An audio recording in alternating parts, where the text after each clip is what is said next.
everyone was trying to do their own little Twitter-esque thing. So I guess I'll join the live or try to. Yeah.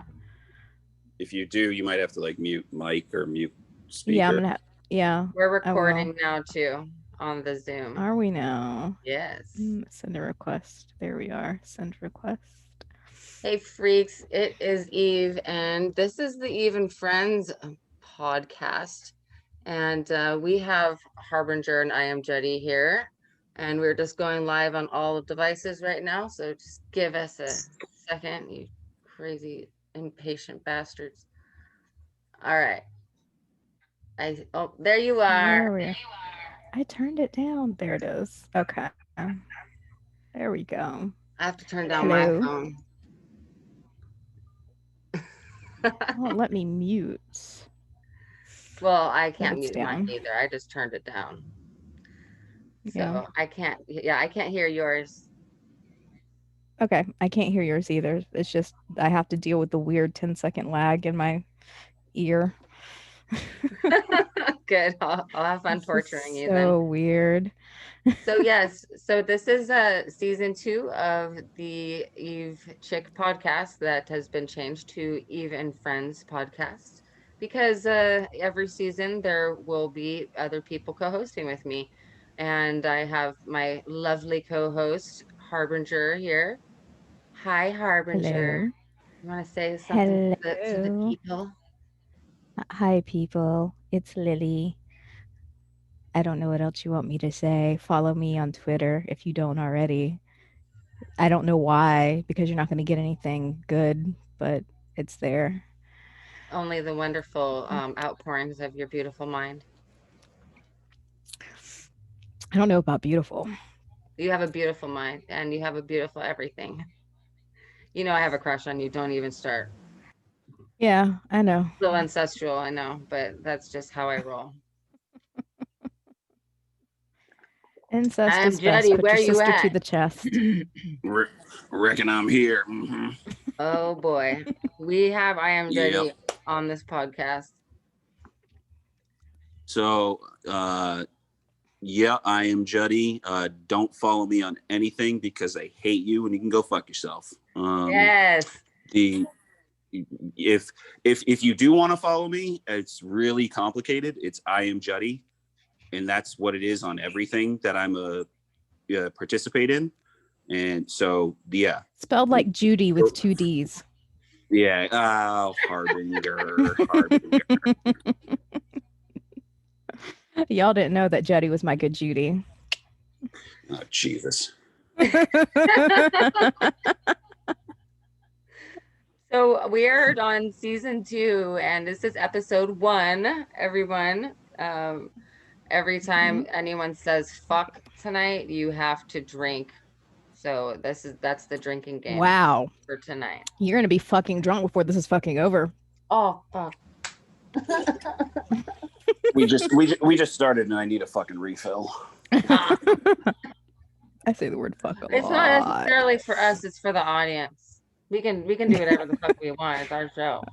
Yeah, the audience is going to be drunk before we hit 15 minutes in. We get funnier the more you drink, actually. Yes, we do. Yeah. Wait, correction. It is your show. We are just humble visitors Co-host of this esteemed establishment. We're the friends part. Not worthy. I mean, the subject matter of tonight's podcast is the history of Twitter, and I will just gush a little bit. I can't help it, but if we're going for it, like, okay, if the person I was in 2009 when I came on Twitter and found all you people and then like tried to kind of cozy up to you, and then if I found out later that this is where we would be, and I just think it's really fucking surreal and awesome. And I want to thank you both for taking your time out to contribute to what I'm doing and helping me out. And I want to help you guys out with anything. So make sure you peddle your shit if you have shit to peddle. I have shit to peddle. So, shadyharbinger.com. If you go to the Shop Shady area, there are shirts and jewelry and a manner of other omnifarious shadiness there. 50% of all proceeds go to Planned Parenthood. That's the way it's always been. That's the way it always will be. And if you do not want to purchase anything, there are also donate buttons for Planned Parenthood. It links you directly to the Planned Parenthood website where you can donate. So I highly suggest everyone donate. Yes, I agree. I concur. Yeah, and Yes. if anybody wants to do anything, my wife would like you to save the sloths, whatever the fuck that is. So go save the some fucking sloths. sloths. Mrs. Juddy wants everyone to save the sloths. I don't fucking know what that means, but just So go. this going back and forth thing is going to be very bizarre for me. The lights on Zoom. So yeah, because for anyone that doesn't know that's watching live, we are also recording on Zoom for it to later be put up on YouTube at the Eden Friends Pod YouTube page, where you can watch later if you choose to do so, or you can watch live now. Yes, Which is and why it's we're both actually, like looking at multiple screens.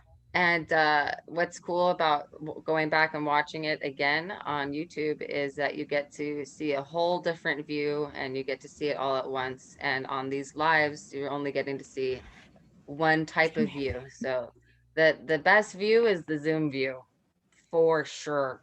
Gotta get True. on the YouTube channel. To look at Jetty's beautiful Avi in its solid state is just miraculous. Listen, I've been the sexiest thing on Twitter since 2010, so I concur.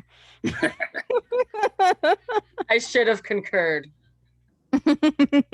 You know, You can concur now. I will say over the 10 years or whatever it's been, the number of people who have actually thought that picture is me. I've got some screenshots of some great replies that you can't make that up. Actually, I think it's one of the very first things I ever put on That's Instagram, awesome.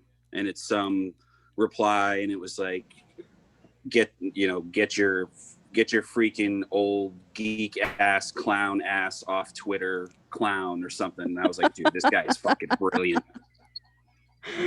I love it. Oh my God, that is really, I knew that was obviously not you because it's Billy Bob Thornton. So You would think it was obvious. You would think So, especially like back in the day when hardly anyone used actual pictures of their faces. Now, I mean, I would almost more expect it now with like 10 years and like, so we'll call it another decade or generation. Mm-hmm. Maybe they don't know, maybe they never watched a Sling Blade, and like they don't understand the importance of French fried potatoes or biscuit or mustard or lawnmowers, and like is there gas in it? Like I would understand that if some 16-year-old didn't know that, but back then, yeah, you should have known your pop culture back then. Didn't it win like a bunch of awards too? yes, Like it did. I think it was so. Groundbreaking, right? Yeah, whatever. A bunch of fucking shitiots out there. I love that movie. Bunch it's of goddamn fucking shitiots out there.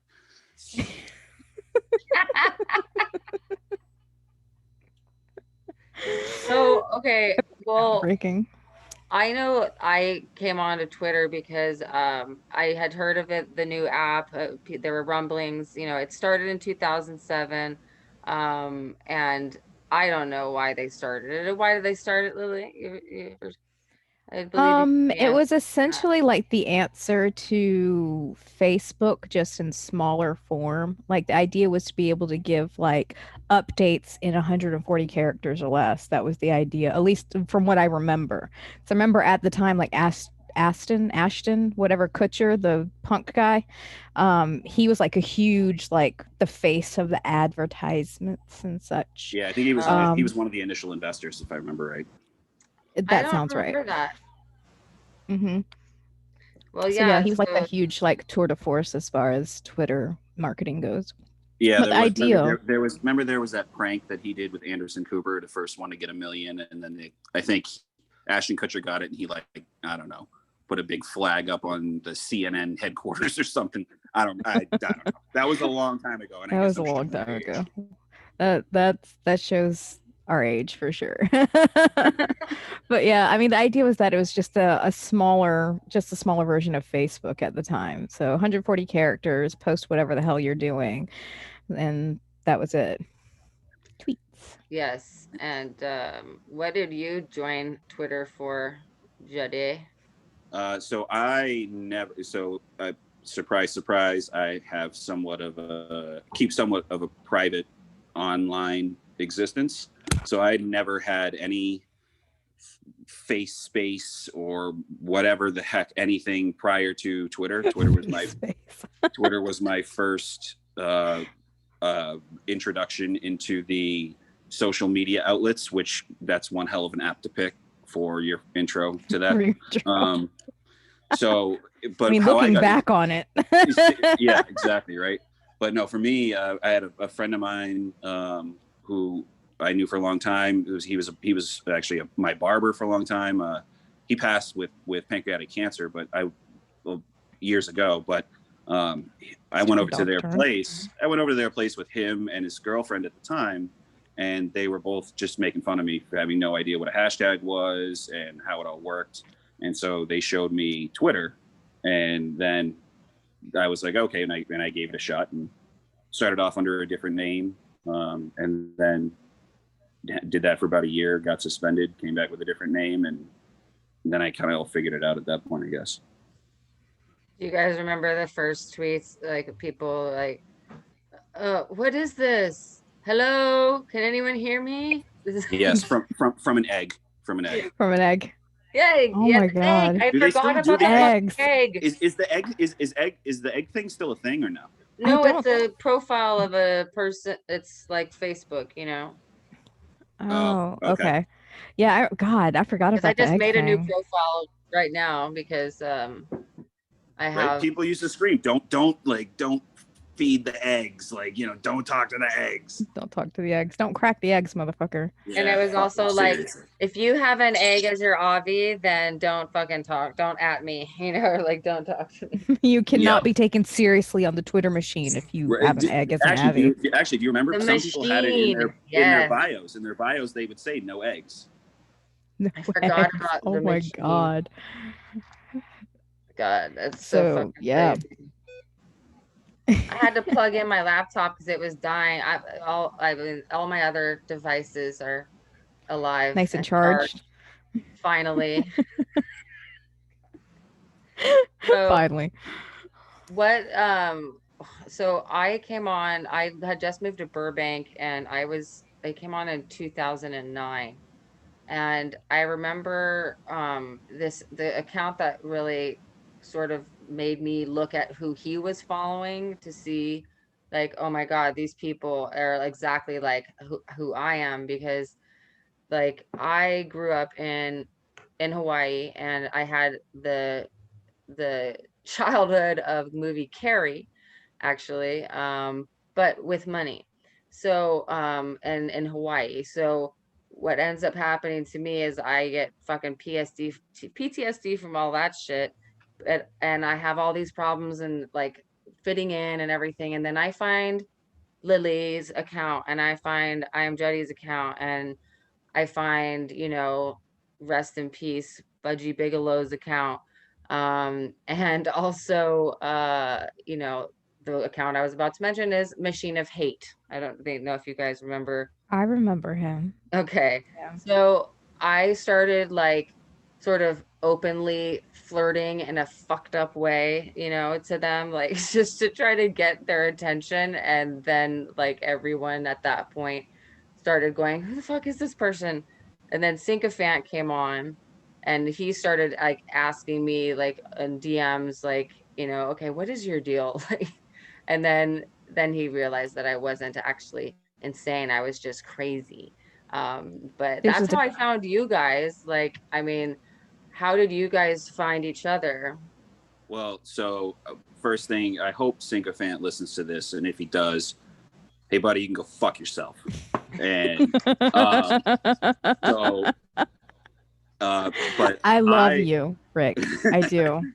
I was noob and just couple hundred followers, and then I started reading retweets from this legend with like 3,000 followers, and it was the most awe-inspiring moments and weeks of my life.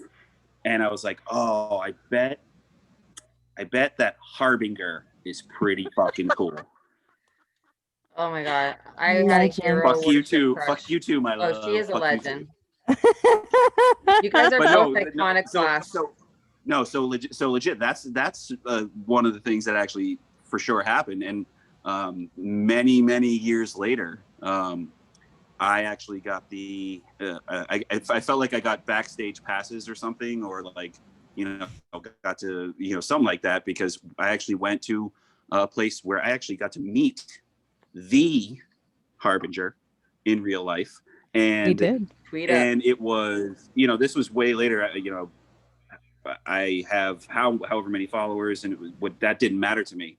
When I went and we met, I was like, hey, you are a fucking legend in my mind. Like, you, and you, right? You remember, like, I absolutely said that. She's like, what the fuck are you fucking talking about? Like, And I remember you saying that, and then Germ himselfish was actually there, and he goes, "You're Twitter royalty." yep. And I'm like, what the fuck is wrong with you people? I was like, It's hero worship. Well, you know what? See, I will wasn't say the this. only one and going it's drooling over you guys. and it was crazy to me because, like, in the grand scheme of things at that point in time, like, your popularity was based off of your follower count. And of the three of us, Juddy and himself, German Selfish, of course, obviously had multi thousands of followers compared to my like 3 or 4 at the time. I have much less now, but that was like the quote unquote like barometer as to how you judge your popularity on Twitter. Well, that, I mean, So I thought it was really like weird. Just you know, I remember you being like, what the fuck is wrong with you? And I'm like, listen, listen, I got a wife and kid at home. All right. Like, I got nothing other than like, how much longer until I can leave here? Cause, like, you know, like, I got a job and a wife and a kid and a family and a house. I got to take care, like, you know, and I just remember that being like, okay, like, I know that sounded weird, but like, I'm just a normal human being, but that is the reality of it. Like, doesn't matter if follower count really doesn't matter now that, you know, you got to be on Twitter for a long time before you kind of, I guess, come to that realization a little bit, you know? I don't think I ever really cared about it, but I know that's the perception that the majority of people from that generation of Twitter, Yeah. Well, like, that was the thought process FF, they right? had. Hashtag FF. Oh God, remember? Fuck you Fridays. I used to block people that used to do hashtag FF. I'd be like, if you do fucking, man, remember the anti-Twitter days of like, if you have, I I will did follow the you. FFs. You did a what? I did the FFs, but I did them in like an ironic way. Like, I always had to make fun of shit. Exactly. Yeah. Always. Yeah. That I meant like the fave star crowd. Oh, yeah, so Fave Star. Yeah, we have to talk about the Fave Star. Dead Star is what it is now. It's Dead Star now. But that was a different that, and you know, whatever it is, 7-8 years later, my wife still makes fun of me for sending imaginary trophies to people, and how it was you know, as the gayest shit ever, and like, blah, blah, blah, like, yeah. See, it was, like, you know. I remember, like, But Twitter actually had like a little real quick though, back then 7 or 8 years ago, you could say gay as shit ever and like you wouldn't be canceled because everyone knew you were making a fucking joke. Exactly. So. Like, in God, I'm coughing from my mind, like, saying something's gay doesn't mean gay. Yeah, exactly. Totally nailed that. It like, never meant that. I mean, they really like that. Like, it got so twisted up. Like, I blame the people. Oh, what happened? The internet is unstable. Of course it is, because we broke the internet. Is that what we did? For Well, a you did. second, You're it the was like, legend. Remember, you're the legend. I'm the legend. That's what it is. I'm the legend. Ah. This is all your fault. Actually, wait. Wait a minute. Correction. There's 3 people in this room, and I'm the only man. I've been married long enough to know it It's is your fault. definitely my fault. Definitely. Oh my God, that's too good. Now It you're probably learning. is. Listen. Now you're learning. I've got an advanced degree in husbandship. I know yes, dear, and all the good ones. Yep. And I'm sorry. Oh, I apply them on the regular. Oh my God. This is like, So like my kind of like introduction to Twitter I'm getting came high. like I joined Twitter because like friends of mine had joined, and of course you log on and you follow your friends, and I didn't get it. Like there was like news sites that I followed, and of course, obviously, they're the celebrities you follow because at that point in time, because the Twitter verse was so like kind of small and compacted that you were actually when you would tweet at celebrities, they were the ones running their account. So you'd be talking directly to them. And if you weren't, then they'd let you know you're talking to the assistant of. So like I would tweet and have conversations with Christian Bale's assistant multiple times. And whoever ran the Jackass World Twitter, I talked to them. Yeah. You followed. Yeah, all that You shit. followed the Beebs. You followed the Beebs. Yep, of course, duh. um, so yeah, those are the things that you did. And a friend of mine one day retweeted someone, I want to say it was something Skittles, like suck my Skittles or something like that. I can't remember what it was. You guys probably wouldn't know who she was because It sounds familiar though. she was kind of like a dark Twitter person. I never got to know her. I don't know who she is. But when I went on her profile, I saw that she had retweeted this person called the Separatist. And I really liked his tweets. So of course I followed him. And then from there, like his retweets introduced me to other people that I followed, and it just kind of grew from there. So I found this like little niche group of people that had the same dark, twisted ass offensive sense of humor that I had. And we would just from that point you unfollow all the celebrities. Yes. You kind of Yes.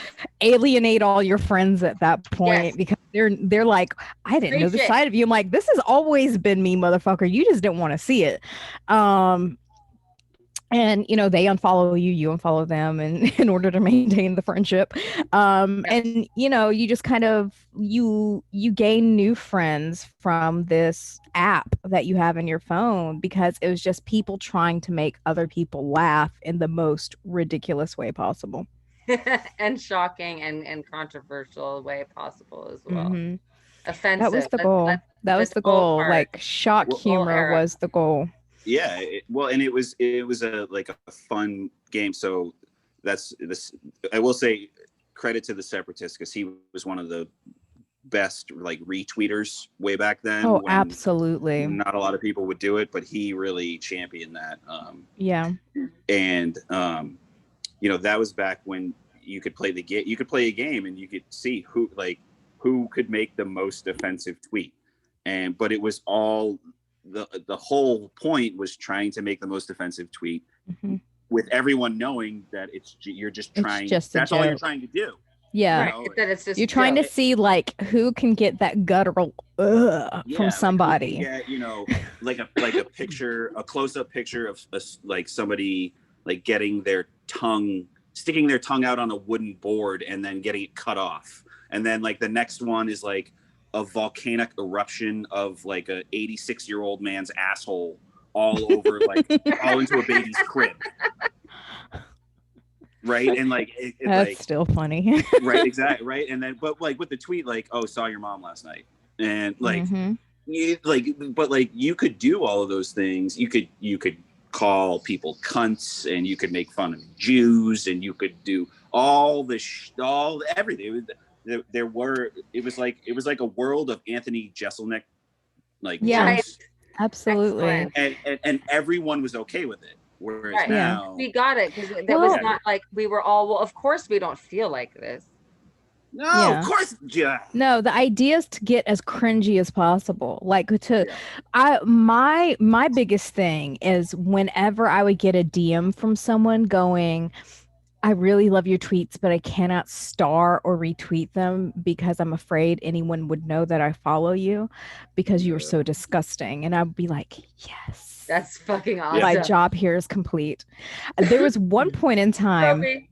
because me and Sep, of course, even to this day, are like super close. I love you. That someone DM'd him. And at the time, I mean, we still refer to each other as brother and sister. Don't get it twisted. But people actually thought that we were real life brother and sister, like Oh, I blood remember related. that. We are not blood related, but that's still my brother. Like, I'm closer to him than I am most other human beings on this earth. But like someone like added him or DM'd him and was like, yeah, I really like your sister's tweet. She's great and she makes me laugh, but she's so gross that I just cannot follow her. Can you please just tell her that I really like her, but I can't follow her? And he just sent the screenshots of it to me. And to this day, like I think I still have them somewhere in one of my clouds somewhere, but it's like that's a badge of honor to me. It's like I made someone vomit in their mouth. That's Yeah, great. that was the goal. That was the goal. That was It's totally. like to make someone cringe, to make someone go, ugh, to make someone just think about the shit that you're saying. What's the worst thing you ever tweeted, Lily? Ooh, it depends on what your definition of worst Yeah, is. that's a Okay, the complex worst question. you have to Especially to be, me, because especially okay. because to the Just three of us, like we were both, all three of us were kind of in like the separate dominion of what was considered dark Twitter. So like Juddy, of course, was kind of the not safe for work, but kind of safe for work dark humor. It's like I could follow you and I can retweet some of the stuff you say, and I'm not going to be embarrassed, but I definitely would not say anything that you're saying to anybody ever. And then, of course, Eve, you had this kind of like, you were part of like the trolly, nudie part of Twitter where that was like y'all's shtick or whatever yes, y'all did there, because I don't shock, know anything about it. Me, shock on the and other awe. hand, my side of Twitter was like disgusting Twitter, like offensive, like everything you can think of that you are offended by, I want to say it because I want you to think about why you're so offended by it. But like so like the worst thing, like it really and truly falls on the line of what you deem offensive because I've said the racist jokes. I have said the completely misogynistic, disgusting ass, like killing people, all of that shit. Like I used to tweet about all of it. You think of it as disgusting, I've probably tweeted about it. Um, like all of it, like telling people to kill themselves, to eat my shit, suck my dick. I don't give a fuck about any of you using all of the language that would get me fucking canceled right now if Was I right did because any of it. I was gonna say because like that was one of the things that we could do back then is you could tweet Yeah. racist jokes, religious jokes, Mm-hmm. like you could tweet like I don't know, like child rape jokes. Like you could Mm-hmm. literally just tweet anything and whatever you find offensive, you know, the those of us that were into that would be like, well, that's your problem, not my problem, Yeah. right?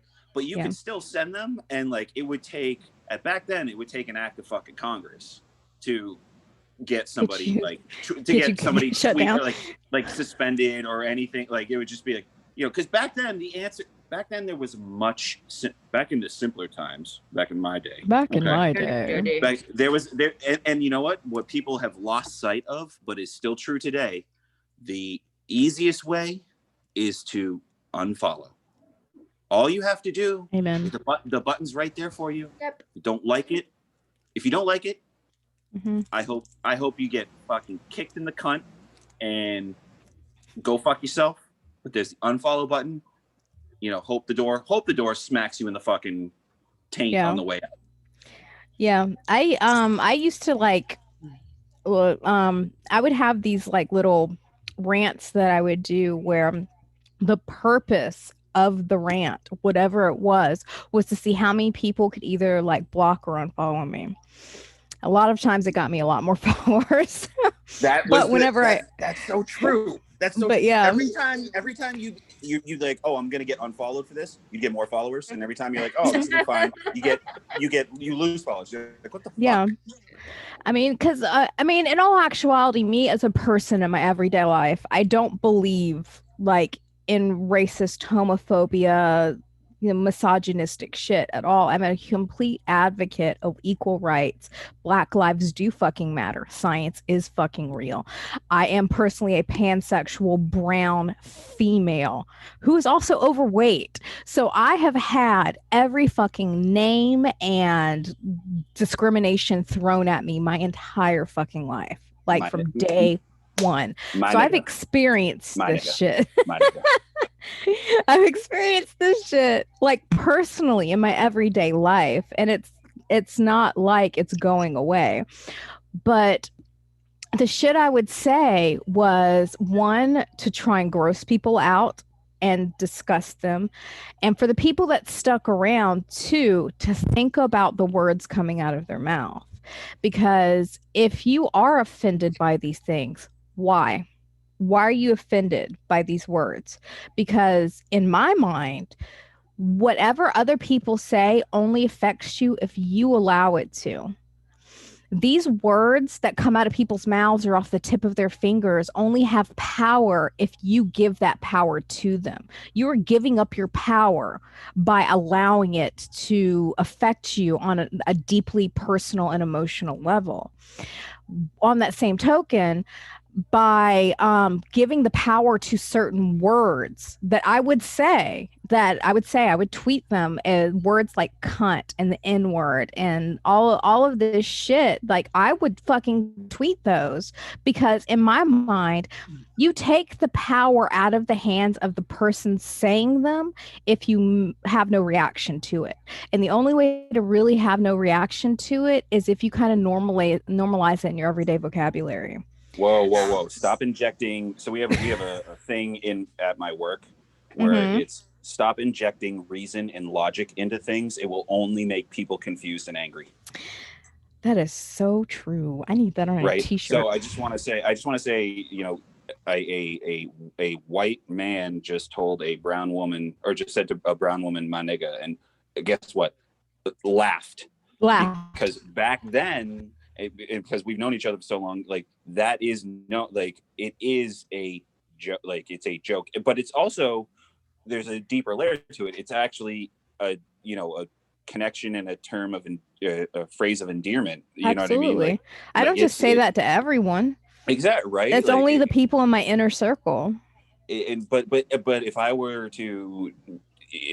if you were to tweet the most beautiful thing ever, which would be like a picture of an abortion or something, and it would be and I would reply, "My nigga." I would get reported. I would get reported 12 times, and I'd probably Oh get yeah, suspended. absolutely. Your account would be shut down despite how many 5 million gazillion followers you have. I mean, like there's it's a it's a sad state that it has become, because we just can't have I mean, this, we can't have the fun we used to have. Mm-mm. We Right. can't. Like Twitter Not in the shut this same down, way, not I at think because all. comedians do Twitter feel was the always same. the cesspool. Twitter was always the cesspool of social media. Like it was Always. the place to go where, because you couldn't say it on the others, Mm-hmm.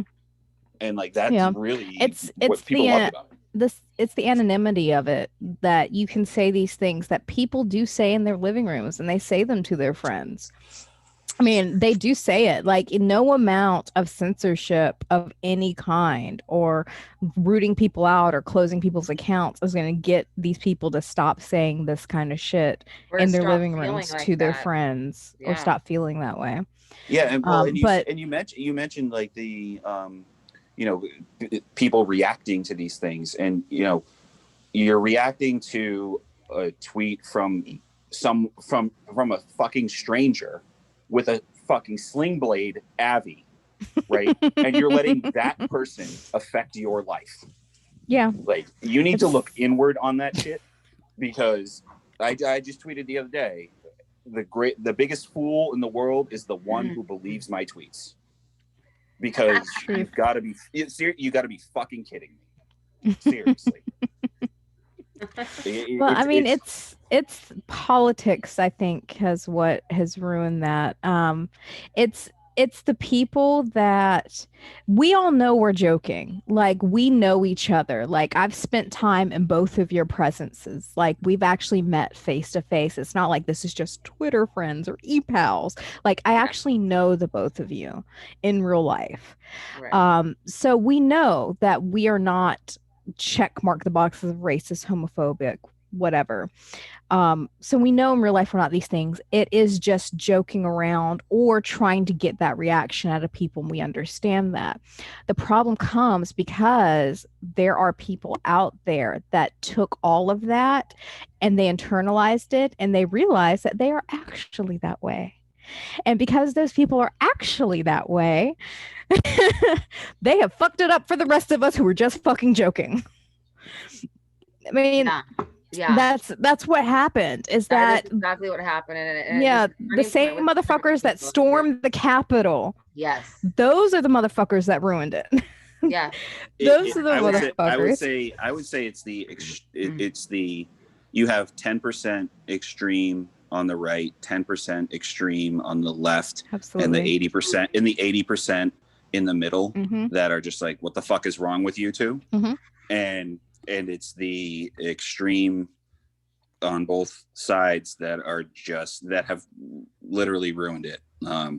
Because I think they all took to Twitter because it was kind of open season for a little while. So it was the only place that you could really actually do it. Yeah. But then they, Because at the time, the terms and conditions were so lax. It wasn't like Facebook where you have to use your real name.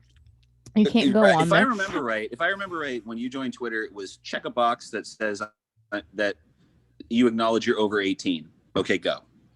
Yeah. Pretty much. That's what it is. That's what it was. Like, original terms and conditions were less than 200 characters. That's what I looked it up. I looked it up like shortly after like we had talked like about a month or so ago. I actually looked it up, like the history of the terms and conditions of Twitter.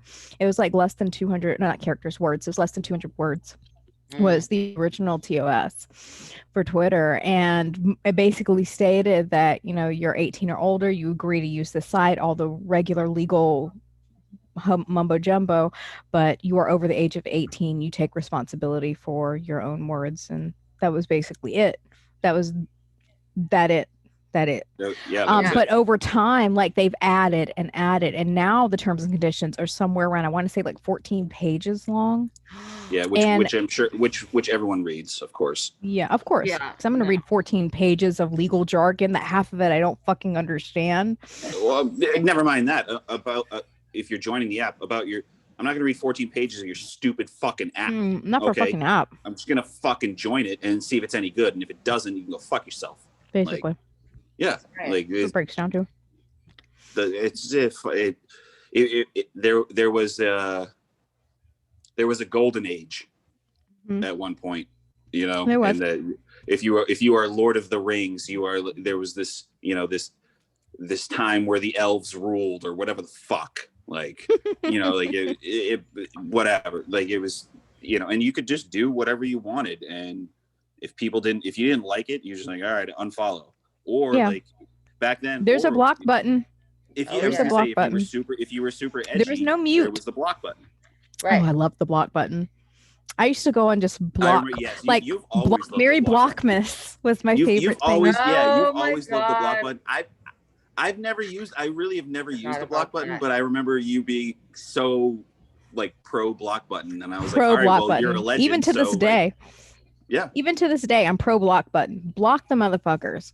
Like, if you don't like them so much to the point to where you have to unfollow them, I don't want you reading my shit either. Block. Like during Christmas, I would do Merry Blockmas, and it was just random. Like, I would look at the people that people were retweeting. If I didn't like what they had to say, it's like, fuck you, Merry Blockmas, and like post a screenshot, send. Mary Blockmas, I mean, I probably, my block list is probably longer than my follower list will ever be. And it's just random people that I've never talked to. I mean, because it doesn't matter. It's Twitter. It's a social network of the majority of people that talk to you on the timeline are people you don't talk to in real life. Let's just be honest. Because Juddy and I, we rarely have ever talked on the timeline, but we've been friends for what, 7, 8 years? Yeah, we never. I don't like what. It's once a year that I'll reply to one of your tweets and be like, it'd be like, you know, like shut your damn face, woman, or something. You know what I mean? Or like what, you know, like you see whatever. You know, like just like because it's just I don't know. There's just no reason. Yeah, because we don't put it out there because we talk together. Well, and what we talk about, we can't put on Twitter anyway because we both get canceled. That's true. But yeah, I mean, that's the way it is. It's like if you're actually friends with the people on the timeline, most of the times you don't talk on the timeline to them. And that's just the way it's always been. So that's how, like, a lot of times people don't realize, yeah, I know the person you're talking about and what you're saying is bullshit. So when you're essentially being added and followed by people you will never talk to in real life. You'll never talk to them. You don't DM with them. They don't have your numbers. They don't know your real name. So what does it matter about a block? What does a block matter? So people would get completely butthurt by being blocked. For what reason? Especially the people that don't follow me.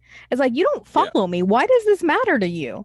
Like, why are you so upset? We will never, ever, ever, ever talk. So what does it matter?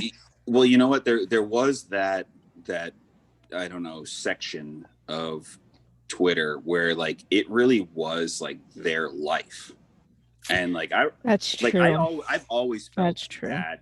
I've always felt bad for like those, you know, for those folks, not necessarily now, but you know, back 6 years ago or 8 years ago, whatever. In the day. Yeah, like, you know, like it was like that was their social interaction. And it was like, you know, sorry I'm not here online all the time because I'm going to hang out with my real life friends, I guess. I have a life outside of this app. Like, you feel bad saying it because like, what the fuck is wrong with that? Why does this fucking matter to you at all? What the fuck? But like you know, like these like not every one of them specifically, but you know, a lot of them you're like, hey, like this is kind of this reeks of unstable. Like you know, not gonna slide into your DMs. Like, you know, like no. Like, which by the way, I would just like to say, Mrs. Juddy would like to tell all you bitches to stop sliding into my DMs, which is like a mountain of them. It happens all the time. I just don't know what to say, you know. I'm sure you are wetting the panties of so many 16-year-olds right now. Listen, it's a gift. Right? It's a gift. Now I'm wet Mrs. Juddy's panties. I just got an awesome eye roll, by the way. I got an awesome eye roll. Can't wait till she kills you and I can marry her. I was gonna say, which by the way, for those that don't know, Mrs. Juddy and Harbinger will be, you know, wedding dates planned for like 2024 or something. She'll be Mrs. Harbinger any day now. Yeah, exactly. It's okay. I'll make sure to keep your teachings on with Baby Juddy. Well, yeah.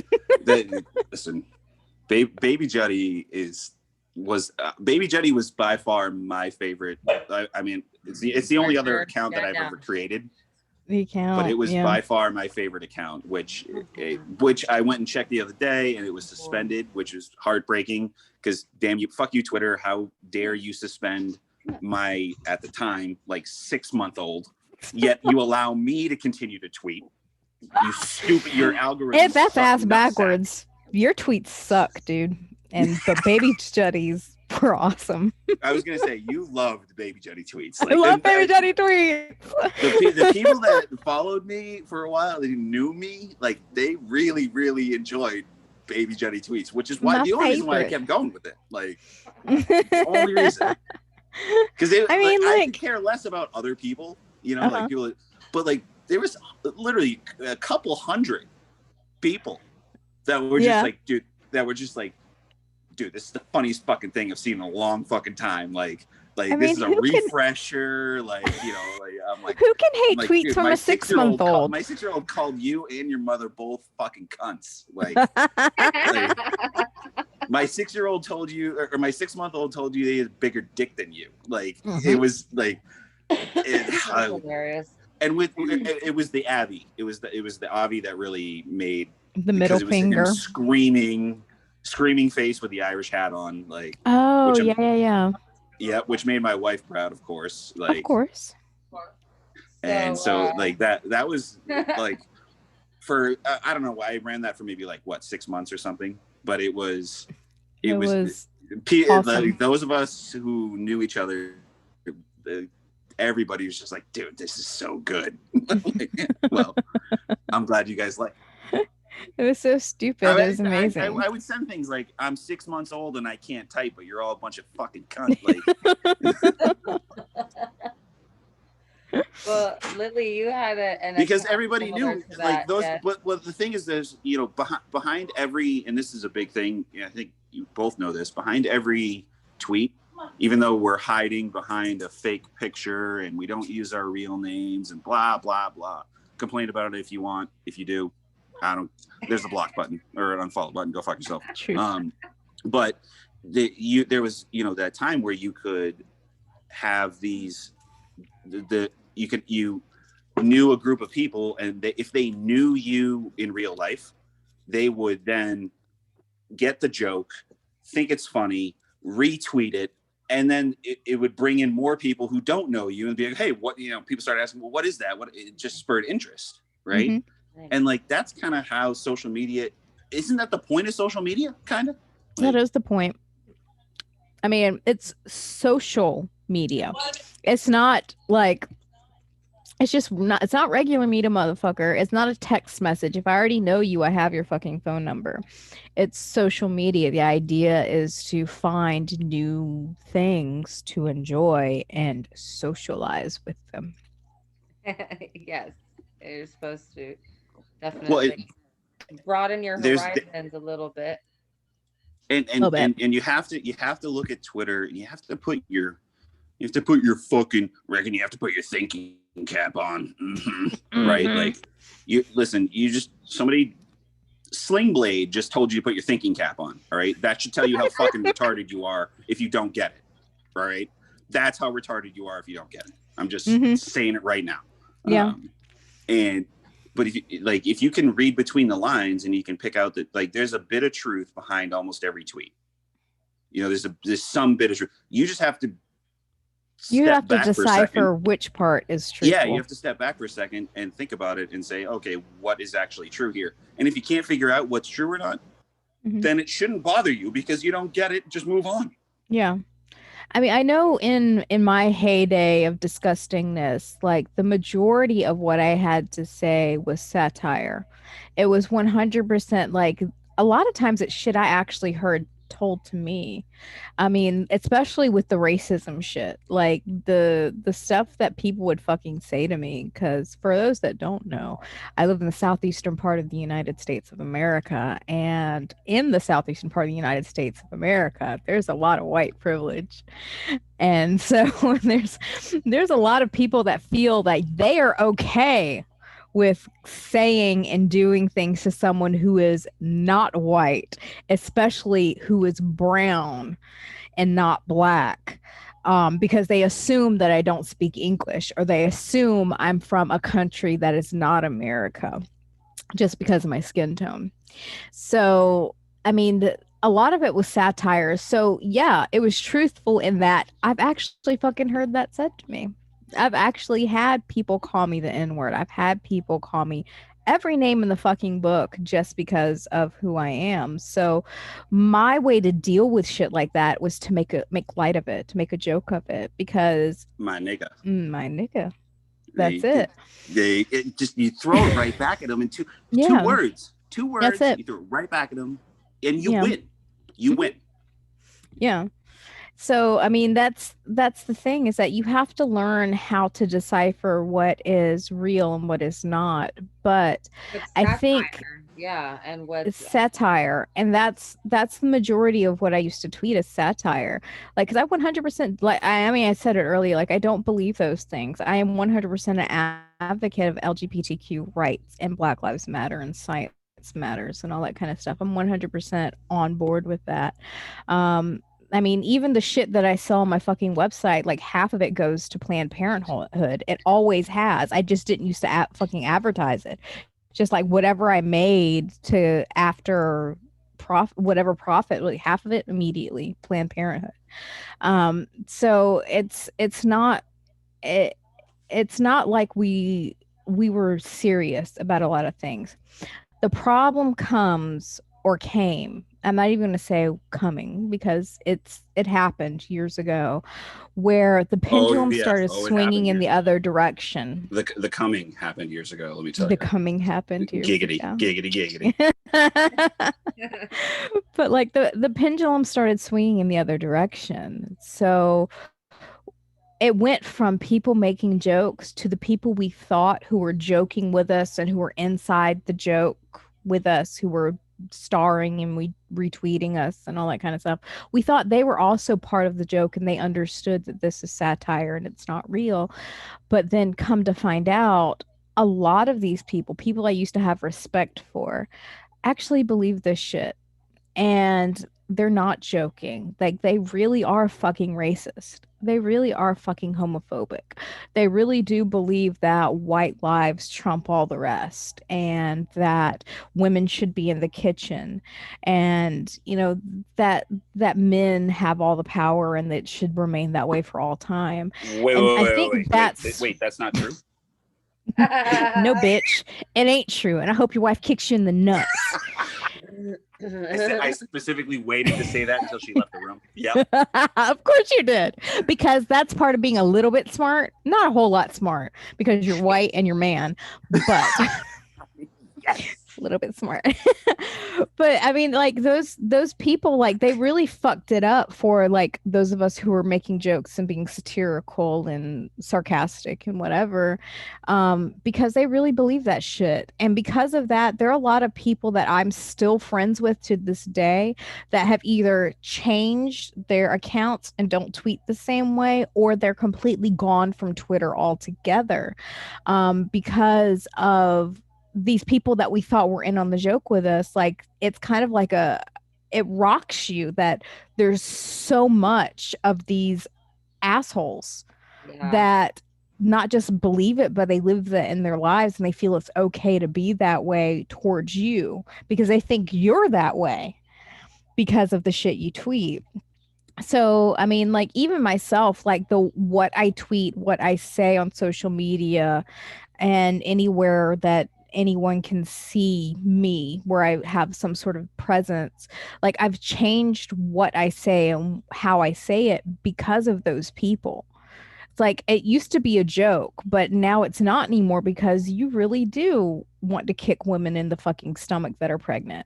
Like, you really do want to kill people and bury them in your backyard. You really do want to insert racist, homophobic, misogynistic thing here. right. I mean, it was like shocking Right? Because those how were the best many of those jokes. people. Well, those were the I best mean, and jokes. they were the best jokes because They in weren't our real. minds they were it's so ridiculous. Well, you're right. They It's weren't like, real. They like it wasn't exactly. real. It's like the most ridiculous thing you can think of is what you tweeted in order to try and get some sort of reaction out of someone, whether it was a gross or a laugh, especially if it was a laugh. If you made someone laugh, like, that was your day. Because we're all like, Yeah, that was a win. Twitter comedians, to each other in our own little groups together. But like, to have these people like to come out and they actually are that way, it's like, the fuck? Like, it kind of like Well, gives you so pause. so while I was with my 6-year-old son today catching Pokemon, I saw a homeless man, and I saw a prostitute, and I took You set them on fire. I took a heroin needle out of the prostitute or out of the homeless man and stabbed it into the pregnant prostitute's stomach because AIDS is for everyone. AIDS is for everyone. Okay, that would be a joke that you used to be able to send, and like sadly, as blatantly obvious as of a joke that actually is, if I were to tweet that today, I would have Cancel been Johnny! banned fast. I would have been banned fast. I'd be banned faster than Donald Trump. Like, well, which anyone is- can be which is banned so- faster than Donald Trump. It took 4 fucking years for his ass to get banned. So.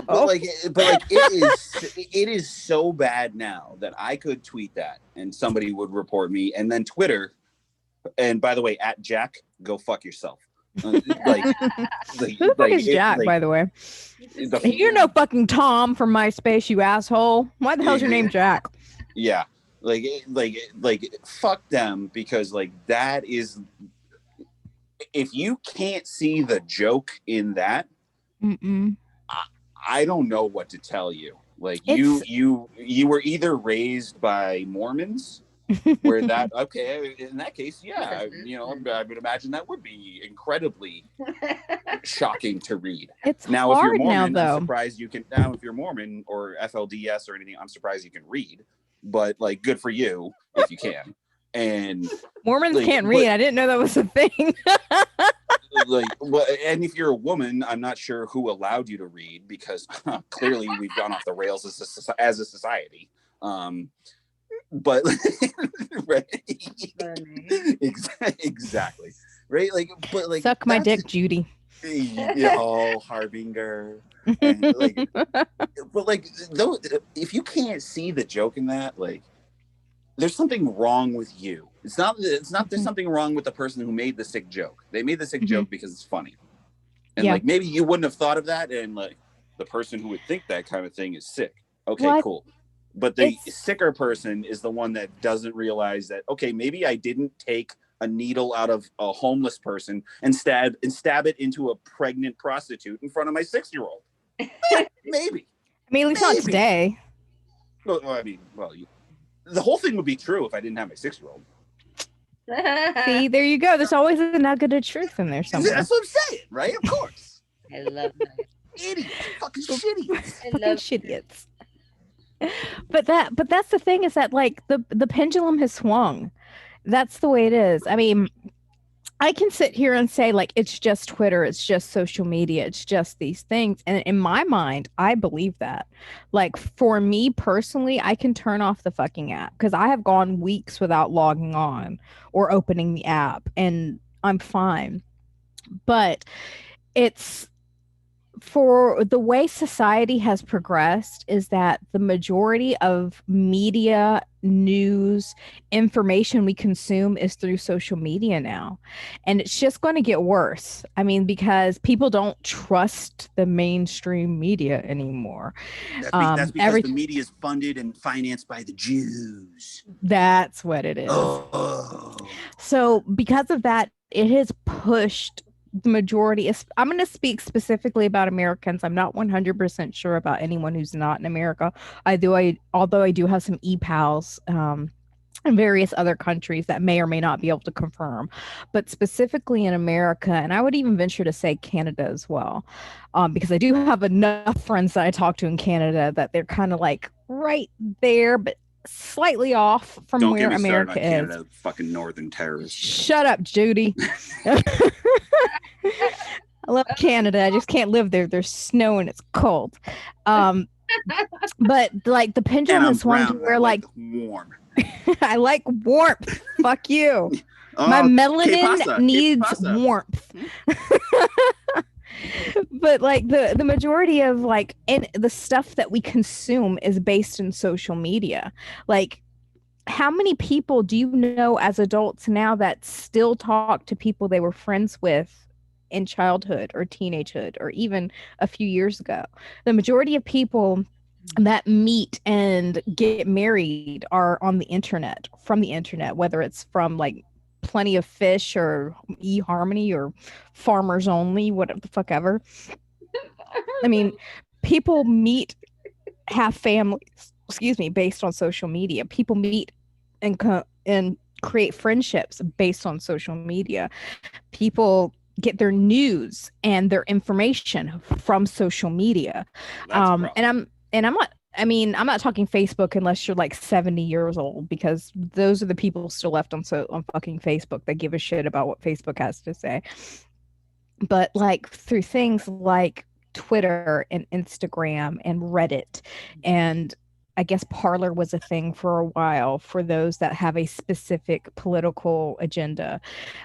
I mean, that's it, because no one really watches news like they used to, or they don't trust the news like they used to. So with that being said, because the shift has gone more towards social media for your life, basically, it's not even just for news or interactions, for basically everything having to do with your life. um, People take what you have to say a lot more seriously, because their lives actually do revolve around Twitter or Facebook, or I don't know, fucking Instagram or MySpace, whatever. I don't know, I'm old. But Fucking A. but because of that, like, you have this influx of people that when you say something that's quote unquote offensive, they take it more to heart, because that's where they're getting their everyday information from. And these people that used to joke along with us, they're being a little bit more transparent with how much misogyny and racism they actually do believe in. So it makes it more difficult to still keep up that persona of trying to make everyone laugh through grossness and offensiveness, um, because you're taken more seriously, and it's because of those motherfuckers that are really that way. They fucked it up and for us. and I feel you on that, because like, as all the jokes and everything else, like, it is there is, even though it's an online, you know, like, relationship that you have with somebody, when you meet them in person and you find out that they really actually do have like that side to them that actually is real, like, even though it's an online thing and you're like, I'm never going to see this person again, it's still disappointing just to know, not in that person specifically, because you never met that person in your life, and then you finally meet that person for the first time and they're like, oh yeah, I actually do believe this. You're like, okay, cool, see ya. Yeah. But like, it's disappointing, It's not incredibly in that person, but just disappointing. like that, you know, that this is a real, that like, it actually is real, and you're like, what the fuck, like, this is 20, you know, it's 2021 now, but like, what were we saying the other day? It was, you know, 20, like, even in 2001, even in 2001, like, if you know, like, if you really actually think like gay is a problem, like, and you actually use gay in like an actual offensive way, or like, you know, like white, brown, green, translucent, whatever, like, you think, and if you actually think that, like, it's really disappointing to know Incredibly. that that still exists, because you would hope at this point that we would be at a place in society where you could say all of those jokes because everyone would know that it's a joke, because no one actually thinks that way. But they do, and that's Exactly, what's so right? disappointing. So when you see it, when you see them and you meet them and you're like, oh, what, like, all right, you're just a fucking next.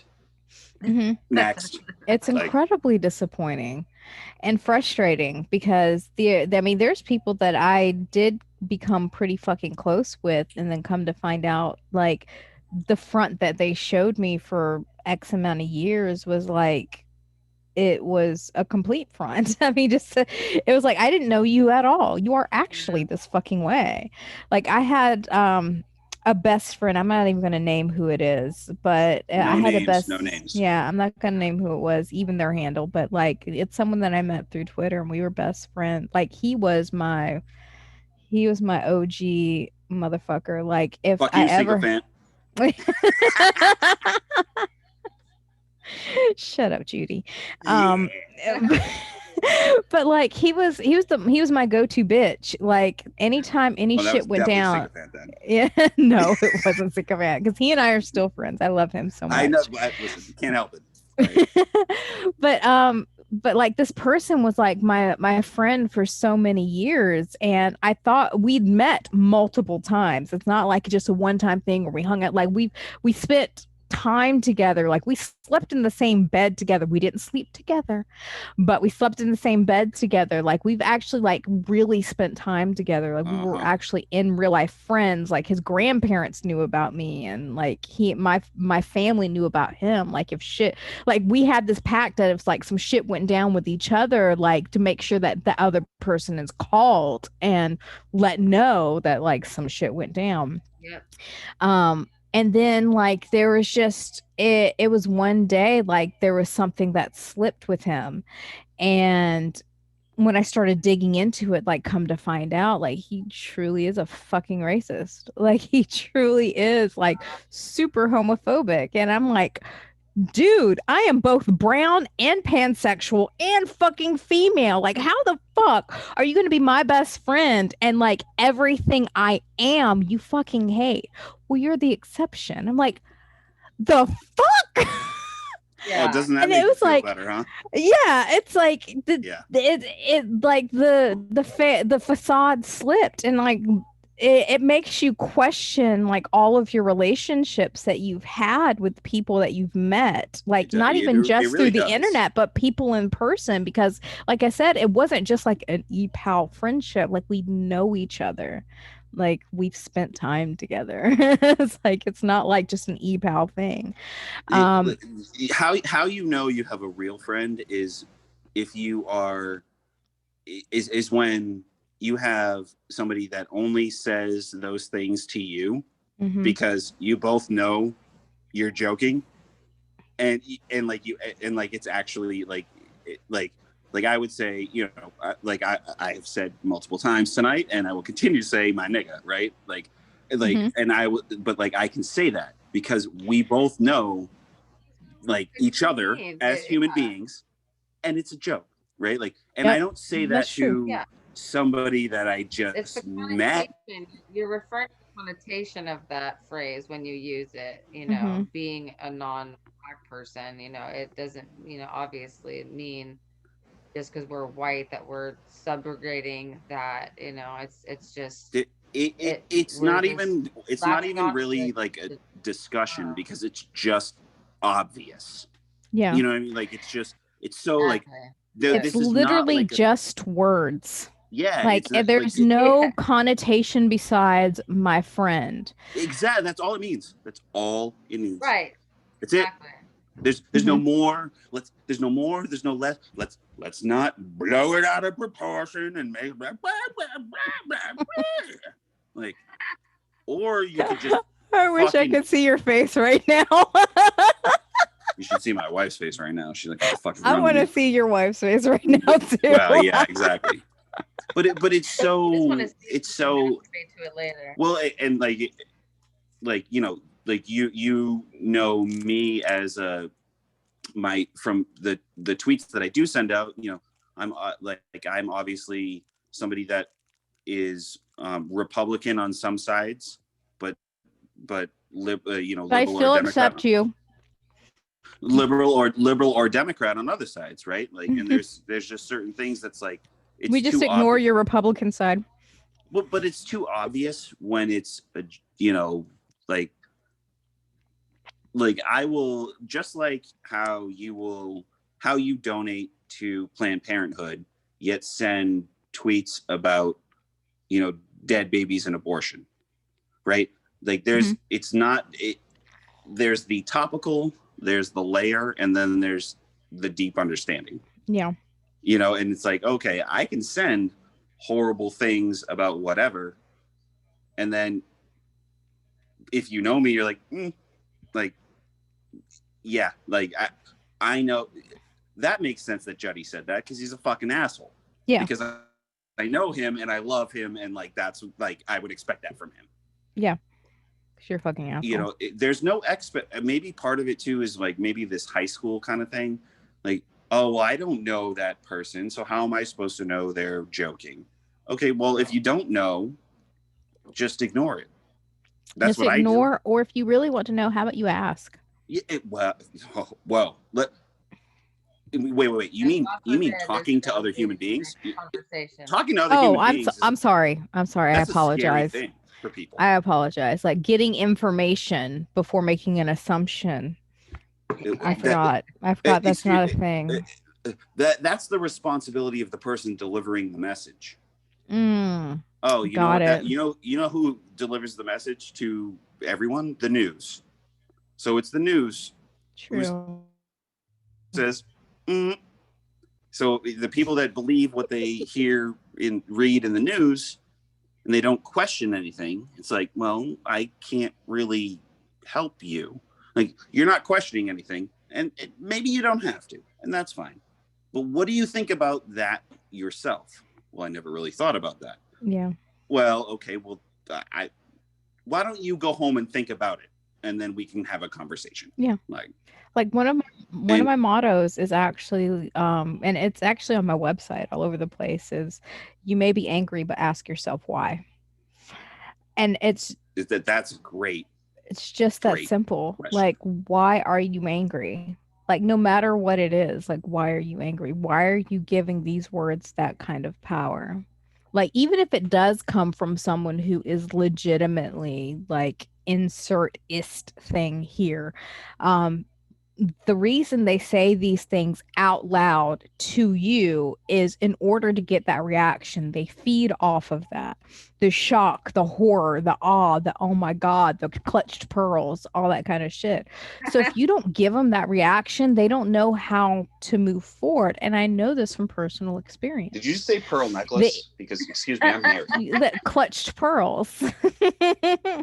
Clutched pearls. Like after it's on the, you jizz on the chest. I was going to say, clutch pearls is when you just grab the ball sack with like full throttle after the jizz. Death grip.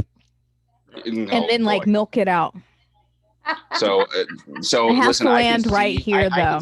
I can see what Harbinger just did with the death grip. She just did, and I'm like, yeah, as a man, I'm like, nah. And that's why I'll be fucking your wife and not you. Yeah. Hey, listen, she's ready. She's been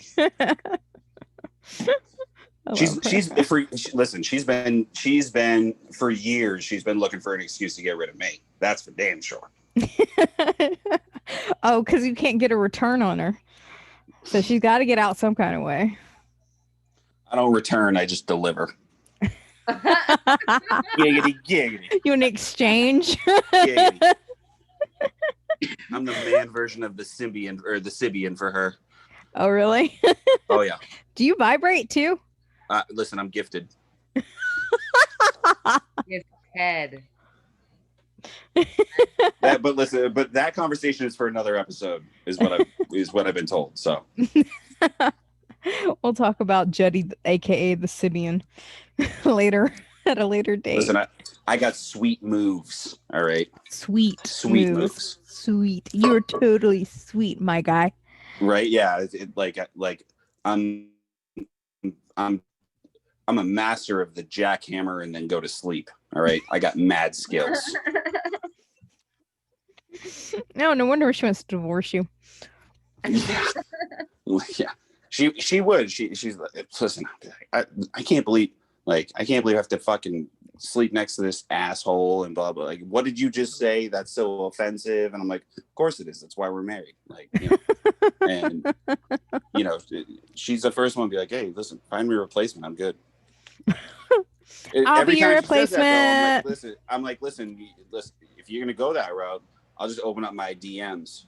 Mad bitches, yo. Mad bitches. It's okay. Like, you can have your real life wifey and she says show me, and I'm like, oh, my phone died. I can't, not right now. Can't do it. You have your real life wifey and your podcast wifey, like that's right. Some scissoring. Listen, like everyone has a work wife and whatever. I have a work wife. Her name's Maria. She's great. Like, she's Russian. I don't fucking speak Russian. Doesn't matter to me. Like between her and I, we just get shit done, right? I got my wife, my work wife. I got my podcast wife. Faux show. That's right. Me. For show, and that's my nigga. All right. Again. All right. I just said it again. Do something, people. Do something. Cancel Juddy. It's going to be #cancel Juddy. It's like Judy with two D's. Yeah, well, there was the hashtag Juddy Roast. There was the I Juddy remember Roast. that. I want to say that was the reason I followed you. I could be wrong, but I want to will say that ask was the reason. if you ask a separatist, if you ask like the Juddy Roast, like it was organized by a group of people, and then it was the OG Twitter people. Yeah, so the Juddy Roast, I'll certainly never forget that. It was I had 5,000 followers, and we did a Juddy Roast that was hashtag Juddy Roast. You can fucking look it up. But you got to scroll back a little while to get to like the good ones. The reason you got to do that is because we picked some random day and random hour. It was like for 1 hour, you do Juddy Roast, put in hashtag Juddy Roast, right? Don't put some random Saturday. Don't put in at I am Juddy. All right, that doesn't work. That's how it's supposed to work. It doesn't mean people didn't do it. Well, yeah, you ain't fucking kidding. So for an hour and 45 minutes, my phone blew up like it was fucking the towers on 9/11. Oh, I just went there, and it was too soon. Exactly. Which means 20 years is too soon. Which means it's perfect. I have a shirt that wifey bought me that literally is a gray shirt with nothing but blue letters across the front that says "too soon" with a question mark. That's a shirt that I walk around with like at the grocery store. All right, fuck people. But we we had that. My phone for an hour and a half blew the fuck up because so many people just put at I am Juddy, and so my phone just kept dinging and dinging and dinging and but we ended up trending worldwide, which then I didn't know this because I was what the fuck does somebody who has no one knows what the hell that meant at the time. Yeah, what the fuck does somebody with 5,000 Twitter followers know anything about Twitter? Nothing. All right, like nothing. So we have this thing, and it's like boom, boom, boom, boom, boom, Juddy Roast, and all of a sudden hashtag Juddy Roast starts showing up in like the trending worldwide thing, and all of a sudden we started getting these bots and these fucking eggs. I fucking hate eggs. Okay. Oh my god. These bots that were like, buy this thing, 15% off jewelry. And they were just using the hashtag to get more people to view it. Just bots monitoring hashtags that were trending. Kidding me? I had no idea that happened. Not. Yeah. Yes, it does. This absolutely. So that's why you have to scroll. Like it was. If you were to look at hashtag Juddy Roast, the first like 50 or whatever number would be like people that just kind of like chimed in after the fact, right? Like day, week, month later after the roast, just because they wanted to pitch in, which is cool. I appreciate that. But like you gotta go back 50, 100, whatever, and then you'll get into the hour that was allocated for the Juddy Roast. And then when you get in there, like it is some of the worst shit that you will ever read. Like, it is. This is another reason why fuck you at Jack, because your algorithm sucks. Because if you had any worthwhile algorithm, you would have discovered hashtag Juddy Roast and deleted every post that ever had anything with hashtag Juddy Roast. Because some of that shit was some horrible, horrible shit, and it really was hilarious. And I loved it. Hilarious. Like some of the people we mentioned tonight, oh, I remember Juddy's mom stuck her tongue in my butthole when I had fucking herpes of the asshole and fucking whatever. Like, which by the way, herp. Side note, herp. Anything herp. Like, I love when herp gets suspended. I love when herp gets suspended. Bees and hot dogs, bitches. Yeah. Bees and hot dogs. I'm like, well, oh shit, new herp. All right, gotta get myself some new herp. Let's go. Follow Adam to the list. Let's go. Like, I have never met him, but I've like seen his face, and I'm like, oh, you're so pretty. No one is more efficient. No one's more efficient at like offending and getting suspended and then coming back than the one that is the herp. The herp. Because I'm not sure I know it's herp. Was it herp bees like now? I can't remember. It's herp something. Yeah. Whatever. It's always herp something. It's always herp something. Or herp something. Yeah. Whatever. There's always something having to do with herp and bees. But it's some sort of way. But you know what? There's brilliance behind this. It is. He's so hilarious. Behind this. And it's all based off of fucking joke. Fuck. True. Very true. Fuck. But Fuck you, Jack. so yeah, I mean, with Trail of Slime stuff. Yeah. So for those few tuning in right now, or who may watch us later on YouTube, we already broke the internet once. I guess. There's all of, I think, like one person watching. The But McGregor fight is on in a little bit. So back in the day, myself and 8 other people ran an account called Trail of Slime. And top 5 account of all time, by the way. Top 5. It was one of my favorites because the idea behind it, like, it literally started out as just like satirical, because there were people that had shared accounts and then they troll people and you didn't know who the hell they were, and like they used it as a way to be assholes and dicks without any repercussions, because it wasn't their tweets, it wasn't their account, people didn't know who was doing it. It was the Separatist and Ralph Sudafed, for anyone that remembers who Ralph Sudafed was. I was going to say, do you want to go through all the names here, or do we want to protect the names that are not so innocent? Well, I'm not going to give the real names. I'll give the handles. Okay. I don't do real names, but I'll give the handles of the people that were there at the time. So yeah, they were kind of like the fathers of the account, I guess is the best way to put it. Well, you couldn't like have mothers in the account. Women are, second class citizens. Which is why there's only one of me. It was me sandwiched in between a sausage party of 8 dudes. So I mean, and how's that different from any Friday or Saturday night for you? It's a real dick in my face that time. So yeah, like of course, like one of the first, like DMs, or I think we're at that point, we were at text message. The Separatist like hit me up and he's like, hey, wait, were we Kick at that point? Because there was the Kick. It might have been Kick. Kick was a huge thing at the time. Yep.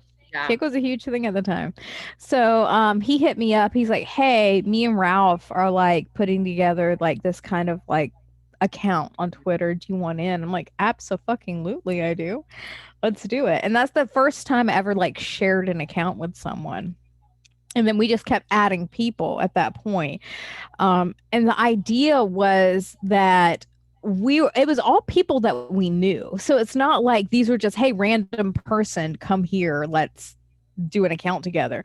Like, we were actual friends. So like when he hit me up, like after that he hit up Smug Overdose. What was his handle at the time? I think it was at Ingest My Babies. So he hit him up, and handle, by the way. Yeah, it's a great handle, right? That is. And it's still to this day is one of my favorite handles. Yeah, but like he got pulled in, and then of course, Ralph Sudafed was real life friends with Mikey B was his handle at the time. Yes. I love him and I talk to him all the time, and I still don't know what his Twitter handle right now is. I'm sorry, Mikey. I don't know what your Twitter handle is, or else I'd give you a shout out. I'm sorry. We can't. Neither of us can name the herp handle at this point. Like I can't. I don't know fucking handles. I'm sorry. I know you're Abby's. Exactly. I don't know who the hell you are. But like they were real life friends, and so he was in there. And then like as we pulled people in, it was like people we actually knew. So we all were actually friends. There's a couple of that didn't know, because at that time when I got pulled in, I didn't know who Mikey was because he wasn't in our circle, but like he's become one of my favorite people in this entire universe. But like it's not like we were just random ass people that got together to do an account. It was just we were actually real life friends, and we're like, hey, you guys want to do this shit? And just like it's basically like us making fun of everything. okay, let's do it. And that's what we did. We all got access to the account, and like you never knew who was tweeting what. And there were times that like as multiples of us were tweeting at the same time, like half the time I was like, wait, did I tweet that or did you? I don't even remember. Like half the shit that was put out there, I'm sure I tweeted it, but I don't fucking know. Well, wait, what was I can't tell you for sure. what was the Trail of Slime award? Oh, there were multiple. Yeah. There were multiple. Okay. So I think the first one that we did was for a tweet of the day, like trophy thing. I want to say it was the 100 one. So a little bit of backstory. I had personally received like fave-star trophy plus whatever thing. I don't know what it's called. I'm old and I don't remember. But The gifts. Are you talking about the gifts? The gifts, the trophies that you can give to people one a day for like a year. Somebody paid for you to give imaginary trophies. Someone paid for me. It was actually Pudding Boobs. For anyone that remembers, the at was at Pudding Boobs. She actually paid for trophies. Like it's got boobs in it. It's got boobs. But did you say boobs? I'm a man, so boobs. Sorry, I'm distracted. But she and I at the time were friends, and like I would joke to her about how I would use trophies to just fuck with people, and so she's like, "Oh, really? Hold my beer." Exactly. She like I get an email saying, "Hey, you have been gifted." Hold my beer because I have a donkey, Abby. Yeah, and I don't have thumbs. So of course, with me personally, I would actually I would at people's like links. Like if they tweeted something from YouTube, I would at that. If they had ats to each other, people hated when people that weren't in the conversation starred or in some way recognized the conversation they were in. So of course the ats I would trophy. And I mean that's the kind of shit I would do because classic. For me, it was hysterical. But yes. I mean, people fucking hate it. Or else I'd go back to like the earliest fucking tweets, because when you have like the fave-star whatever features that allows you to give trophies, you can go back to their first tweets, like from the very beginning, which you couldn't do at the time from any other platform. So I'd go back to like their first tweets when it was just like, "Hello, I'm on Twitter now." I'm like, fave. Trophy. Yeah, exactly. Like that's kind of shit away too. So with that being said, like I bought trophies for the Trail of Slime account because that was the kind of shit I was doing, and all the boys were just like, yeah, we want to do that too. So I want to say it was the Separatist at the time that came up with the idea of, you know what we should do to fuck with people is we should give these trophies out as like prizes for a contest. And the first contest we did was 100 trophies to one tweet. And that's actually how I met Sycophants, because he was the winner of that competition. And the idea is that everyone submitted to the hashtag one tweet that would be submitted as part of the competition. But in order to submit that tweet, you have to pledge a trophy. So you had to have bonus features or have someone that would put their bonus features on your tweet to like, what is it called? Like support you or whatever. And we had a very democratic way of doing it. Like all of us would rank the top 5 tweets we liked. That would go into a pile. And then whoever had like the highest number of people who liked it, that's who won. So Sycophant ended up winning. And so that means that at midnight that night, every person that had pledged a trophy had to trophy that one tweet. God, so good.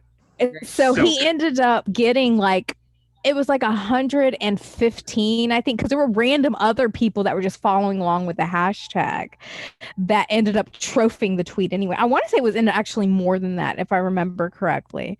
But it was at minimum 100 trophies. On here, we can ask him about it. Yeah. You hear that, motherfucker? You hear that? fuck But you. like that was the point, is like just to kind of fuck with people with, as in regard to like the Fave features and the way people tweeted and the way people handled their accounts and the ats and the all of that bullshit. Like that was the idea, was to just fuck with people about it in a way that kind of made them think about what the fuck they were doing, because it was so very high school, so very fucking high school. Amen I to mean, it is that. still kind of is It is the now. junior high. Let's be serious. Yeah, but like the people that would DM you, hey, do you mind retweeting this tweet for me? I'm like, yes, I mind. I'm not fucking retweeting that. It's like, you asked me to, so therefore I will not do it. Like, who the fuck do you think I am? Yeah, what the fuck? What kind of person like don't do that and thinks like, Yeah, this anonymous person I've never met, like they're gonna yeah, just go with that. That's exactly, the exactly. fuck. So we would always put together like these competitions for trophies. So I mean, the we always had this competition for trophies, just to like the idea was just to fuck with people. Like there was no real reason behind it besides that. So it hold on. You just told me she's moving to a different IG. Well, I'm drunk. I can't even. Alright, I don't know where you keep are. talking. So yeah. do you need to call tech support because you No, know? no, I'm just moving. You it. are the tech support. What the fuck are you talking about, Yeah, bitch? well, exactly. But yeah, I mean, like the whole point of Trail Slime is like, especially with the trophies were involved, was just to fuck with people, or like to shine a light on people that we didn't know very well, which was also a thing. Well, you know So what? But there's a level there that we were all still, like you said, figuring each other out, right? Like knowing. So there was the level there that, like, you know, yep, it was kind of like that third layer that we were talking about earlier. Like, that's okay, exactly right. do you know what is really going on here? And I'm like, I remember, you know, I remember knowing this stuff, right? And in, you know, separatist. By the way, it's the separatist, and I believe there was an underscore. It's the separatist the underscore separatist. Okay, I want to say there's an underscore after that too. I mean, that account is no longer anywhere. Yeah. So it's fine. But yeah. But it was the whole point of it was to just call out the high, not the whole point, but you know, a point was to call out the high schoolness of all of the nonsense here. Yeah. And if you were a popular person in high school that all you cared about was being popular and being prom king or queen or whatever, like, and Twitter is for you. You would not have liked this, and you probably blocked it and blah blah blah. And like, that's cool. Like, listen, that's cool. We're from a different cloth, and we're more than happy that you blocked us or unfollowed us or whatever. Like, I just hope that one day your tweets end up being retweeted into one of us, so that we could then trophy it. Hi, Jay Star from If you first you'd have to look to see if the Fave Star link was in the bio. Yeah. But if it was, you were gonna get the trophy. Definitely were gonna get. What's funny about that, and like people would like DM me about it, is that my Fave Star link in my bio were people I trophied. That was my, because on Fave Star, because it was a completely different website, but it was integrated into the Twitter app, is that you can have like, there's different sections. So it's your top tweets, which is what the majority of everyone had. Then there was like the people you've trophied or the people you've favorited, which were the stars, or I guess hearts. No, it was nowadays. It was stars back then. Yeah. So mine was the link to the people I've trophied. Like that was my link, because I thought that was hysterical. Yeah, no, that's and people would go in and like just start retweeting because they didn't know it wasn't me. They weren't paying attention to what they were retweeting. And I always found that hysterical, because you get these people that have like hundreds of retweets on an @ or a YouTube link. Like, because that's the shit that I would show me, and I thought that was fantastic. So I guess I was a little bit of a troll in a tiny way, but Yeah, but it's you could be a troll back then with so there's an art to being a troll. And listen, you're talking to a guy right now who's got a fucking Billy Bob Thornton, Abby, right? Like I have Mhm. definitely because what we were talking about the other day was like I've always skirted the line a little bit, right? Mhm. So I've always skirted the Not line, and safe that's for work, but safe enough to take home to your mama. right. But like what I did to your daughter after Mama went to bed, yeah, we're not going to write home about. Mhm. You'll do it And when mama's asleep. hey, listen, Mama can join if she wants, but She you know might. that's again that's for another Did you podcast. just proposition me with your wife? That's that. I Oh, like God it. damn I it! like it. I like it. No, I didn't because if that happened, I would be ignored the whole time and fuck you both. All right. So, I mean, maybe fuck us both. God damn it. I like it. Listen, I'm just trying to find a way to get into your wife's pants. Yeah, well, I'll take any way to do it. I'll listen, watch so anyway. so there was this, you know, you could fuck, like there was this fucking with people, and did they understand? Like I remember, you know, and I don't know what the exact tweet was, but you know, like somebody like I replied to somebody, and it might as well have been like reply, you know, dog. Like that was the only thing was at somebody dog, and that at somebody dog would get like 12 trophies, and I'm like, and I knew that exactly what was going on. I'm like fuck you guys. That's such a good burn. Like kudos, that, you know, like because and like the difference between me and the high school group would be like, well, I wouldn't delete it. I'd be like, this is fucking hilarious. Like, don't you understand the funny that's behind it? Like why would 12 people trophy a reply that just said dog? Well, because it's fucking funny. Okay. It's Like, funny. because there's like, there's this magnificent concept called irony. Okay. I'm The not sure what? if you're familiar with And it, No. sarcasm. but it is so good. It's so good. Like it was so it was the strategery behind those trophy givings was so good that like if you didn't get the joke, like again, like if I was some random person that replied dog and got 12 trophies, I might maybe ask one of the 12 people, or maybe two or three of those people, why did you trophy this tweet? And then you might actually What do you find out mean? the Finding fucking out joke. actions without finding out answers without assumption? What the fuck is Hey, that? thinking cap, that's dangerous. All right, that think Yeah, don't think. telling people to think is racist nowadays. Okay, I'm just gonna let you know that. Thinking's Right. hard. Think okay, reckon that's right. Mhm. Thinking makes People have the power of technology in their hands. Like any question you want the answer to, no matter what it is literally a swipe away. It's not, you don't even have to type in the letters now. Just swipe it. You and were hit smart send. enough. You were smart enough to That's it. download an app on your phone and sign in with an account, but you're not smart enough to know what a What joke Google is.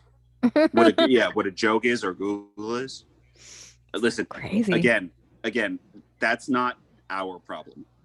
no. That's your problem. That's It's not a me problem. That's a you problem. You see your way out of it. Eve, Plenty. what was there was another thing that you mentioned that you wanted to bring up, and I can't remember what it was now. Well, there was Oh, I there want was to something. a lot of things all of the time. No, I think that I want to definitely take some time to recognize some of the people on Twitter that have passed, and you know, spend some time briefly giving some props to those people, and in the spirit of the fact that Larry King has passed away. Let's face Yep. it, he was like He the did. first podcast. Like, and I'm nobody and I'm nothing. But like I Same. you know I love this microphone, and it reminds me a lot of the Larry King microphone. So I aspire to be as great as Larry Wait, King is someday. microphone code for penis? Because if you're saying that, then that's a little creepy right now. Gobble gobble gobble gobble. I could probably fit that in my mouth. No, it's not. Hold on. We're gonna get dark. I almost fit that Damn. 25 ounce fucking tall boy in my mouth last night. That's true. I Too saw soon? that. Is the Larry King thing too soon? Because if so, I'm okay with it. No, let's do it. Let's roast Larry King. He would appreciate it. Because I You have the know first he would. joke. I have the first joke. Ready? I already said it today. And I Ready, was like, set, I can't go. say this possible thing. Larry King died so that I could have more listeners tonight because he was passing the baton to What and Larry? Which So what one Comedy one Central? What listener. Comedy Central roast? He gave up his one listener. Yes, exactly. No, the replays are gonna be That's fantastic. in 5 years, where you'll be happy you said yes to this. It's only What gonna Comedy take Central 5 years. Wait, what Comedy That's how Central long roast was everything Larry King takes. on? Larry King Was was on a he? Comedy Central. Was it Donald Trump's roast or Bieber's or I don't know. I don't there, remember. I don't remember. there was. I'll If have you to look it up, Google there was that. there. If you look it up, there was a Comedy Central roast that he was on, and it was one of those ones that was just it made Larry King human. You know what I mean? Like he's always had this stellar, you know, reporter career, but there is that other side to even Larry King, and I want to give a shout out to him on to him and his other side because that fits us in our other Yes. side. Thank And you for it your was I pioneering. can't remember what it was, but it doesn't matter because just remembering it is homage enough. Now wifey just rolled her eyes at me again, so All right, so let's then talk about paying homage to let's talk about Ham Tornado for just a minute and just shout out to Ham shout out to Love Ham him. Tornado. for show. And Actually, you know what? That I Harbinger. don't know if you can see that. That is my Ham Tornado tattoo. I don't know if you can fucking see that. No, you got the. There you go. Yep, there you go. There you go. Kind of. I It's can very there you go. bright. I So love so it. Harbinger, we know this. Shout out to him as one of the first real people, Yeah. 100%. right? Like that was that because we were all in our circle of how much more fucked up shit can we say? Oh, you said some fucked up shit. I'll say even more fucked up shit. Mm-hmm. Ham would be like, 100%. well, this is me, and that shit is really fucked up. Like he was a unifier. You want to talk about a unification, right? Yeah. That's so weird. Let's unify. Somehow I was thinking that in my head like better at 2 seconds unifying. ago. Ham Tornado is better at unifying than Donald Trump or Joe Biden. And I think that says a lot about the world because it's society and people with each other and their interactions with each other on a human daily level. Those are the people that are really going to make a difference in people's lives. Yeah, it's absolutely. Donald Trump and Joe Biden are not going to make a difference in people's day-to-day lives. They're not. Michelle Obama. Listen, so wifey will divorce Lily to marry Michelle Obama. I'm going to tell you that right now, Lily. And I don't blame her. Eve does not blame her either. Yeah, like she is like she will scissor until paper cuts feel good. I mean, like I don't know what to tell you. Like, but like there is this piece of when you have fun with people, and then people who are being fun with each other, and then there's somebody that comes in that has just as much fun, but it's actually real for them. Yeah. And that was what Ham was. Yeah. Right? Does Absolutely. that make sense? Yeah. Absolutely. It does. So with Hammy, with Jason, I mean, Same as Jason. I guess we can use real names. Yeah. We can. Well, I mean, with him we can because Yeah. he gave out his real name to everyone That's true. because he was just so like transparent with Real. everything. Yep. Very real. Like the first time I really actually talked to him was him and his brother Smelt, and my one of my TOS pals, Haiku Hag, pulled me into a kick room. And Haiku Hag is one of the greatest accounts ever. I love I him. mean, yeah. I do love him. Like as a human being, like Exactly. he is amazing because obviously we've met several times, hung out with his wife. His wife is amazing. So like he's just I mean, I've slept in his fucking house multiple times. So he's just like legitimately like a really good human being. So yeah, anyway, like Hammy pulled me into like a kick group with those two guys. And I remember being at work, like trying to handle at the time I was working in the corporate office of the place I used to work.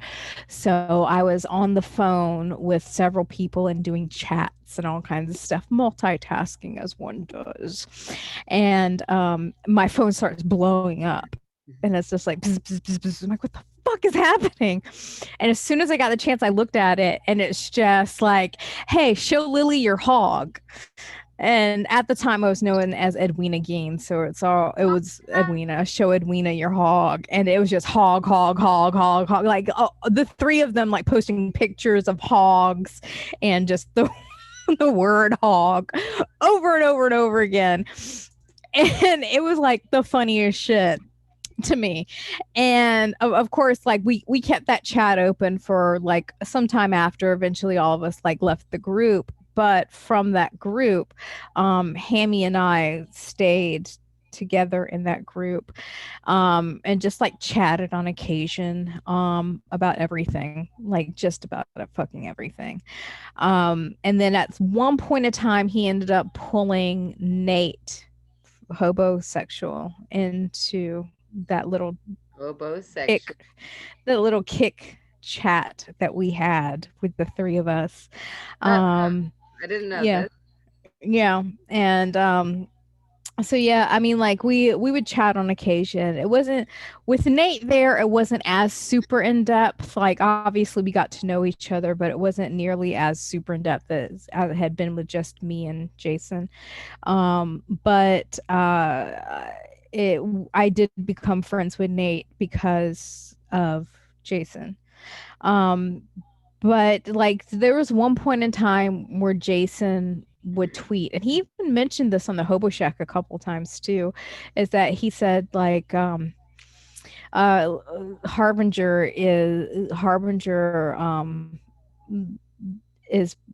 it makes up some of my brain parts or something along those lines. And it's something that I always felt too, like whenever I spoke to him, because we had a very similar like sense of humor. We had a very similar like thought process and the way we processed things. He was just so much more outgoing and higher energy than I was. So that was the part of each other that we made up, was like those brain parts that one missing, the other wasn't. So when because I did meet him, I was only once. It was the very first time I visited Boston. I did meet him, and that's the day that me and him and Haiku Hag and Null Hypothesis all like got together and did like a Hobo Shack Q&A type episode together. But we hung out in Jason's home with his girlfriend, and it was like, his girlfriend was a gem, by the way. She's amazing. Like she and I have had limited interaction with each other. She's a fucking gem. She's amazing. She's just an amazing person. Beautiful. Oh my God, beautiful. But like before my phone had died, so we didn't get to take pictures together, which I completely regret right now. It's just pictures. I took pictures of him because he's so fucking funny. And I'm like, I've got to get this picture of you having Haiku Hag's hat on your dick, like that kind of shit. But we didn't get pictures together, and my phone died, and I regret that. But like when it was time for us to go, because I was staying with Haiku Hag, so it was time for us to go, and his wife was like, "All right, I'm tired, I'm ready to go," and we were all been drinking heavily. He gave me the biggest, warmest, like strongest hug I think I've ever Yeah, had in that's my he. entire life. And he's like, I'm so glad I met you. I'm so thankful you came here. I really want to see you again. Thank you for coming. And He was that has he was stuck he with was a, he me. was a real person. He was a real Hmm. person. He was a real man, and Yeah, there's not a lot of people that you can say that about. So, absolutely. he deserves a lot of credit for that. Yeah. He was, like I said, he was a unifier on new a new instrument of connecting people together, and he was brilliant at it, and he deserves it, and you hear everything Lily just said. He was like a fucking Brad Pitt of fucking, like, yeah, it did. Yeah, I see that face. We're on Zoom right now. I see that face, by the way. And yeah, like this, like you know Just a he beautiful he human he was being a god. He was inside a and out. god. He was a god in a it's a very short, and I don't use that term loosely, and I don't over mean it either. It was a very, it was an opportune time, and it was a good time, and he just naturally fell into him being himself, and it Mm. allowed him to connect with a lot of people, Yeah. and that's He a that's wasn't, a that's a very special gift that yeah. a lot I of mean, people don't have. I think the biggest thing is that he wasn't great at persona. Yeah, exactly. Yeah, So he wasn't great at personas, so he had really like mentally no choice but to be himself with that's people. all he And knew that how to be. included his online life. As That's all long, he knew how yeah, to. That's all he knew how to within be because, reason, well, obviously. that's all he knew how to be because in his mind, I think, from knowing him, like, why would you be anything else? That was his, like that was like Hmm. it's just him being him. So Yeah, That's all any of it, us it have didn't ever make tried to sense to be. be anything else. yeah. So yeah, And he was well, truly one of a there's an kind. inherent confidence in Yes. that. There's an inherent, just an ability to accept who you are and know, that you are who you are, and so what are you going to do with it? And he Mhm. maximized that because he saw this as a perfect way to get himself out there, and not get himself out there on like a social media cheesy way. Mhm. Get himself out there as like a person that Just he as a person. is, was Saw his whatever. stand up on YouTube. At Yeah, that he had he was aspirations of being a amazing. stand-up Yeah, comedian. yeah. He had it. No, he was amazing. He absolutely had it. I mean, Rob Delaney went on to do comedy. I watched a Megan Amram show the other Rob day. Delaney was one of the funniest people to make fun of or not make fun of. There was a Yeah. divide Well, there for a little while, That right? was because way back in the day, like Yeah. he followed me for a short period of time. Like, Yeah. let's be real. Like 5 million years ago when I first started the Twitters. Like he followed back like a lot of people. And I remember his Abby was like the green Speedos. Yeah, Yeah. I don't know yeah. whose dick that On was, like the but lake or whatever the fuck it was. yes, that Yeah. was him. And Yep. he was just like Twitter famous, and that was it. And then, like, there was a shift that happened with him where all of a sudden he started unfollowing people and he started tweeting a lot more vanilla.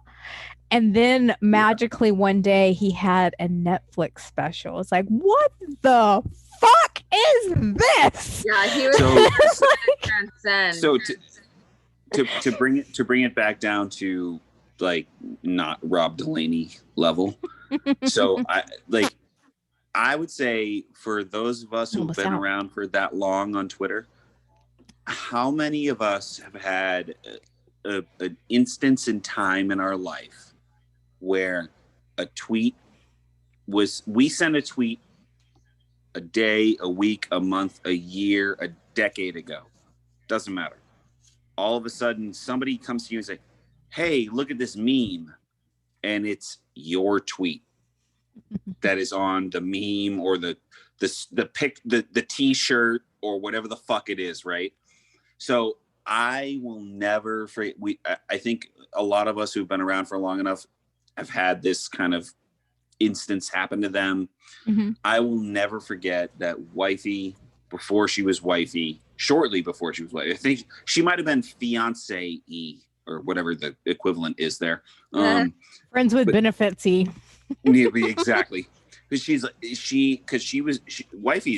way better at all the online everything than I am. So she sends me a text or a screenshot or shows me her phone. I don't know.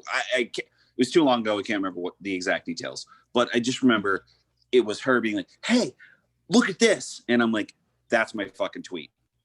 And she's like, "No, it isn't." And I was like, "Yeah." And I had to go back like 4 years of tweets of mine or something to find it and be like, "Oh, it's funny that you thought that was hilarious because that's what I sent. And now, don't you want to give me a blowjob? Because you just think that your husband is that hilarious." And she's like, "I'm never touching you ever again. Your dick is never coming into my mouth ever again." Yeah. And I'm like, in your mouth. I can think of I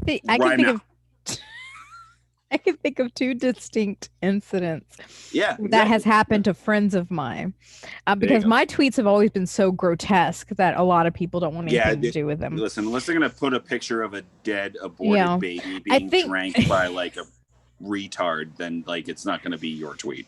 I think like the closest I came was like way back when I first started Twitter, before I had any followers, before I even really like found this darker side of Twitter. Like one of my tweets was I wish my lawn was emo so it would cut itself. So that shit is funny. Right? Apparently, like that's like a common joke now, which I didn't know until someone pointed out. I was like, holy shit. Like, I can't remember who it was, but someone retweeted it. Like, someone found my old ass tweets from 2008, 2009. And like, they're like, oh my God, I didn't know you came up with that. I only just heard it like last year or whatever. I'm like, yeah. It was just funny to me. And I tweeted it to 0 followers. But there was a thing though back then. It was like e-card, but it wasn't e-card. Maybe it was. Yes, that was like the original like meme generator. Or whatever. Exactly. Right. It was like your tweets would end up on like a template, like a little template poster style thing. Yeah, I remember those. And I don't remember what that was called, but like. Well, they were e-cards, but I can't remember. Like, it was like always like either some pastel color with a line drawing of like a 1950s mom or dad with a child. That was typically what it was. And I would say, like, you know, people who used to tweet jokes that we were talking about at the very beginning here, like those jokes, you know, a percentage of them, 5%, 50%, I have no idea, but like a percentage of them would show up on these, you know, funny thing. And I feel like that was like at the beginning of Instagram, because I would always like, it would be like, oh, Instagram, like, oh, you know, oh, I found this I didn't join Instagram till much showed up in my later. Instagram feed, and I'm like, yeah, that's that.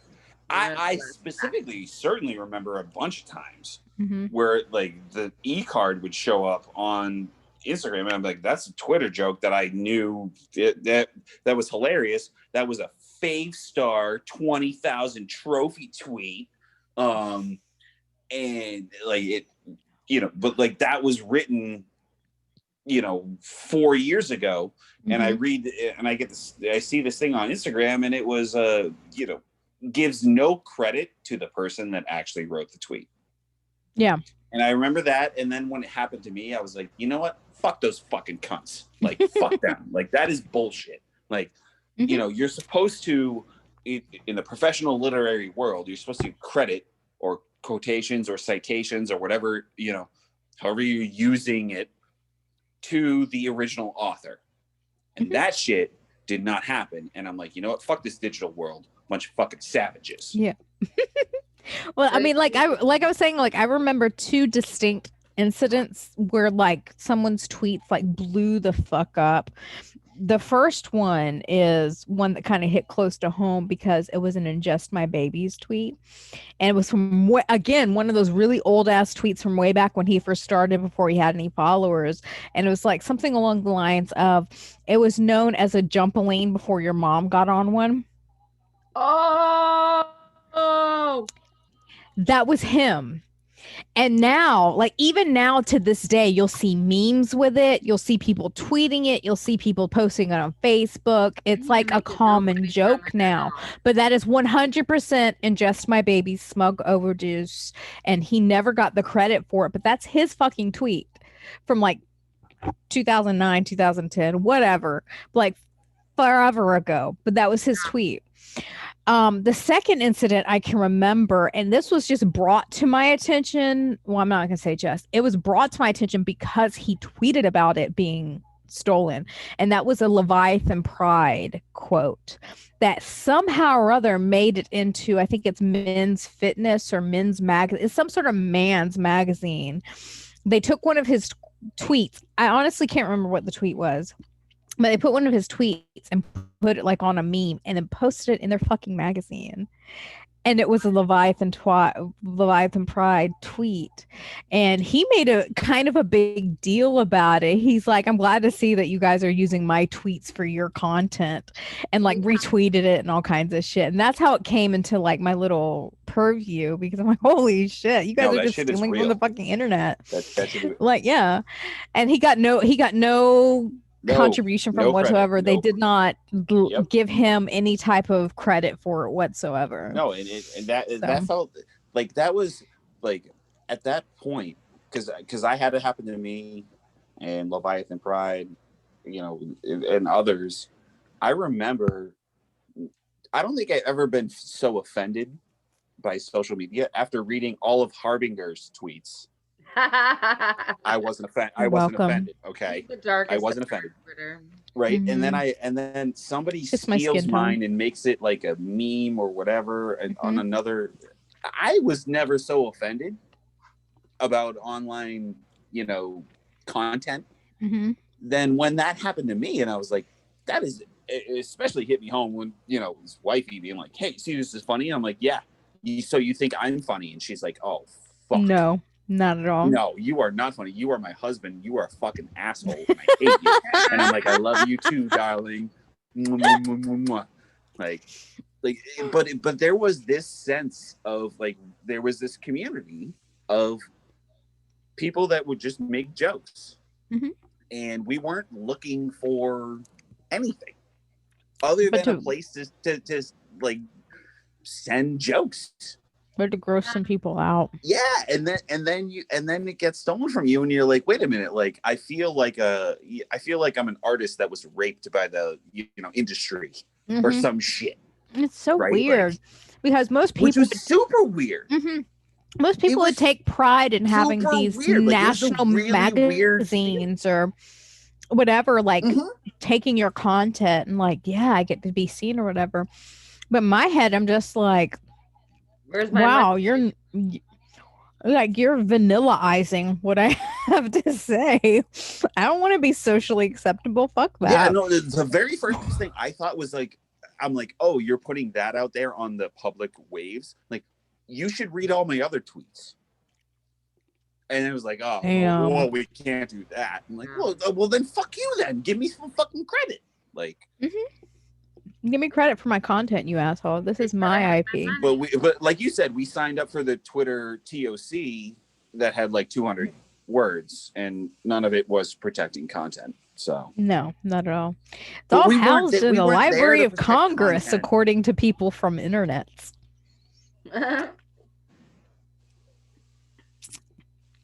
Awesome. So who else do we want to recognize? I do want to make like a very quick do witty titties clever, it's whatever's clever, and big witty titties I believe is the name of the account. who actually did take his life and did pass away. That was like 7 years ago, and everyone has tried to sweep it under the rug. But I think that if we're going to mention some accounts, it was that mullet account with the blue in the background, I and recognize the name and I recognize the Abby, but it's one of those people that I never interacted with. Or if I did, it was so like in passing that I don't know who they are. and then Sorry, Witty. and then going back to Ham Tornado, Ham Tornado is actually how I found Joe, Optimistic Doom. And I have my It's tattoo here that he's kissed. Yeah, where's your Doom tattoo? there she is. Listen, stop stripping, you whores. There's my Doom tattoo. There's my Ham Tornado tattoo right there. So like It for those opens on off the shoulder. I'm retarded. like it's my dragonfly. Okay, so we have it on the same side. That's interesting. I didn't It's on my realize. right arm. He kissed this tattoo. And Mhm. then, yes, I love that woman. So my interaction with Joe is the reason that I am friends with Jim and Tanya Watts from Vagabond Saints. And because of Vagabond Saints, I'm a lot closer to a lot of my Canadian pals, such as Lucanus. I can't remember what his handle is right now, but even Sycophant, who's no longer on Twitter. It's Rick now. Yeah, who's Um, a savage? A savage. I love him. I love him. Just as a person, 100%. I will defend his honor forever. God, He's I can't. an I amazing seriously humor. fucking hope that he listens to this shit. But 'Cause fuck you, sycophant. Fuck you. shut up, Judy. Um, so Joe, like, okay, so anyone who was in our circle knows that Joe was fighting breast cancer for like 3 fucking years. And she had such an aggressive and rare type of breast cancer that even though she went into remission like twice, the third time, no matter what type of shit they threw at her, the experimental shit, the chemo, the radiation, everything, it wasn't working. Like her form of breast cancer was going to kill her. There's no denying that. And but Jim Watts, Vagabond Saints, he took it upon himself to do a fundraiser for her and her child because she was 5 years old at the time, Ari. And he just wanted to make sure that once Joe passed, because there's no way to prevent it, Joe was going to pass. We just didn't know when. That Ari was taken care of. So he took it upon himself to do a fundraiser by sharing On by me. selling some t-shirts. So Oh, it's Vagabroads and Vagabuddies t-shirts. And it was 100% of all proceeds went directly into Ari's college fund. Um, so one day I got like a little kick message from Jim because at the time he and I did not speak. I mean, we knew each other through the Twitterverse. Obviously, we ran in the same circles, but we didn't know each other. mhm. So he either kicked me or DM'd me. I can't remember which, but he was just like, "Hey, I need to send you something. You have a secret admirer that asked me to send you something, and I'm required to send it to you. So I just need to know what address you want me to send it to." And I gave him the address to send it to. I get it in the mail, and it's just a blank envelope, and it says your secret Meyer is, and you open the envelope, and it was Joanna Mace, Aw. and it was a Vagabroads t-shirt. Um, of course, the Vagabroads was in pink across the tits. And the reason like she gave was like because you don't like the color pink and I want to see you in pink. Oh. So That's there's an that, Avi that I have out there that of it's like an that's deep. That's infamous deep. Avi of the Vagabrods logo on my tits, where the angle and the filter is just right, and I look like a big titted skinny bitch, and it looks really good. It's me. It's just a really good angle and really good filter. And end up like Lou ended up like putting like all kinds of um like lights on my tits and all kinds of shit. I'm sure I can find it somewhere. Um, but because of that interaction between me and Jim, like I actually ended up becoming friends with Jim, and then of course by proxy with Tanya, who is his wife, also owner of Vagabond Saints. And now to this day, they are two of part of like this close knit group of people I call family.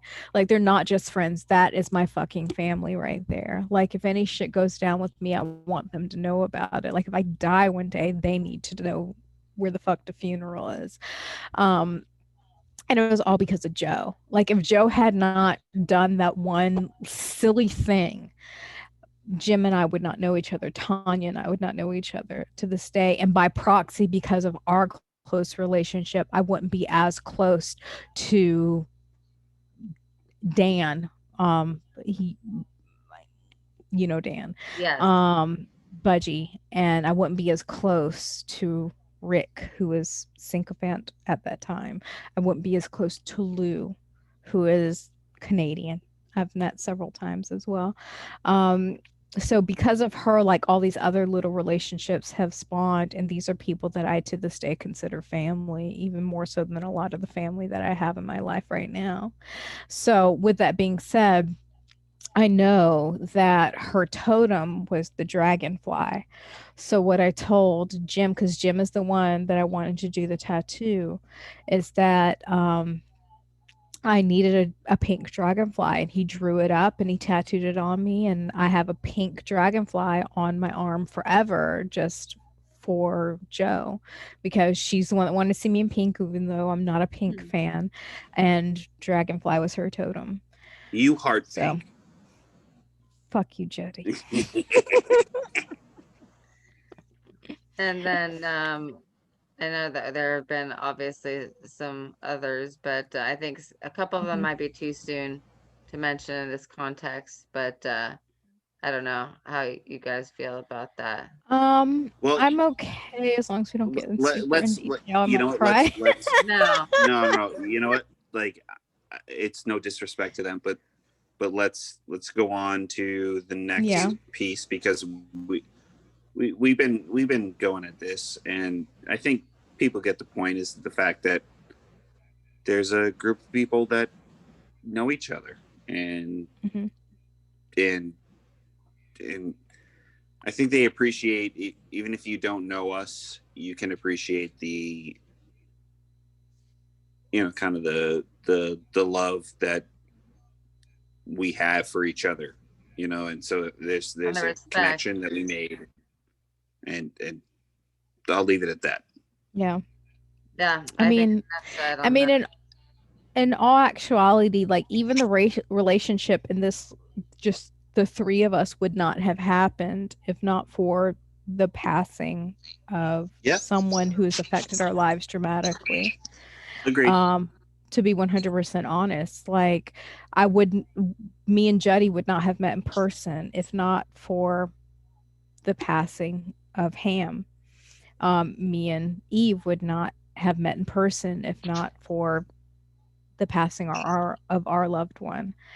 And Listen. I will you know, say it's that. just like these relationships were created because of relationships that we've had with other people, that even though it Exactly. came from Twitter, they were real relationships. These aren't just Exactly. like bullshit. Exactly.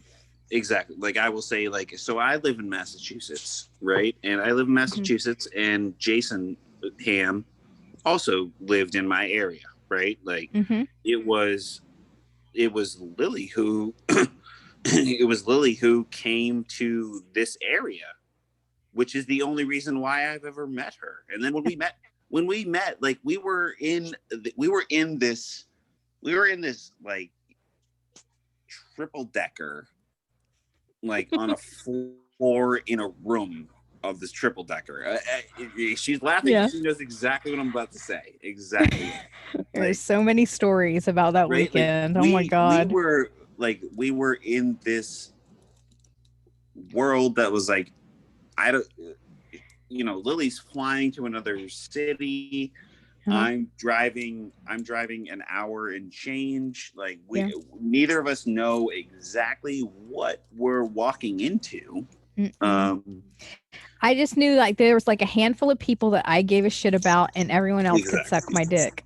Like that's all there was to it. And there was probably what we knew that there were going to be 50, 75 people, something like that, give or take. Like when I was initially informed of, because the whole reason of that particular gathering was a birthday celebration in honor of Ham and in honor of my baby bear, Ron, who Juan Gobeze was what he was or is. Listen, Juan is but amazing. He is. Like we don't talk as much as we used to, but I still love him just the same. By the way, fuck you, Juan. Fuck you, Juan.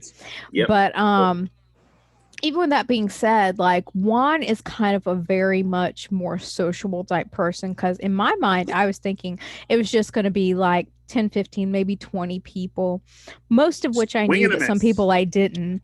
But the thing I forget is that Juan was such a social fucking butterfly. He loved talking to people, inviting people up. He loved being around people and all that kind of stuff. And that's my assumption. That was my fault because I forgot. I'm not that person, but he is. So there ended up being like 70 fucking people there. I was gonna say, you know what? You need those people though. Like you need people to bring people together. Separatist is another one. Just like who didn't necessarily have to be there, but he loved bringing people together. He's still that way. I know. Even now. I mean, just the way he does it is a little bit different because he's very much like peace and love and light and that kind of stuff. He doesn't really come from a place of offensiveness anymore, which I completely understand and I 100% respect it. And that's why I still love him. He's still my brother no matter what. But yeah, like that's there are people like that. Like I tend to make friends with people who themselves are super extroverted. So like they're the ones who like to have people around and they like to talk a lot and they like to do a whole bunch of shit and put their shit out there and whatever, whereas I am not that person. Like I am the textbook definition. My wife, by the way. Exactly. Yeah. But I mean, like, I'm the textbook definition of an introvert. God damn, like if you look it up, you'll see a picture of Lily right beside it with a fuck you.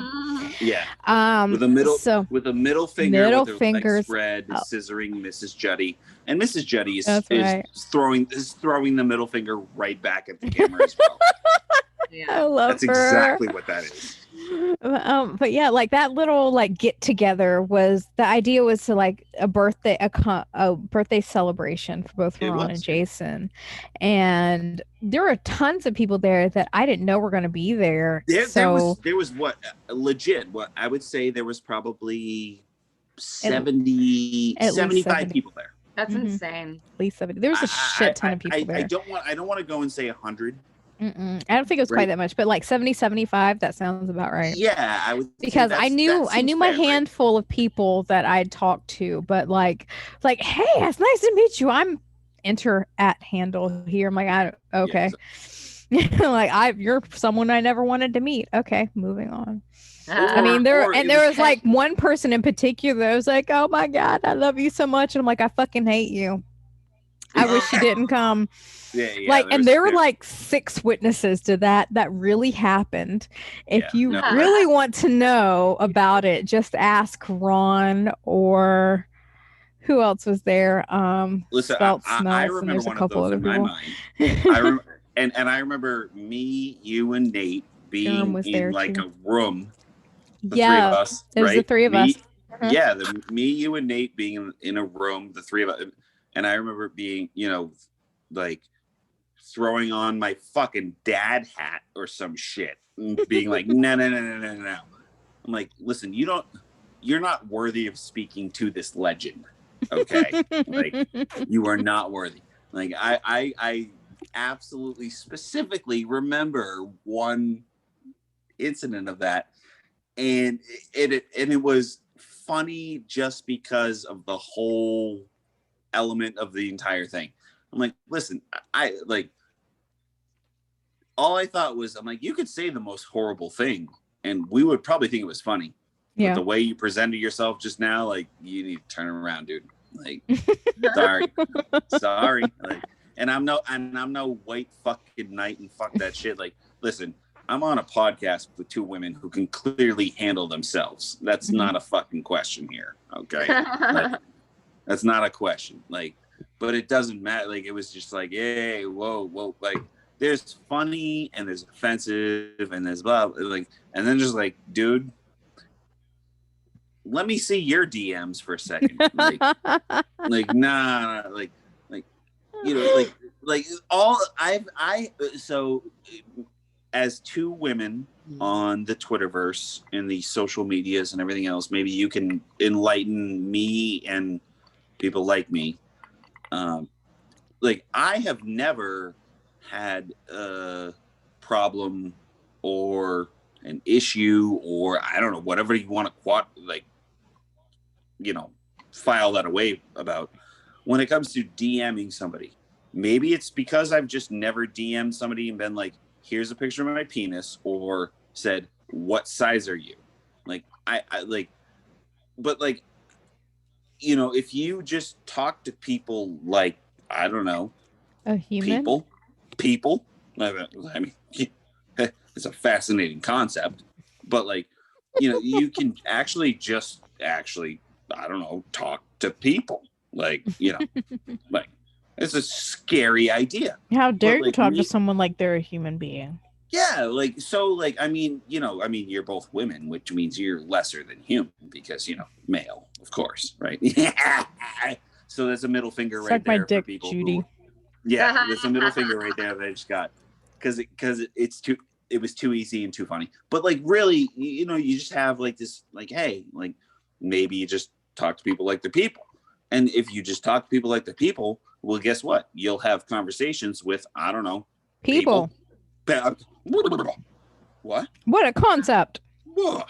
Like, but like, certainly, I mean, you two would know it better than me. There's this element of the online community where it's like, hey, hi, found your handle, here's my penis. And you're like, oh, okay, great, yeah, seen it, whatever, blah blah blah. Been there, done that. Yeah, I mean, that I would assume for any female at this point, you'd be like, all right, great, yeah, next. Like, you're just not going to respond to that, or if you do, you're just going to make fun of them. But there is this piece that's like, hey, faces on the penis and send it back to them. Yeah. So, but there's this piece that's just like, hey, look, like, maybe you can actually develop, a friendly if you don't start off with like, hey, maybe I can have a friendly conversation with this person. I don't know this person, right? 20,000 years ago, when, Harbingerosaurus and Jettisaurus were dinosaurs on the Twitter sphere. Dinosaurs. Like, we didn't know each other. Like, eventually, at some point, there was this risk that we took collectively. It was like, oh, I don't know this person. Like, well, you didn't know me. I didn't know you. Like, but like, hey, maybe you talk to other people. Maybe it's just like, okay, you didn't come across as a fucking retarded creep. Like, okay, cool. Then we started talking to you. And then when you start talking to them, like, hey, this is, I'm actually having what seems like a conversation with a real person. If you're not still skeptical a little bit, you should be, right? You should be. But then when you meet face to face, I mean, it was like I mentioned earlier, it was a glorious moment in my life when I was like, oh, I actually am standing in physically in front of the Harbinger, and it actually was all joking aside. As much as I hate you, all joking aside, it was really a cool feeling. Like it really was. Because you're in awe of me and you should be. Well, I mean, duh, as all are.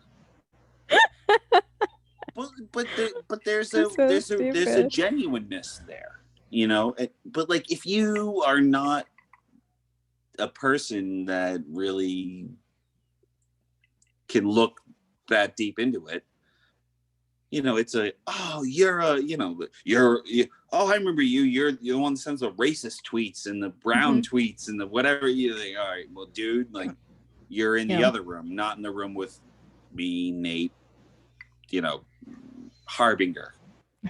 Like, but there's something to and maybe that's and as I say that I hear my naivete coming through on that because I just wasn't a social media person before Twitter. Yeah. But to me it sounds like a just kind of a duh. Like I don't Yeah. know. I because I never had one of those other things.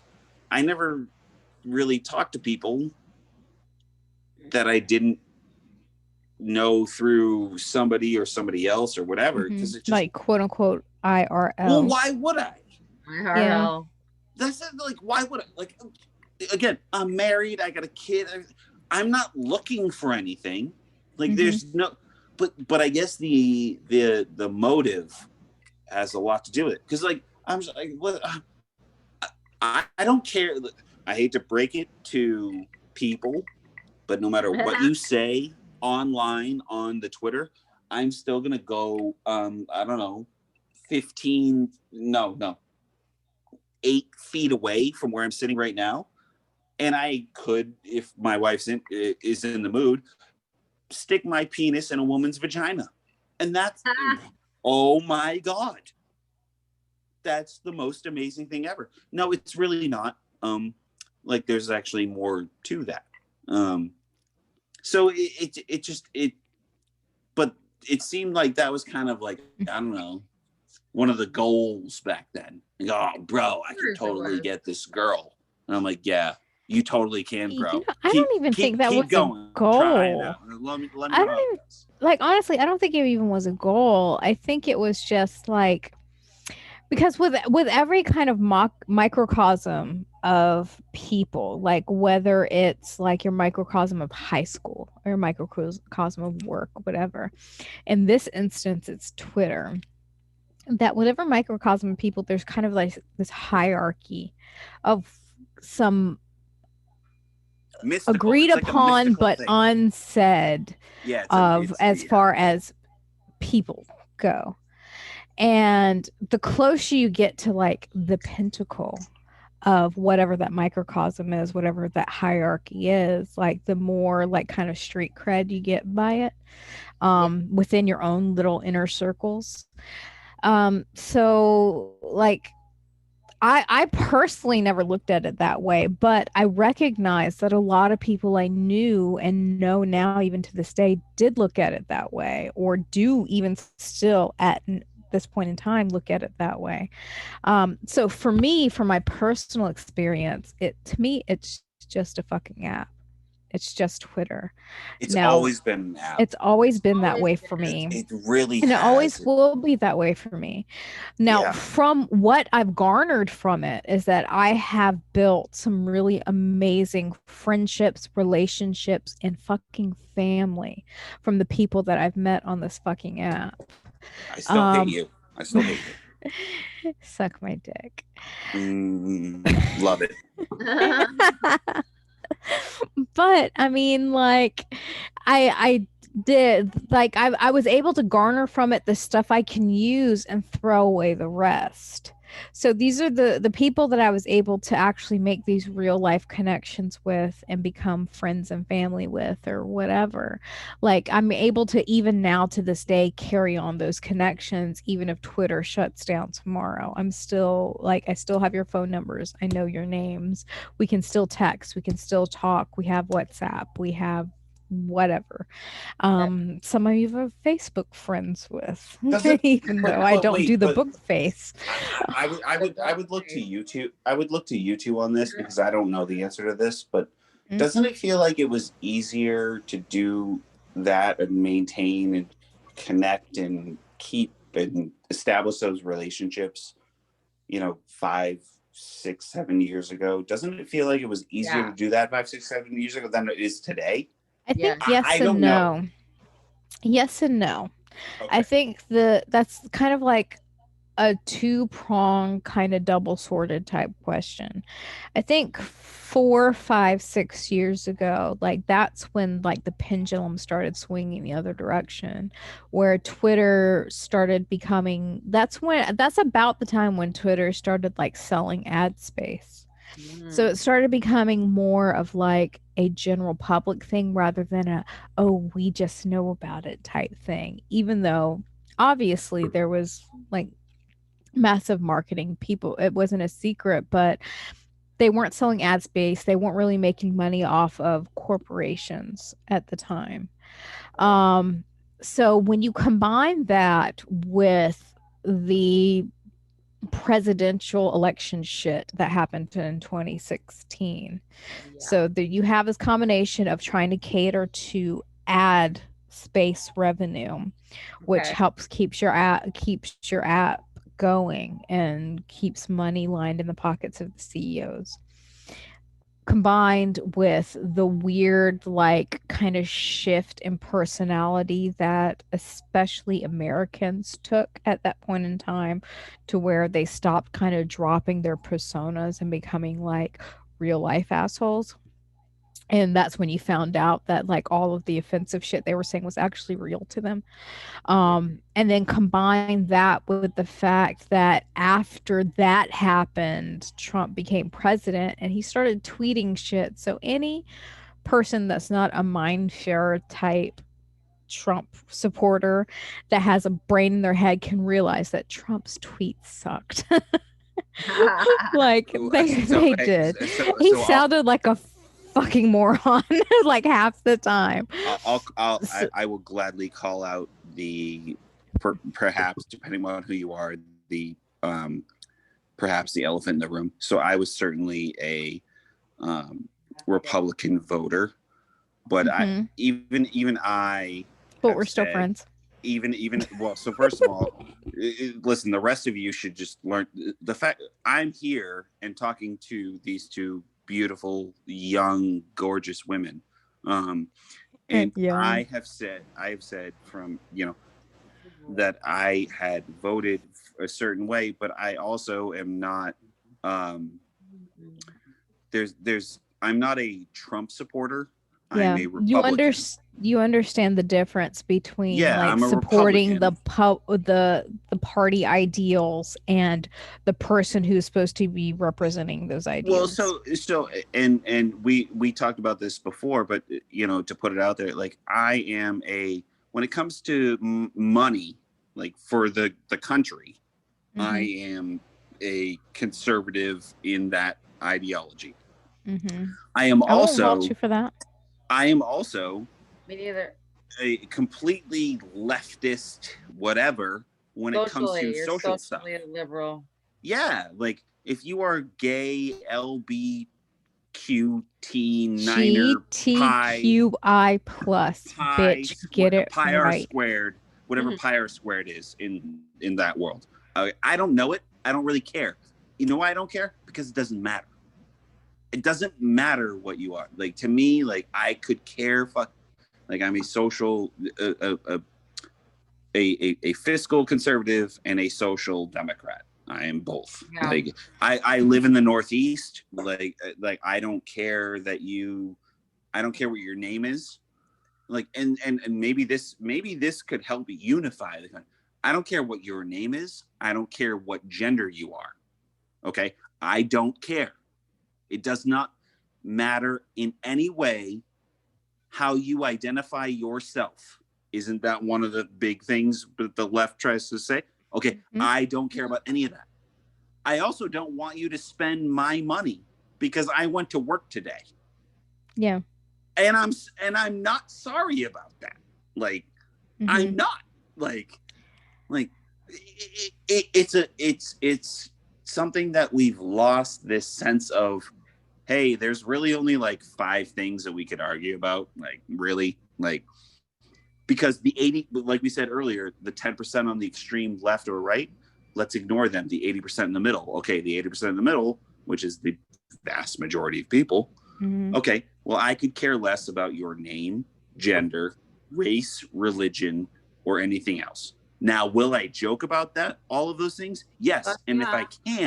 if I can, I'll construct one joke that includes all of them. Because fuck you. Yeah. Because fuck you. Now, in reality, like in real life, like you guys talking about, I none of that actually affects me in any way. It doesn't. But that's why, my nigga, right? I mean, seriously. I mean, Jesus, like, it's not that difficult to live a life that's like, okay, hey, there's like when Martin Luther King Day came up the other day. Martin Luther King Day was my son. This is a very and I've still, and I'd love to hear you two give me feedback on this. So my 6-year-old son has never had a concept in his life of race. Every human being has just been a human being, right? Like when we play sports games, we identify each other by the color of their jerseys, Right. not the color of their skin. Because what the fuck good does that do?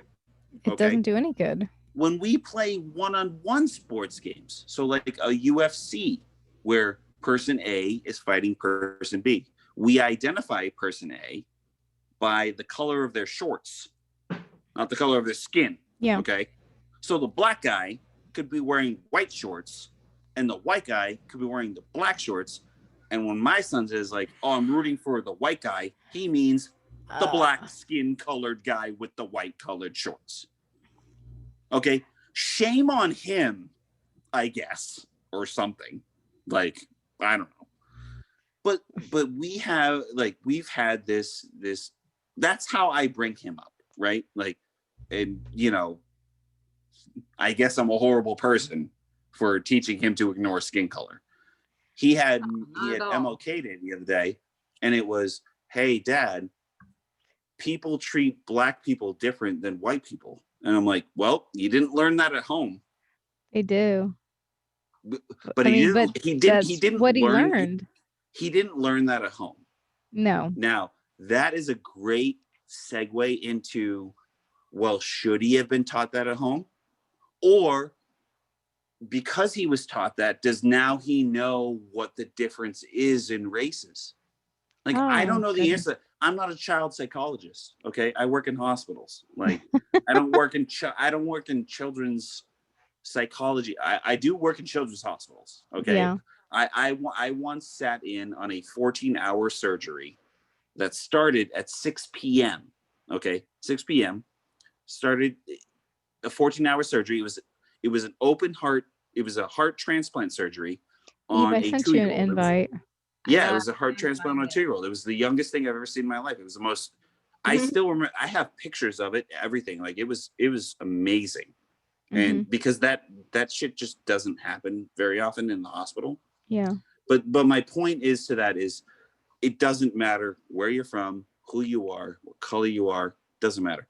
My 6-year-old never knew the concept of color Until he observed like from home.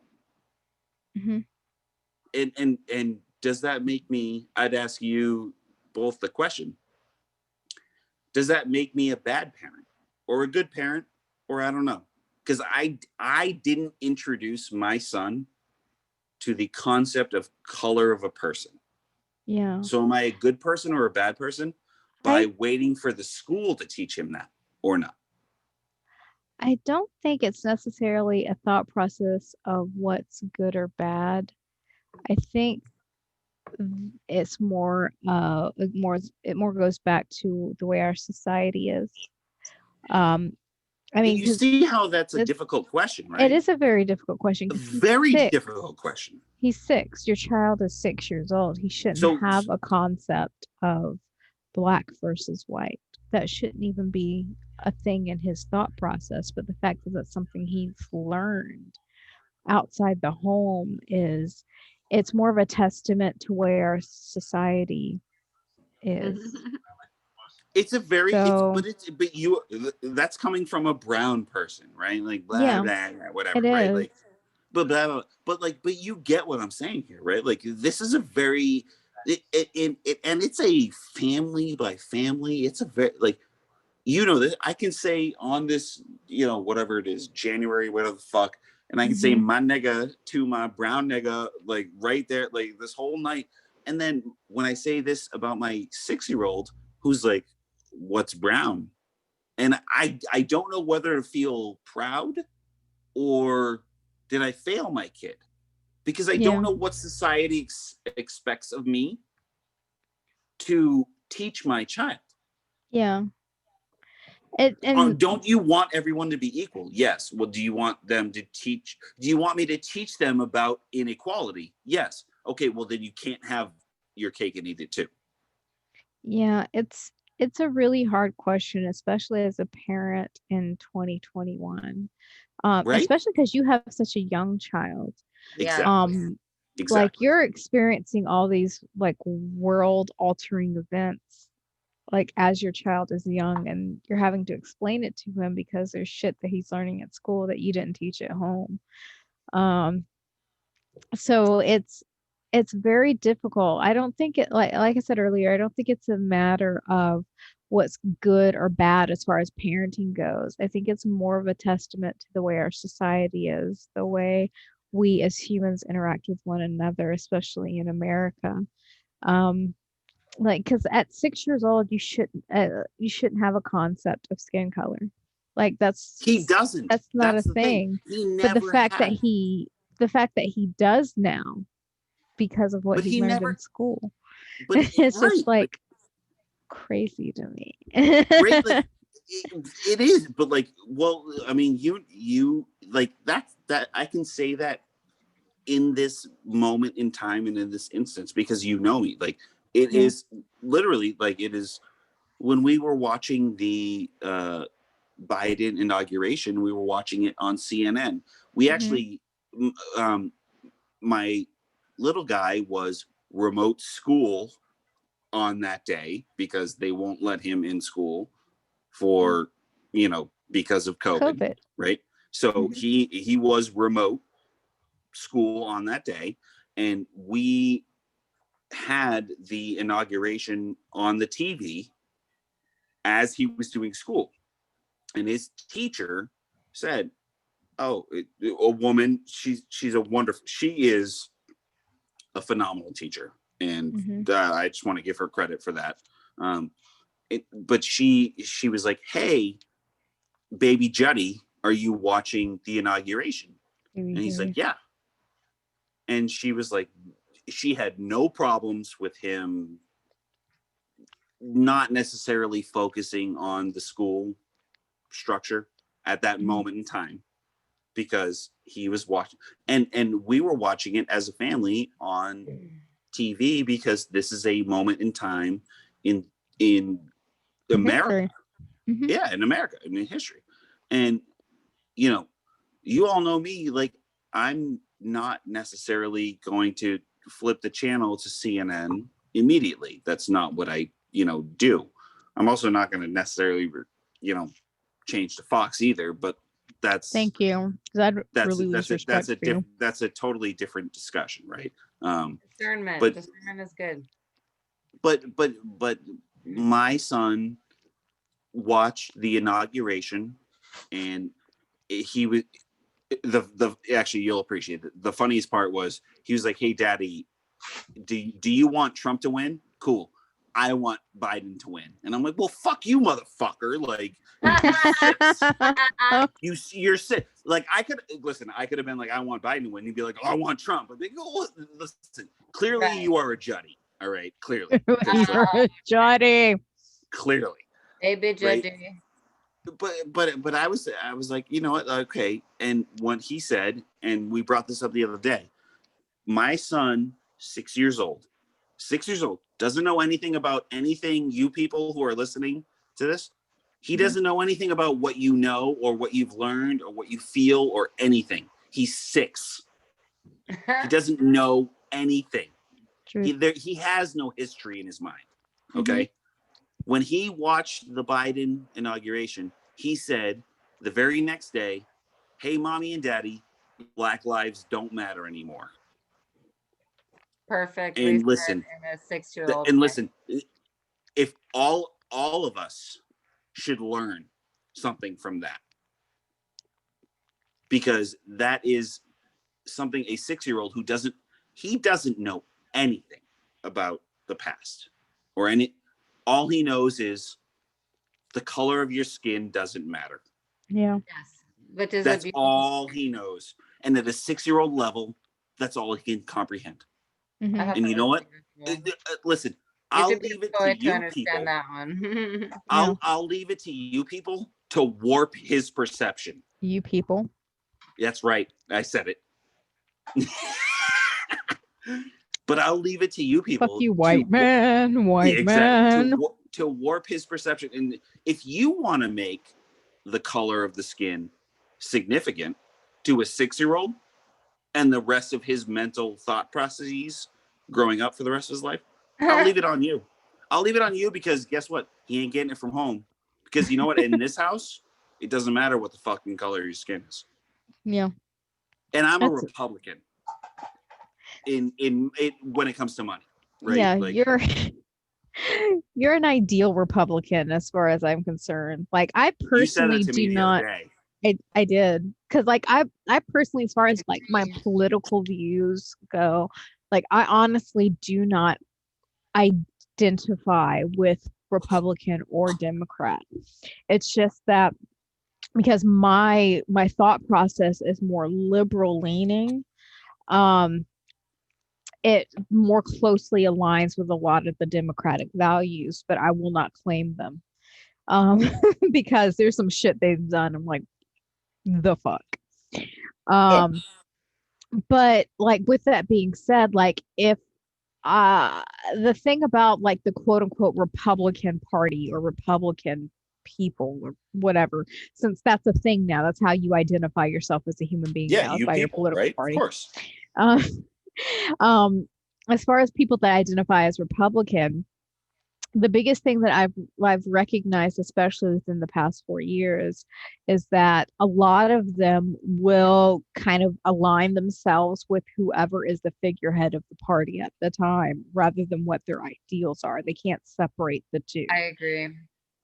So to hear someone who does identify as Republican saying, listen, yes, these are my political views, but my personal views align with A, B, and C, which don't necessarily align with what the Republican Party says here, is refreshing, because the majority of people that identify with either, right or left, or near right or left, I don't know how you guys are seeing it right now, they automatically, no matter what their actual personal views are, they will support whoever is the figurehead at the time, like no matter what, which I think that's the biggest problem, and that is where a lot of the division has come from. So instead of supporting, like, all right, these are the values that I'm okay with, but I don't agree with what this person said, instead of questioning or making known that they don't agree with those things, they're just like 100% like, yep, I 100% agree with this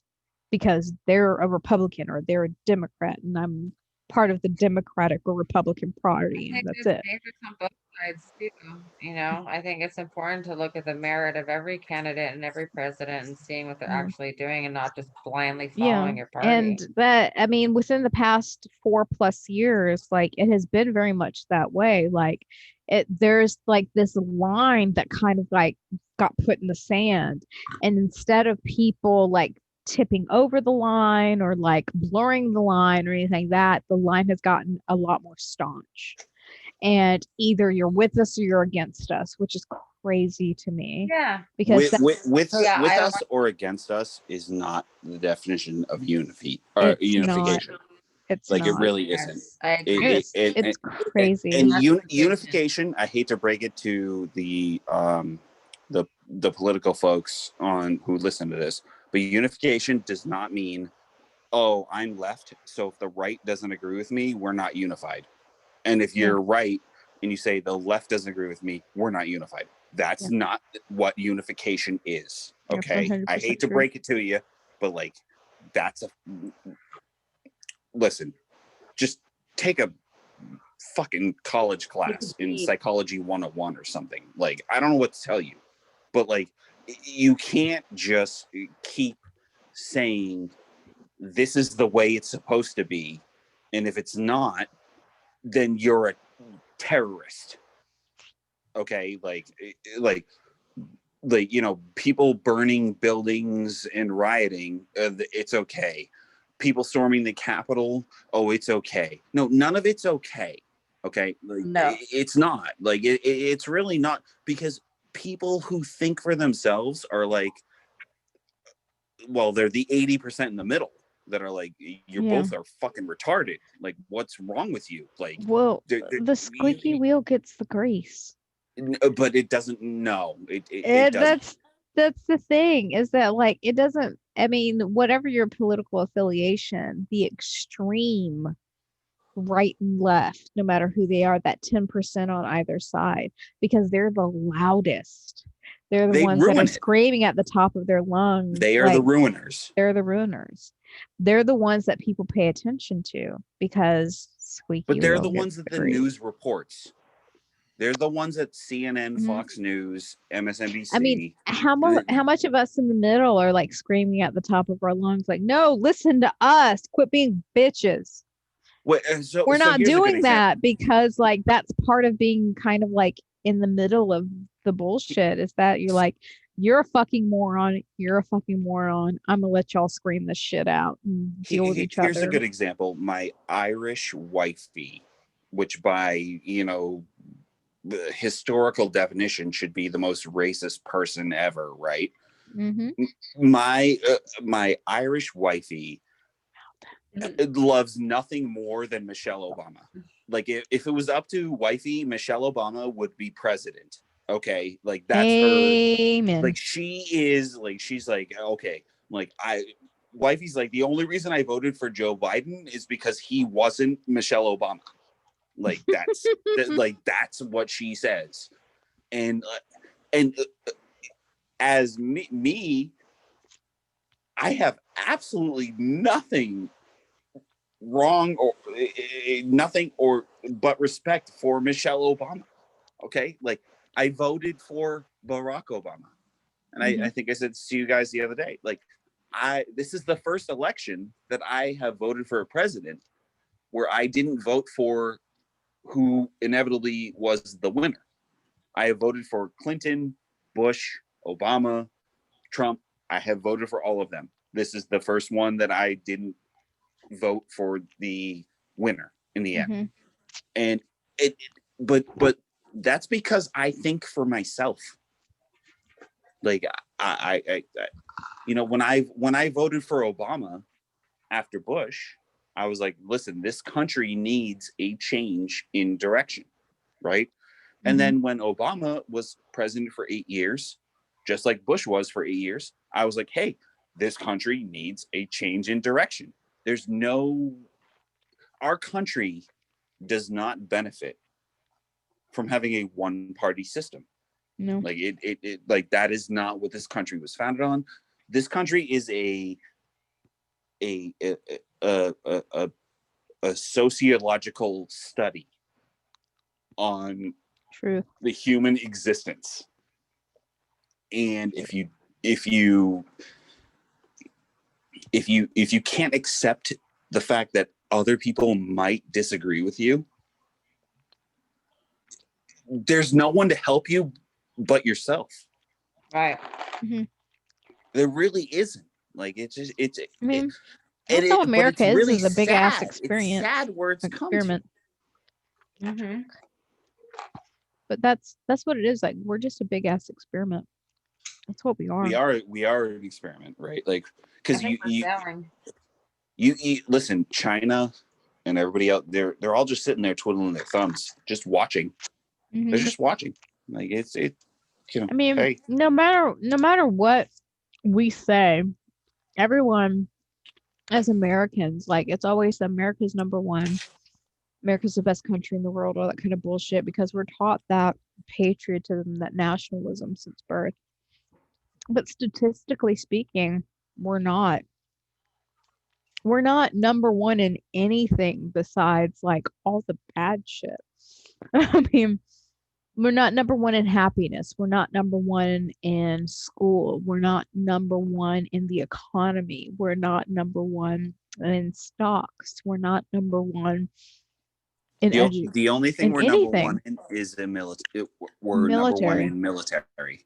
And that's just because like every country we've been injected ourselves into, I'm not even going to say pulled into, any country we've injected ourselves into, we have a military base there. And that's it. That's pretty much it. And people are still clinging on to this thought process that's taught since like kindergarten, that America's number one, we're land of the free, home of the brave, and we're a free country and freedom and fuck yeah, and eagles and stars and stripes and all that shit. If people would just have like an honest and real discussion about the reality of where we are as a country, like the actual historical significance of the wars we have participated in or not or lost. I mean, the shit other than revisionist history where like we won everything, we've done everything, we're the best, number one. The discussions would be a lot different. But we are also, because we're number one with everything, just the thought of even discussing anything that might be considered as negative against the stars and stripes and the eagle and the amber waves of grain is considered unpatriotic and socialist or communist or whatever. I think there's a lacking of honesty in the country. Like, So if you want to get to unity, what is the solution? I don't have the solution. I mean, I don't know if you heard just wifey right there. She's like, I was like, what is the solution? She walks around the corner. She's like, Michelle Obama. Michelle Obama, put a black woman as president. Yeah, like, but there is a genuine sense of, hey, who's gonna unify? And yeah, I will say, my dad was a political science major, and I was born and raised by this, so I've been following this forever. And the last time there was political unity in this country was when Reagan was last elected, and it was 49 out of 50 states. That electoral college, and you can say whatever you want about the electoral college. Let's just leave that aside for it's a right totally now. different podcast. Yeah, that's a entire show, right? But the last time there was political unity was Reagan's last term, and he won 49 out of 50 states. Okay, when it comes to electing the person to lead your country, if the formula is the electoral college, okay, then that's the formula that the country change the law if you don't like it, okay, but that's the formula. 49 out of 50 states, vote for a specific person. Since then, just about every election has gone to the court system to determine who won or not. Okay, that's not unity. All right, unity No. is 49 out of 50. 98% of states vote. So okay, so that's the that. So what did we go through during that time to reach us or get us to a point where there was a unification of, not everyone, obviously, but just, most people across the entire country. And if you can't have that discussion and that if you can't accept that reality that existed, well, then what are we like? What? How are you benefiting our conversation Well, to lead us there? that's what you said, 84. That's 20 years, 30 years ago. 30 years ago. 30 30 years years ago. ago is the last time this country had So a isn't that political a unification as far as votes are yeah, concerned. okay. So there's a couple of things to kind of unpack there. Number one, Reagan was a film star. True. So Very true. he had popular people. He had people behind him because he was just a popular figurehead. Because like why not have a movie star as our political figurehead or whatever as our He had a president? reality star. I mean, Hmm. isn't that like the Trump was a 2020 reality version of a star. movie star or something? Yeah. Exactly. Secondly, there wasn't the access to information that there is now. Um, so at that point in time, it was exclusively what you were reading in your newspaper if you had access to a newspaper that got thrown on your front lawn at the Excuse time. me, what's a newspaper? I'm sorry, I'm not familiar with that term. Okay, so newspaper But is paper do you remember the that Paperboy had Nintendo game? news on it. Yes! Yes. Fling, fling. Fling! Oh my God, that's amazing. So I think with those two things, unity was a lot more possible because you had less opinions. News at the time, even though it may not have been completely objective, at least the news that was reported at that point in time was more along whatever the lines were. Um, so everyone was getting more or less the same information, no matter what their quote unquote news source was, Right. for the most part. So even if it was like lies and deceit, we were all getting the same lies and deceit. Right. Sure. Yep. So we could all make more of an informed opinion based off of this news source because we're all getting the same information. So fast forward to 2020, and we have so many news sources that no one knows who to trust because the majority of all these news sources, instead of reporting the news, they've turned it into some sort of editorial rant, like Yeah. CNN, MSNBC, Fox News, headline news. Like all of these, no matter what time of day you turn them on, you may get maybe 5 minutes of actual news. And then after that, they have some person on, some talking head on saying, what do you think about this? I don't give a fuck about what you think about it. Just give me the news. You Yeah. can't find that. Like there's a few like lower tier sites that you might be able to find that on, such as like Cheddar and Newsy. But even on those, they still have their moments of let's import this person on and say, hey, Yeah. what do you think about this? I don't give a fuck what you think about it. Just give me the news. But the people who show up, who show their opinions, Mhm. right or left, like It depends on the news source. I watched CNN 2 nights ago, and I watched Fox News last night. Mhm. Both of them had people who showed up, and I was like, and I as an objective listener heard what they were saying, and in both instances I was like, you know what, that's a very good point. Mhm. And then very shortly after, I'm like, you realize how fucking retarded you sound right now. Yeah. Like Within the I same listen, sentence. I had the same reaction to both news channels. Yeah. And that's because I believe, and it's all belief. It's everybody's different. But I was listening and I'm like, I agree with what you just said, and I Mhm. completely disagree with what you just said. Yeah. And you know what? I'm gonna go to sleep tonight and fuck my wife up her ass. Like, I don't care. Like, it doesn't It matter doesn't in the affect end, me in any way, right? shape, or It form. doesn't.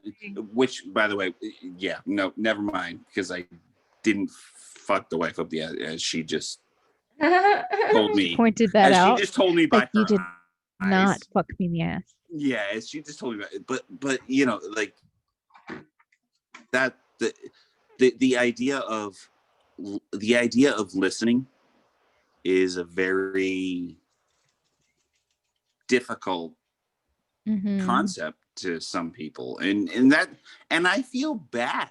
Like I like it's not that I'm superior to anybody. I feel bad, like that they would look at this,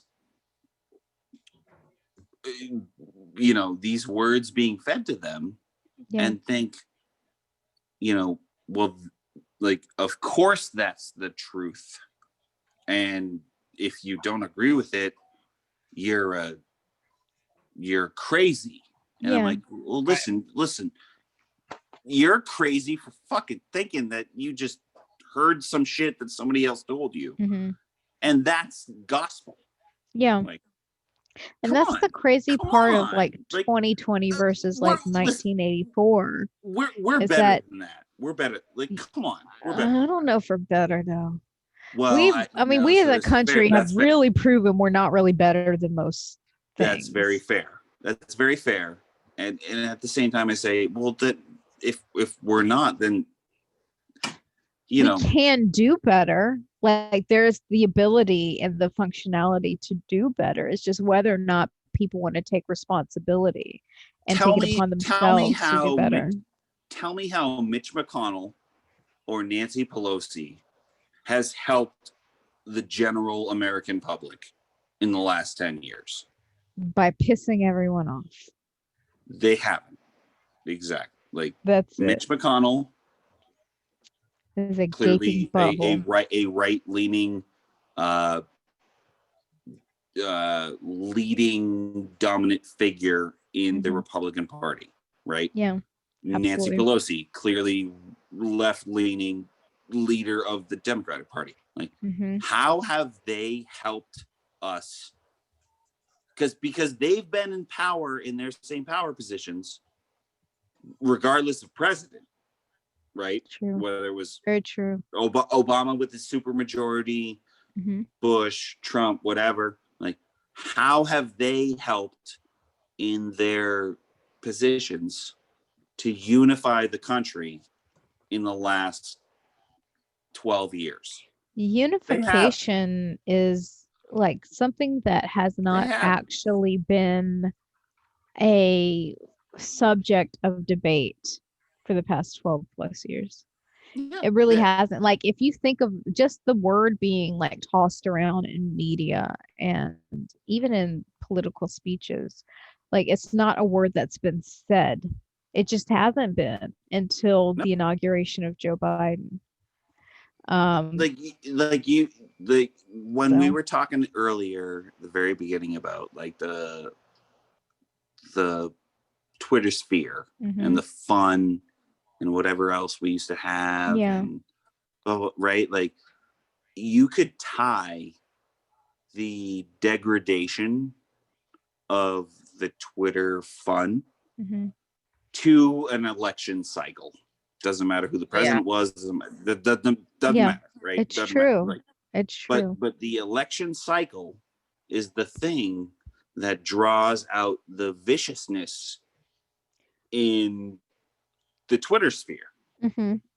I think And at that point in time, because there was a lot of focus and a lot of energy being put into social media, particularly Twitter. yeah, So when you have all these people in power roles, whether it be president elect or running for a position or Congress or White House or whatever the case may be, Mhm. especially in I say Americas, especially in USA. Yeah, because you're not from here because you're brown. I'm brown. I'm from nebulous brown Hey, country listen, somewhere. fuckwads, that's a fucking joke. It's a joke. Fucking idiots. God, I fucking hate you people. So, when Jesus. you have these people in power positions, that their example to the people that listen to them, that actually listen to every word they say rather than researching the words they say, when you have them as the example and the way they are handling themselves on social media, particularly on Twitter, that's the example, and people are going to follow it. It's just the way it is. Because it's not like you're giving a document as to how this is how you use Twitter. Right. So you follow behind whatever you see and you find your niche. But when you have political people with political power using Twitter in that way, then you're going to get a lot of people that use it in the same way that that person does. So it And kind that's, of gives them carte blanche to yeah, say exactly. whatever the fuck they want Exactly. without it being a joke anymore. And Yeah. that was I have a very interesting sociodynamic household of friends that there are two brothers that are staunch conservatives, right? Mhm. And they live in the same house as a teacher paid by, federal subsidies and everything else, and then just a second person who's just flat out, a liberal Democrat, right? And I enjoy using them as like a case study, right? Like that's one of my favorite things to do. Is like, hey, you two, you live under the same roof, you pay the same rent, right? Mm. Right. And they go back and forth, and these are my friends. These are my real life friends. Okay, so in FYI Twitter, um, some of us have real friends. Okay, like we actually have like people that we know. Okay, and like It's true. We do. we talk to them. Okay, outside of the Twitters, and like there's a person who has a face. Okay, not my face, because if my face were to show up, it would, all Break the the women would internet. all the women would just spew eruptions from their vaginas, because they It's see blood. they It's they blood they see the spew from sling their blade and they're vaginas. like, well, that's glorious. Okay, yeah. Anyhow, right? Like there is like there like I have these friends. They live in the same, and they absolutely politically hate each other, but they absolutely live together under the same roof. It is, to me, it seems like that concept is like, some people just cannot understand how that exists. I'll bring it back even closer.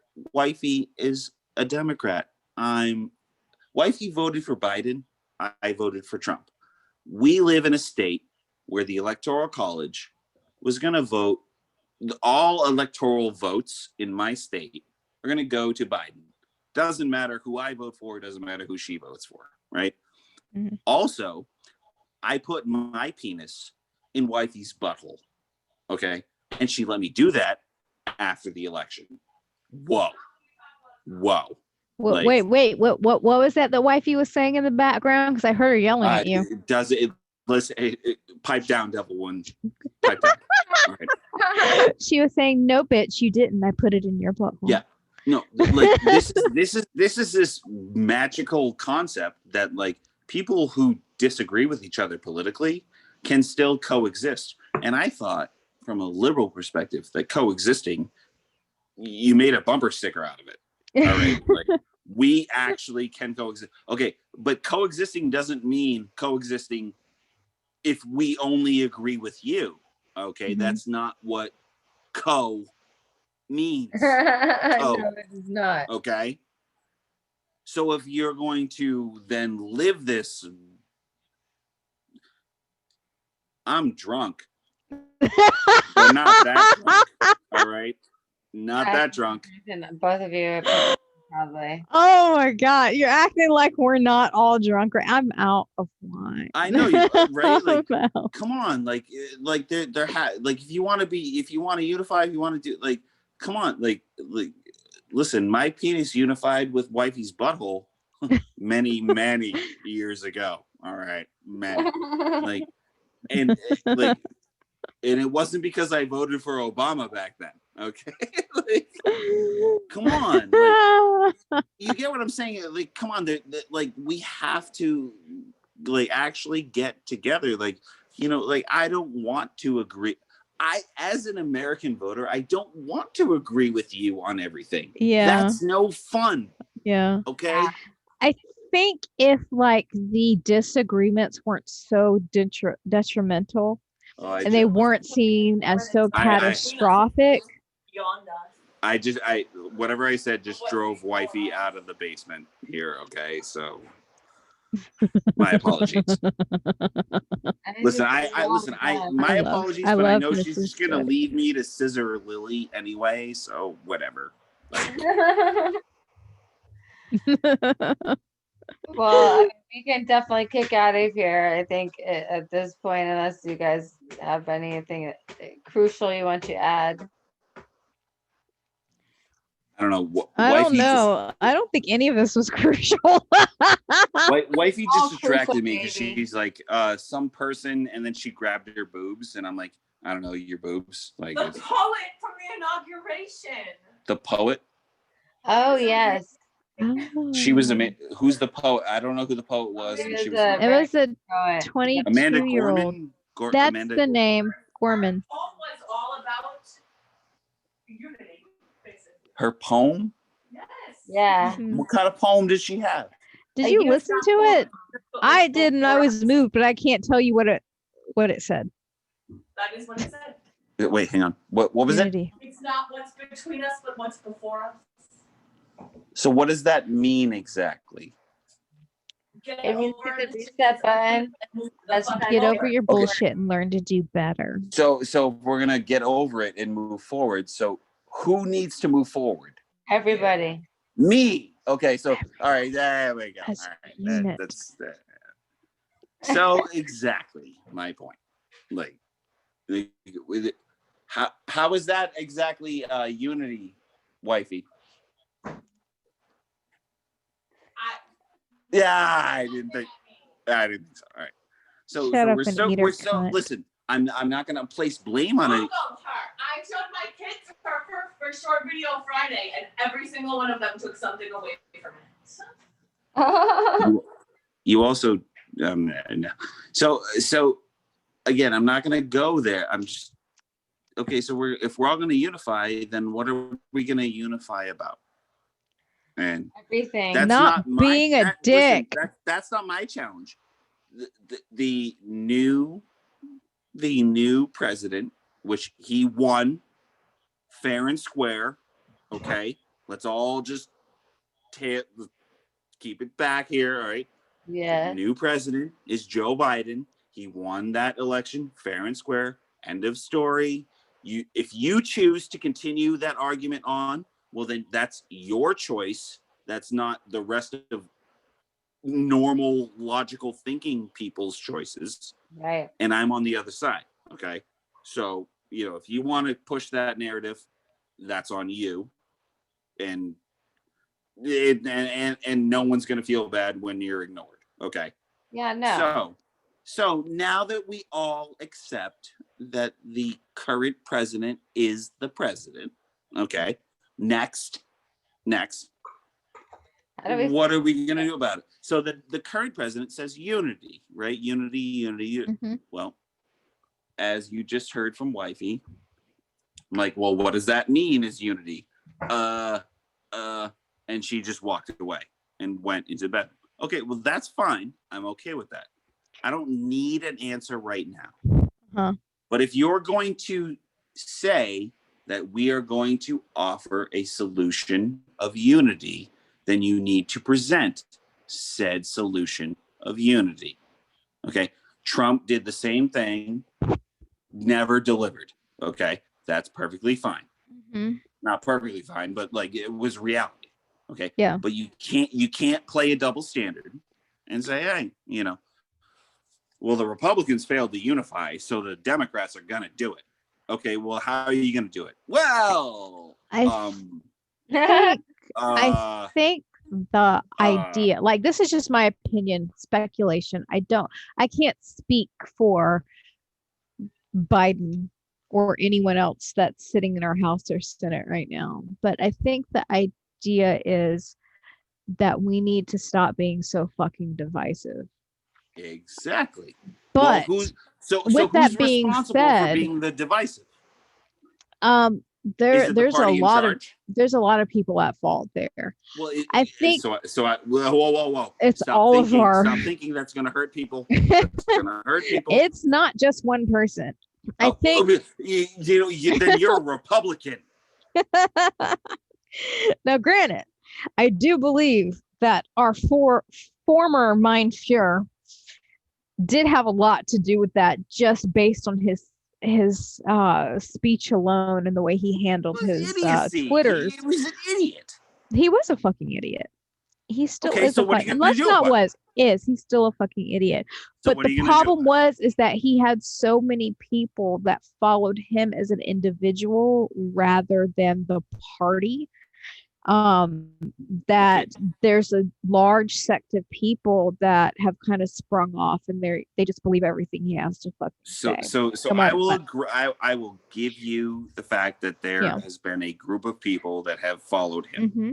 Now, with that being said, every time there's like a radicalized group, there will inevitably be on the other side. Whoa. Another radicalized group on the other side of the pendulum, fighting against the radicalization. You told me, you just said on national radio that you hate Democrats. On national radio. No. Now, granted, it could be national if anyone watched this shit. No one gives a shit about this car crash. It's not even a podcast because we're not podcast. You know talk exactly show. What the message is here. You know. And I'm fully accepting and willing to to undertake everything. Like on the other side too. Trump did not help anyone. Like I totally get that. Like so are you willing to accept that? But more important, not you, but is everyone willing to accept the divisiveness that was brewing for many moons? I think everyone can be unified in realizing that there is divisiveness. But that's step one. The divisiveness prevents both sides from admitting that they have any amount of fault in it. Which means my 6-year-old runs politics. Yes. Yes, essentially. So I'm electing Baby Juddy for president 2024. I second that. Are we 10 at that point? I think it's fine. The motion carried. So motion carried. So Harbinger, by the way, yes, you might Judy. So there was, that because we met in the Boston area, know that there was also an individual known as living in Boston at some point, right? There was an individual. Listen, this person is a pathetic savage, okay? and That is it should savage. be he's an abomination to the world. All right, damn it. Anyways, Rabble, rabble, rabble. aside from that shenanigans, right? So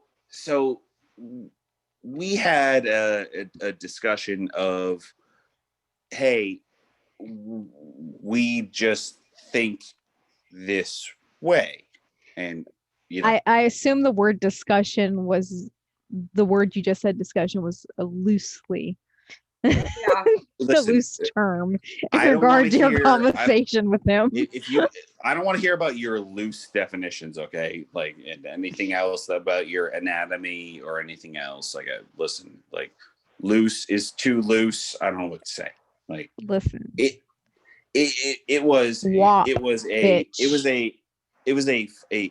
nice conversation that was, hey, this is the way it is, and I'm like, hey, the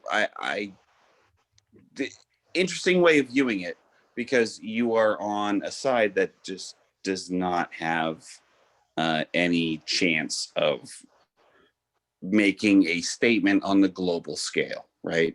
And so living in the Northeast, if you are anything other than a staunch liberal Democrat, living in the Northeast is a very difficult place to be.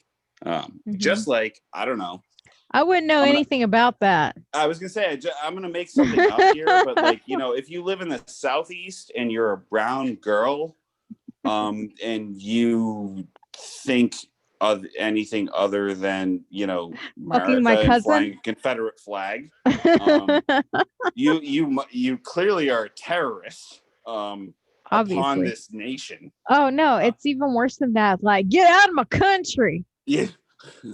Like, motherfucker, I was Can born you here. even What are you spell talking country? about? How do you even spell country in Spanish? Yeah, well, I El, was born get in out, Mexico. oh, por favor. Like, what the fuck did you I just was say born to in me? Mexico, so I don't really know anything about Spanish, but Like, not that's besides the point. not even that country. Like, you realize there are more Spanish speaking countries than just Puerto Rico and Mexico, right? What? You realize that anytime anyone says country, all I think is CUNT, tree, like country. Ding, Like, ding. if you don't think like country, if you don't hear country, you think like, well, that country's a fucking cunt. Like, I Cunt. don't know. Then you're not going to Agree. understand my tweets, I guess. I don't know. Truth. Like, But yeah. it's too easy.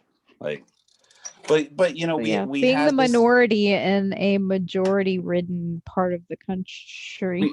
we have this divide. We've always had this divide, but we've always had this healthy divide where we could disagree and continue the country,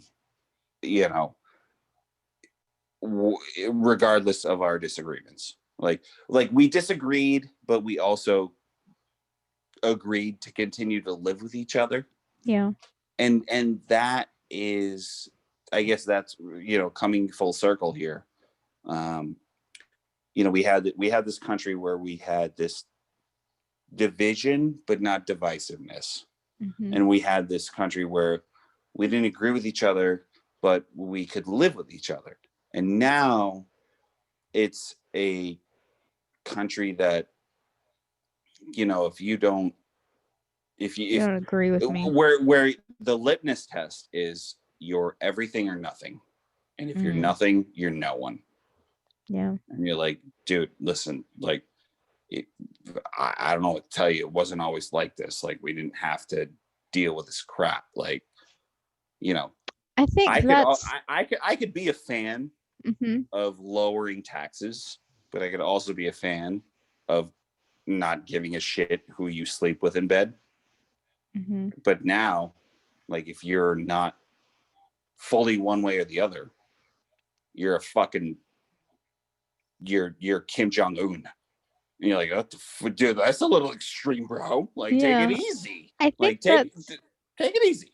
That's But exactly what it is right there, is that like what you just said was that we can admit to these things and then go on with our day. But I Yeah. think the biggest problem is that we're at this weird like crossroads as Americans, to where a lot of people feel it's okay to voice the worst of what their opinions are without acknowledging other people's opinions, Right. because they have the platform and then the validation of our leaders behind them. um so like, instead of like, I'm gonna voice whatever my opinion is and I'm not going to fucking listen to yours, is kind of where we're at right now. So people end up in this echo chamber of like, your circles devolve into just people who are reciting back to you exactly what you think. So you think that you're all powerful and that your side is the right side because everyone you follow, everyone you interact with, no matter what the social media platform, is repeating back to you the same exact shit that you think. Yeah. And I think that's a huge problem because, yeah, we've always had these people that have had these like insert ism thought processes, racism, misogynism, whatever, homophobia, whatever the case may be. These are all people that have always had these views, but they were better at hiding it because in their purview, there were people that fought against it. So they didn't want like the backlash of it. But when you bring it down to analytics, which is what social media does, is that you can eliminate all those people who oppose your views. So it's easier to say all the dumb shit you have to say because you have, per the algorithm, all these people that 100% agree with you. So therefore, all of my weird ass like conspiracy theories have merit because how could it not? I have 100,000 people right here that say that they believe the same thing. So it's just a crazy world we live in with, yes, everyone has a platform, everyone has a say so, everyone has opinions, but no one is willing to listen to anyone other than the people that they agree with. That's my point um, with the political climate that we're Yeah. in right now, right? Like it's a, hey, you agree with me or you're the traitor. Fuck off. Yeah, you're a traitor. And it's like, Get hey, out look, of my country. yeah, brownie, damn it. Like I my want a next brownie right now. I want a brownie. Like a brownie sounds amazing right now. right? Someone give Like me brownie. it's a very like, you know, it's a it's a very difficult world to accept right now. And I don't think it ties back to any individual person. I think individual people have exacerbated Yeah. that feeling. You know what I mean? Like that. They just made it I acceptable don't to deny that in express. any way. Like there's, Yeah. you know, They there's just made it I do not. acceptable to express those feelings and then be embraced by the communities that agree with it. I remember when George Bush left after his second term on the uh, on the helicopter from the Capitol Hill, Mhm. and it was a million people who were celebrating, Yeah. who I thought were celebrating Barack Obama being president, right? Like, and I thought that was a genuine like celebration that we have a black person, doesn't matter man or woman, just a black Hmm. person that's president, Someone right? that's just not And white. great, and that is something worth celebrating in this country because Like that is a significant step forward. Okay, that is legit. 43 Like that, crackers, then an yeah, Oreo, like that is and a then a legit. Cheeto. Yeah, that is a And we're meaningful back to and legit. crackers. Like that has socioeconomic, political, everything meaning when it comes to the world as viewing America as this, you know, trial of you know, how government should run. And that was a, you know, a real thing that had real meaning, It did. not just in America, Mm-hmm.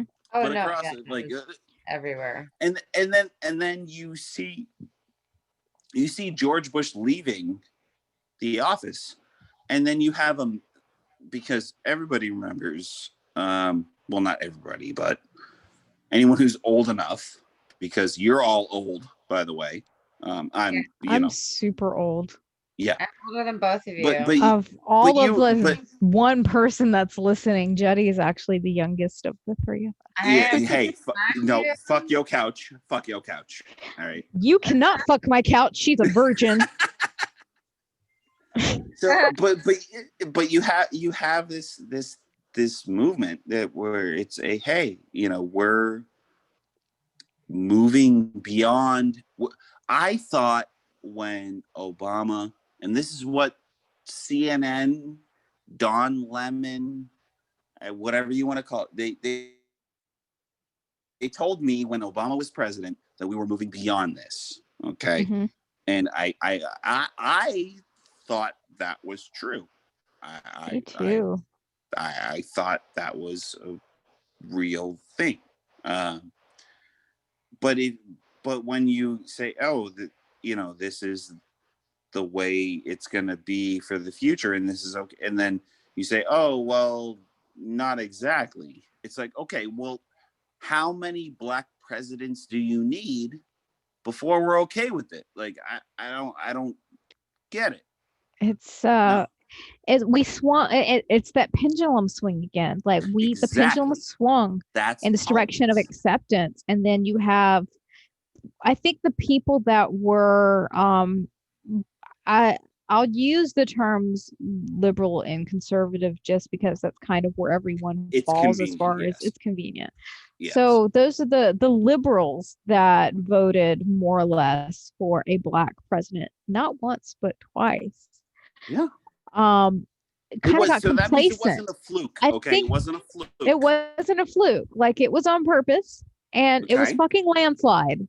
Okay, there Yeah. was no way to even like remotely say what was close. It wasn't. It was That- fucking landslide both times. So wait. So as a brown person, Mhm. does that mean that, can you say, okay, like race no longer matters when it comes to the presidency? Can you I say that? think that is what people thought when it came Well, to can you Trump say that? versus Clinton. I can't say that. And Interesting. I Okay. think the reason being is that, like, when you go back to the 2016 election, the liberals, I'll just use, like I said, those terms I'll use Yeah, because they're just convenient. yeah, exactly. Yeah. The liberals that got out there and they voted for Obama both times got complacent, and they got like, well, we've kind of like jumped that hurdle. We have had 8 years of a black president. Like, it's a shoo-in. Like, who the fuck would vote for this person? So yeah, I'll go ahead and give my vote to Bernie Sanders or to whomever is not the actual Democratic candidate, because who would fucking vote for a Cheeto? Who would fucking vote for a reality TV star? Who would fucking vote for the guy that says grab him by the pussy? Like, who the fuck is, who's gonna, like, we've moved beyond this. We've had 8 years. Like, who would move beyond that? And guess what fucking happened? So when the American public, you've got 150 million voters. Okay, this isn't like 12 voters, No. like your fucking local school committee or some No. shit, right? Like, Mm-mm. this is the entire country. And when you know that 10% on the left and 10% on the right, the Mhm. ones that you've been hearing from, right? When you acknowledge that there's the 80% in the middle Mhm. that are like, we don't really care about the 10% on the left or right that Mhm. that you all have been reporting on, for the last whatever. Like, so are you disappointed in the result? And I assume, when Trump gets elected for the first time, you're disappointed. But who are you disappointed in? Like, are you disappointed in the group that thought this was all squared away and wasn't a problem anymore? Or are you disappointed in the people who voted for those people or for Trump? But how can you be disappointed in those people who voted for Trump?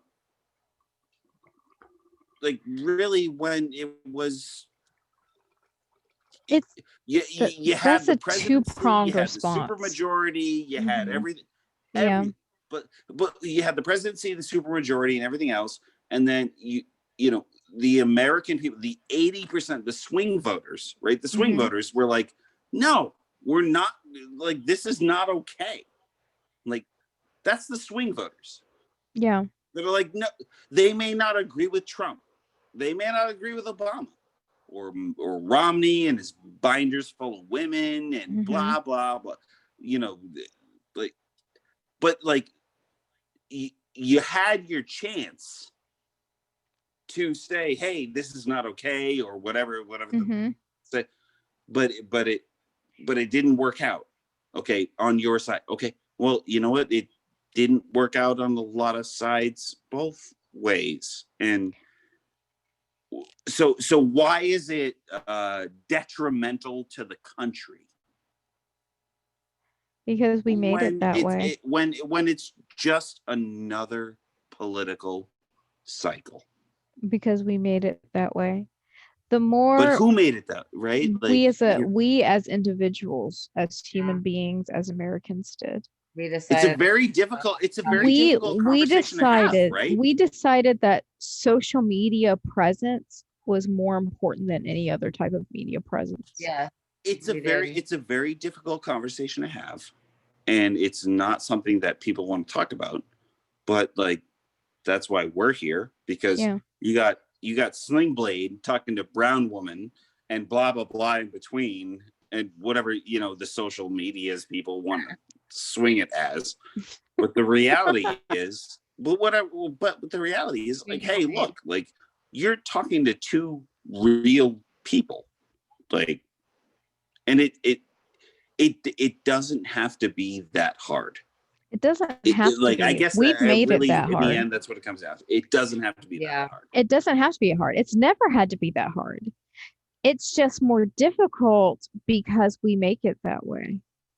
I mean, we as a society, as Americans, like, I can't speak for the rest of the world. Like, all I can speak of is on the platform as a social media user that has been a social media user for many years in the United States of America, and what I've observed in my own experience. In my experience, like, I have seen, like, the slow and steady movement towards social media as almost the sole source of information, whether it be fake news or not. And people will take what they see on social media as gospel because someone they follow, someone they like, someone they that is a political figure tweets about it or puts it on Facebook or whatever the case may be. So Lily lives in a southern, world. I'm going to leave it at that, right? And that state has always been a reliably Republican voter bloc, right? It has been. It always has been. And so this year,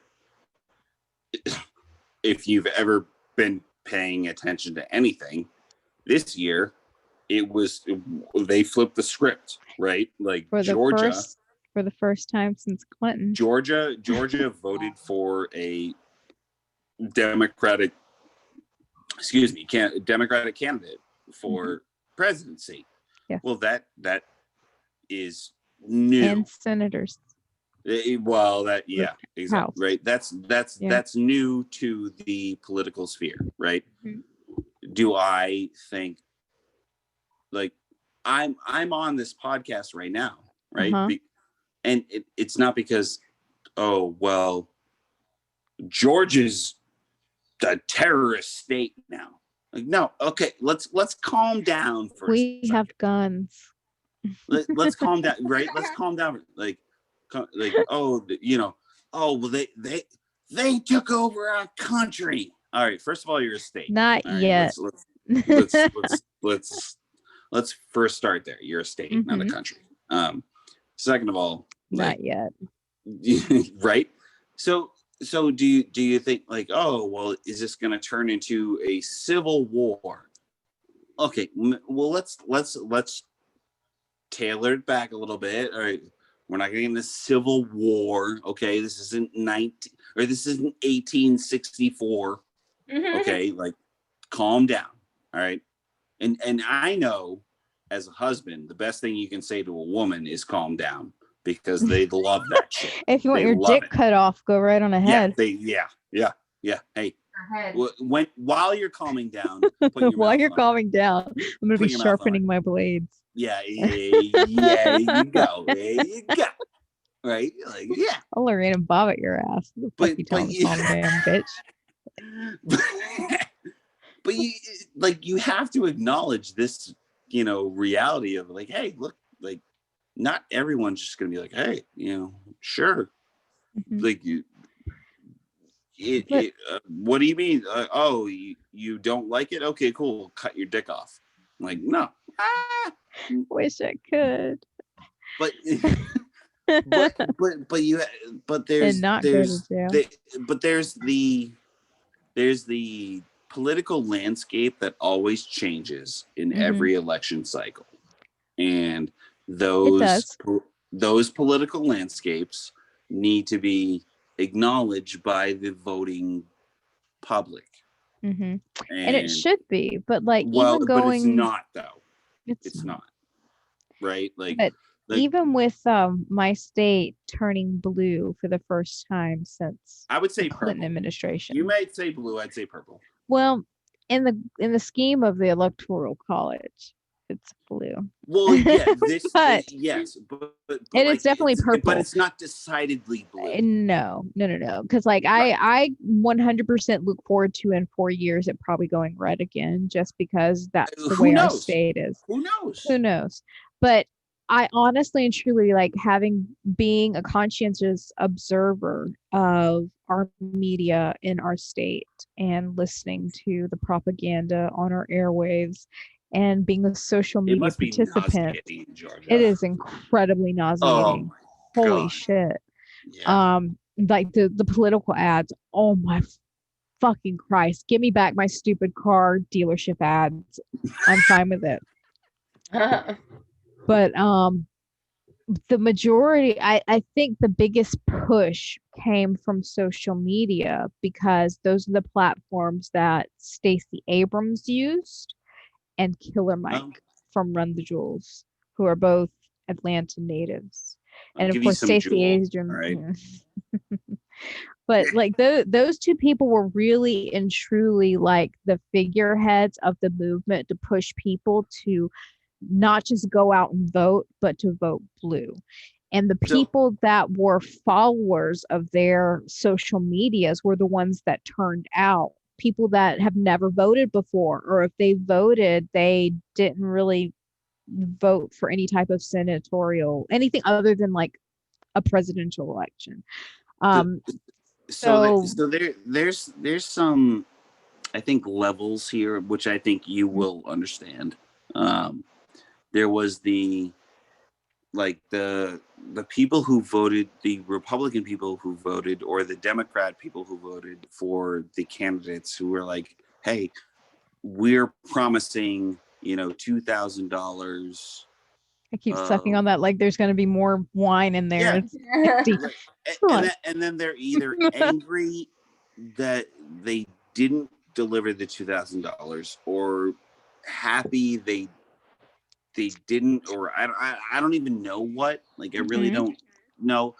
But like, they use that as a divisive, kind of like blanket, thing that's like, oh, well, you're not conservative, or you didn't deliver on your democratic promise, or whatever it is. And it's like, hey, listen, like, can you just Slow down a little. Georgia didn't decide the presidential election, and We Georgia didn't. didn't decide, like, You could flip us back to whether red and it you're would have going made to a get difference. 100 or 500 or 1,000 or whatever dollars in your account. Okay.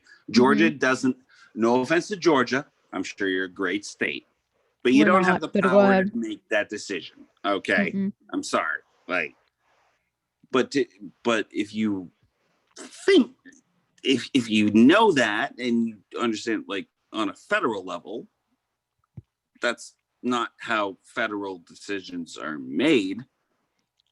No. Like, We're There's not. a process But- involved, obviously. but a civics class would benefit, like, I don't know, if Twitter Everybody- wanted to do something to actually help people, they would actually post a online civics class. Okay. But no one would sign up because I it's would. fake news. You know why? Because fuck you at Jack. Okay. That's Jack's fault. Fuck you, Jack. He's the one that runs the platform. Okay. He's the one. And I hate to say it, but like, listen, I work for a company where the CEO is the one that's inevitably responsible for the actions of all people who work at the company. Okay. Like, Wow. that's part of the responsibility of somebody that holds a title to that level. Okay. Whether you Man. like it or not doesn't really fucking matter, like, at all. Period. Like, Well, as someone who recently has no longer worked for a multi-million-dollar corporation, CEO doesn't take any fucking responsibility. That is very rare to have a CEO actually say, "Hey, that's on me, bruh." well, Sorry about it. So are you publicly traded or no?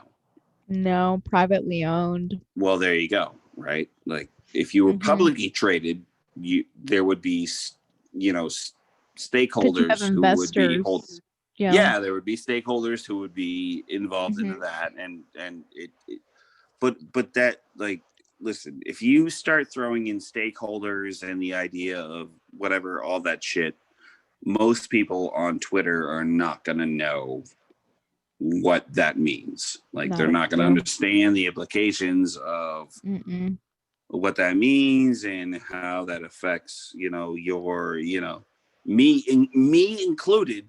Like, I'm the person in this that's like the day-to-day guy. I'm a day-to-day guy. Okay. Like, nobody's going to pay me any more money for being so super awesome, like wifey says all the time. Because, wifey's like, yeah, you're super awesome. And I'm like, No, she doesn't. She's never once said that to you. Wait, did you, what? Yeah, I am. No, I am, by the way. Yeah, no. What are you yelling about? Exactly. That's exactly my point. Exactly. I'm gonna fuck your wife. I'm gonna fuck your wife. Not if I go first. Damn it. Power humping. No, but like, count. I mean, that is really, what is sad is the reality of the world that we live in, and but you know what? Okay, so if you really want to get to unification, we all accept the reality we live in. Okay, next. Okay, so what's next? What do we do? Okay. What do we do? Mandatory orgies. Yes. I really like that. Like, I mean, Only way we're gonna heal this nation. It's mandatory orgies. There's no healing the nation, like, it's just a matter We're not broken. There's nothing to heal. Can we get back to exactly? We're not broken. Can we get back to civil politics? No. No, we can. We can. It's going to We take can. some time, though. Excuse me, wife, Mrs. Juddy. Can we get back to civil politics? Can we get back to civil politics if Michelle Obama was president? Yeah. Yeah. So, okay, 100%. There you go. That's my There you go. bitch. There you go. Like, okay, so maybe the solution is Michelle Obama. That is the solution. Michelle Obama. I don't give a fuck what her platform is. We just need a black woman in the White House. I'm a Republican when it comes to financial shit, Mm-hmm. right? But I'm okay with Michelle Obama being president. Does that make me a horrible fucking person or No, it just makes you a horrible traitor Republican. to the Republican Party? Yes. I don't know. I hope not.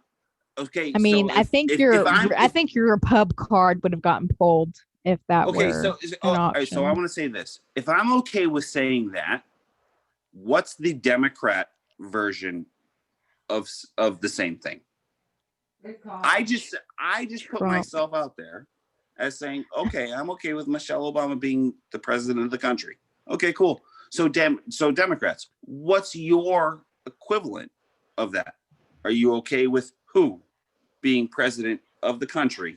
President. Well, of a party that you don't agree with. Are you okay with even that concept? Yeah. If you're not, well, then how are we supposed to unify? so here's the thing, is that like I said previously, I don't identify with either party, but I know a lot of Democrats.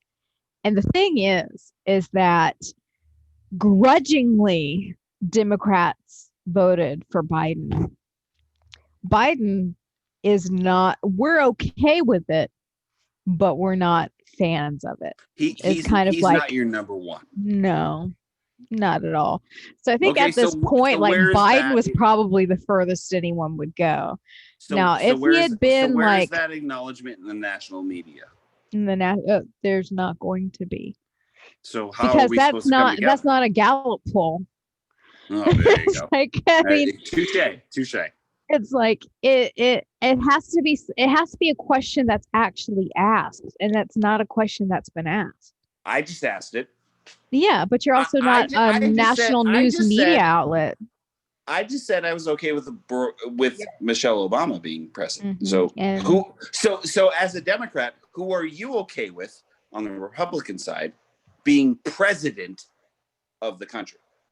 Eve, I gave you a person. You need to give me a person. I'm trying to think who as a liberal leaning centrist would I approve of? Who I would pick? Right. If you want to meet in the middle, you got to give me somebody in the middle. I gave you somebody. Actually, there's a journalist who's bald that I think is amazing, and he's on Twitter. Ken something or other. Mike Pence's fly. Huh? Mike Pence's fly.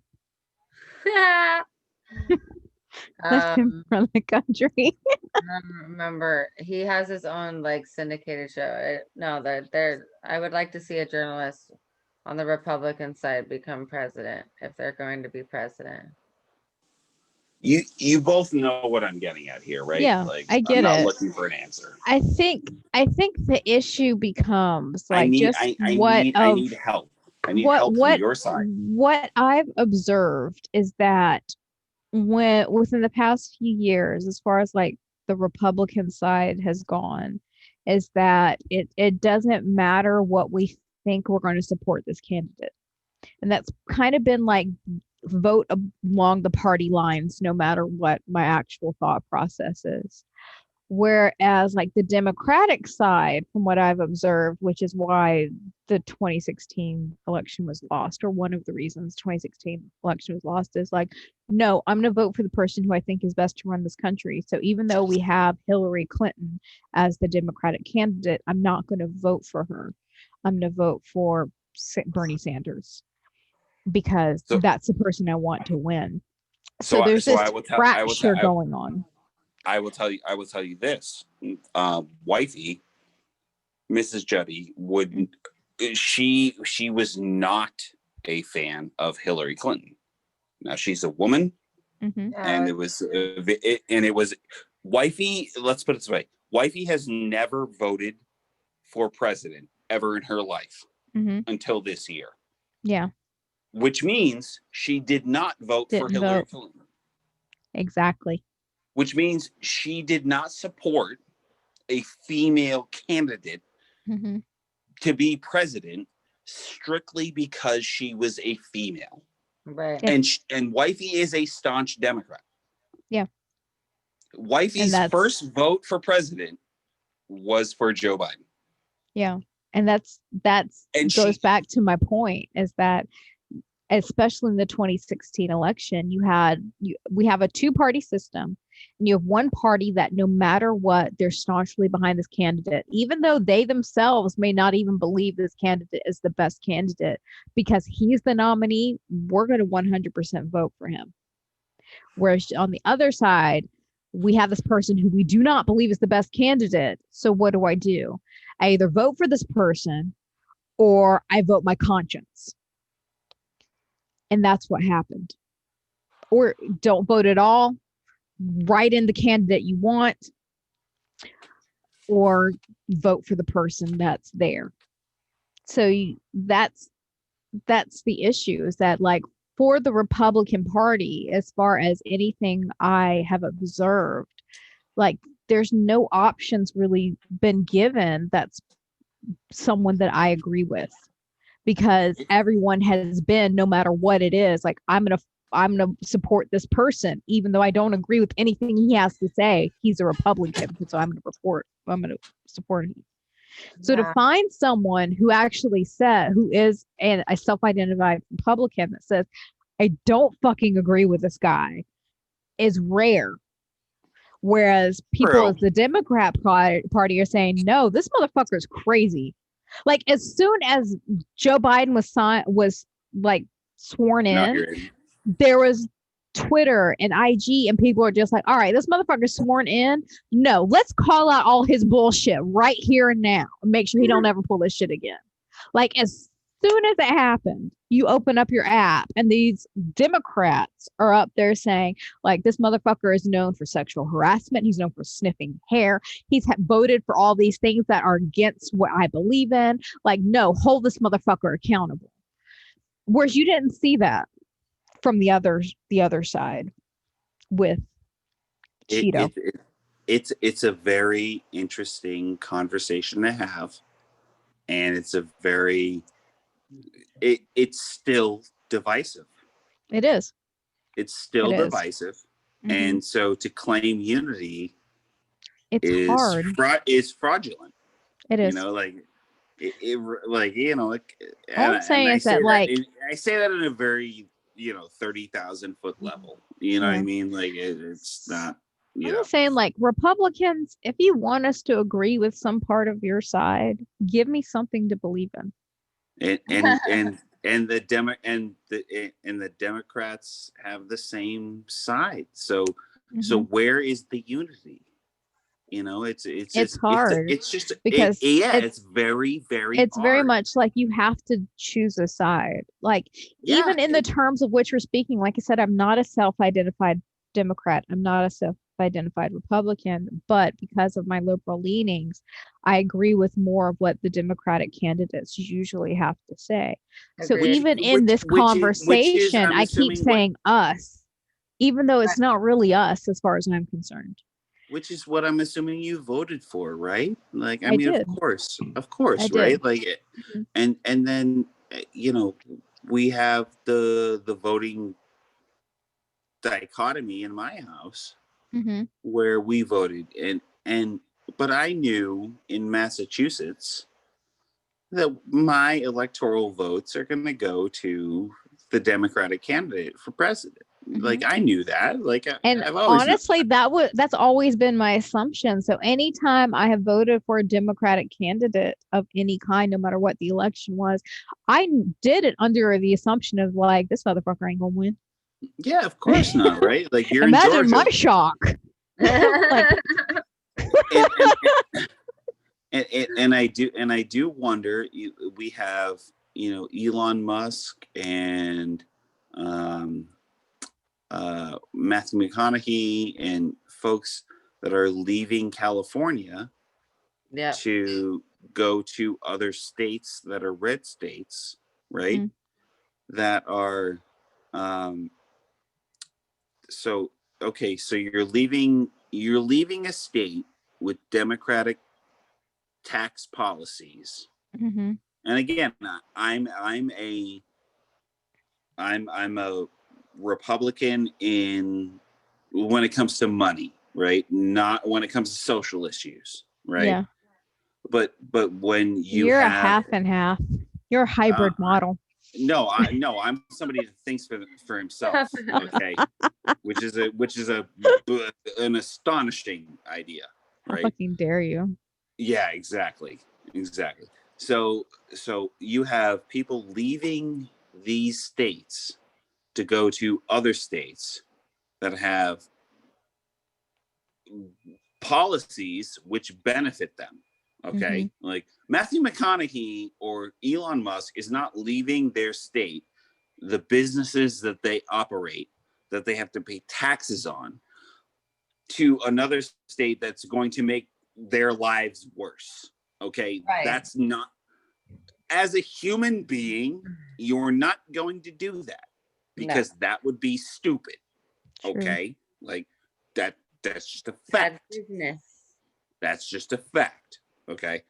So these people are leaving these states to go to other states with better things for themselves. Right. Yes. Now, when they leave those states and go to the other states, they say, hey, I'm going to bring my business with me, and everybody else, I hope they vote, to continue that. Mhm. Right. Well, all of us know that they're not going to. If you have to relocate 10,000 people to another state because of your business decision, you're not going. Those 10,000 people are not going to vote the same way. You're the leader of the corporation, and corporations are evil, right? Like, Right. Of course. True.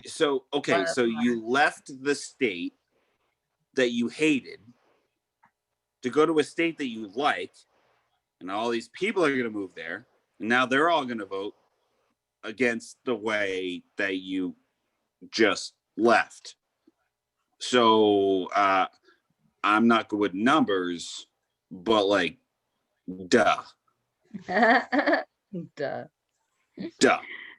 Now, like, that doesn't mean one way is right or the other, Mhm. but do you see kind of the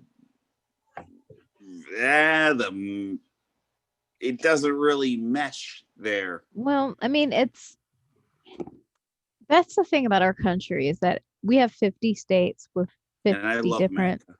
we have with 50 different tax laws. And as a corporation, you go wherever the money is easiest to make. And that's So all there is so to I'll it. tell you this. So no matter what your political affiliation, like if Oregon has more lax tax laws than California, I'm moving my I'll ask you multi-million this. dollar corporation to I'll Oregon. ask you this.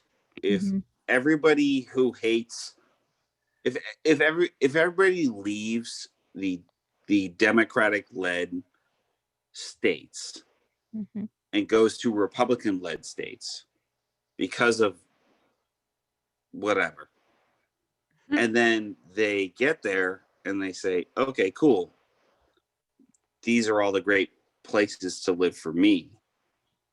If they then if those states then change the laws to be more democratic, do you think those people will continue to stay No. in those states that they just moved to? Depending on how those laws apply to them as a corporation.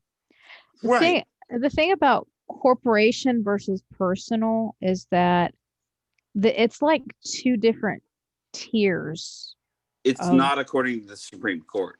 maybe not, but as a person who owns a corporation versus someone who just owns a house somewhere, um, you think about it two different ways.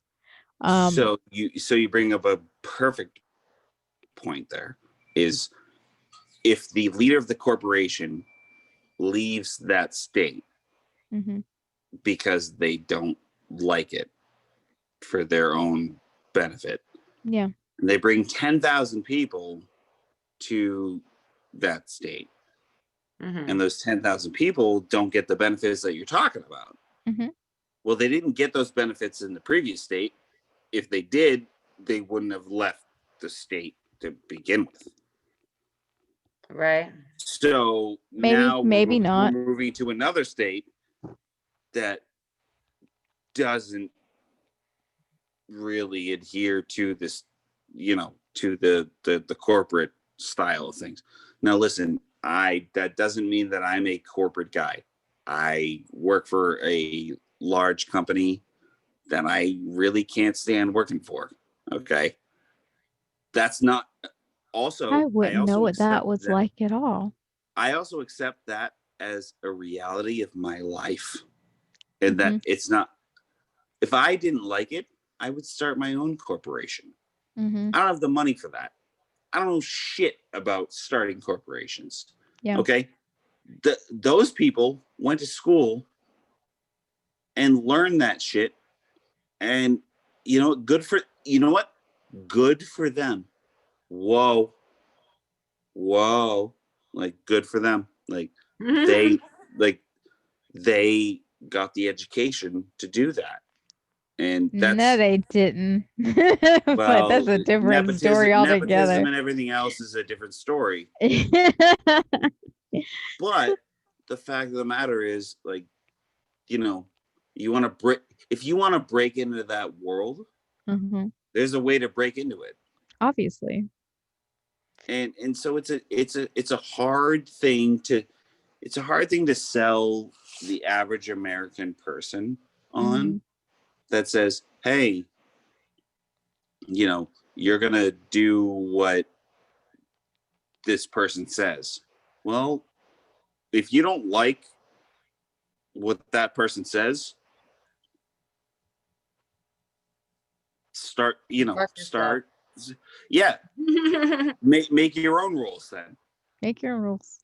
Make your own But rules. And that if but you're that's the not thing willing, about working for anybody. If you're not yeah, working for exactly. yourself, if you're not just a self-employed 1099 individual, then no matter what, you're gonna have to be dealing with someone else's bullshit if you and want a and job. and you know what? And you're gonna have to Mhm. And of course, the bigger you're the gonna have to accept that corporation, the shit. more bullshit you have to Yeah. deal with. Yeah. But I mean, as far as like tax laws in particular are what draw a corporation to a state. And the majority of tax laws are state-based incentivized, Yep. which is why places like Florida, who has no Who love it? property taxes, Love. hmm they love corporations there because everything is, they don't have property taxes there. It's like, so I can just go build a place and not have to pay property taxes on the shit, which is why there's what Disneyland or Disney World there, and Universal Studios and Busch Gardens and all that lovely stuff. All those wonderful adventure You know places. what's crazy is I live in Massachusetts, right? Mm-hmm. If you were to go to New Hampshire, going exactly on that thought process, I live in Massachusetts, and Mm-hmm. they tax corporations, and they tax people, and they tax everything else Mm-hmm. out the ass. Yep. If Really? you go to New Hampshire, New Hampshire has no state tax. Mm-hmm. You buy a car, you buy groceries, you buy whatever you want. You pay zero tax on any of that. Mm-hmm. Any of it. Like, And like, because of that, there are a lot of credit card companies and financial institutions that have that's their right. home base in New Hampshire. Yeah. Like if But you if just you apply for a random credit card online, when you get your bill statement, it'll say whatever, New Hampshire. for that reason. But if you have those rules in a geographic in an area that's so geographically co-located, but you don't have any kind of, I don't know, like plus or minus on it, on any of that income, well then how are you supposed to handle like a world or a deficit or anything else that has, that's determined on a state by state level? Well, in the United States, everything is determined on a state by state level. Pretty much. So if you don't like the state by state level, then you need to go to a federal level. That's how the world works in the US. That's how the US works, yeah. Right? And so it's one of those, you can't have your cake and eat it too. And that's why there's arguments for making things like less and or more government oriented, because to standardize things for those so reasons. Where's the unity? Where are we? There isn't any. Exactly. And that's why when I hear Obama, Trump, Bush, Biden, doesn't matter what you say, if they say unity, I just named two Republican presidential two Republican presidents and two Democratic presidents. I just named two of them. All four of them were lying to you. Yeah. They were lying to you. And that's because they're politicians. That's not my fault or your fault. That's what politicians do. Yeah, that's not my fault or your fault. Yeah. I mean, any type of political position was never intended for a lifelong process, but yet here we are. But to believe them is where we're at now. And I'm sorry, I hate to say this to the Democrats, because I know you're my favorite people, but it didn't start in 2017. I'm sorry. It came to a head. I hate to bring a reality to your forefront. Okay. It was always corrupt, always. But I mean, like I was saying earlier, I think the advent of social media being such a huge presence in people's lives, it was more brought into people's purview at that point in time. So I mean, just like with everything else, with all of the movements that have happened, Black Lives Matter and Me Too and all this stuff, this is not new. Like, it's with shit that we've been dealing with our entire lives. There have been news stories about it, and some of it's made national and international news or whatever, but it's there and it's gone, and that's it. It's not persistent, and there aren't people like participating in those areas. But when you bring it to a social media level, like emphasis on the social part, you have people that they feel personally invested in whatever the hell is going on, whether it's good or bad or indifferent. So therefore more people have a say so. It's brought to a head. They're more empowered to say something and to promote something and to, I don't know, storm a Capitol or something. So Harbinger. Yes, Judy. Do you feel, because I feel this way and I've always felt this way, but do you feel like people they feel more empowered based on the social media world platform, whatever you want to call it, nowadays, compared to when they did, when the social media world existed, 2, 4, 6, 9 years ago, months ago, whatever, right? Yes, because there's instant validation, right, for what you have to say. Whereas before, I can go, like I could call my friend Judy up on the phone and Oh, like fuck vent that. all my frustrations and have that my one good friend Judy tell me how much, yeah, you're right, girl. Like, it's No, all I would right. say the But whole time would be no like, one my nigga, my nigga. exactly. But Seriously, then I mean, that's the but joke. that's That's the it. whole Like fucking that's point. the joke. But then like no one else would give a shit. Whereas now, like there is weight in the validation of strangers. Whereas when you have people that you care about or know on a personal level, yes, you appreciate their opinions, but on some level, you tend to believe that they're just saying this thing because they love and care about me and they're just agreeing with me to shut me up or whatever. You know what's really crazy, and I think that people don't, people just lose this, I don't know, this fucking world or whatever. Like, okay, so like if somebody were to come to me tomorrow and be like, hey, you know that Harbinger girl, yeah, you know that brown girl, I would be like, what the fuck did you just That say? brown girl. I'm gonna Yeah. Yeah, change my that, handle too. stop right there, right? I'd be like, what the fuck did you just say? No, like, but you know what? You know that you know me. Like I would be like, like that's Yeah, like back up the truck a second. that's like why did you just say that? That's Mhm. fucked up. Like what the fuck did you? But just that alone Mhm. is some lost fucking concept Yeah. on the world that we live in today.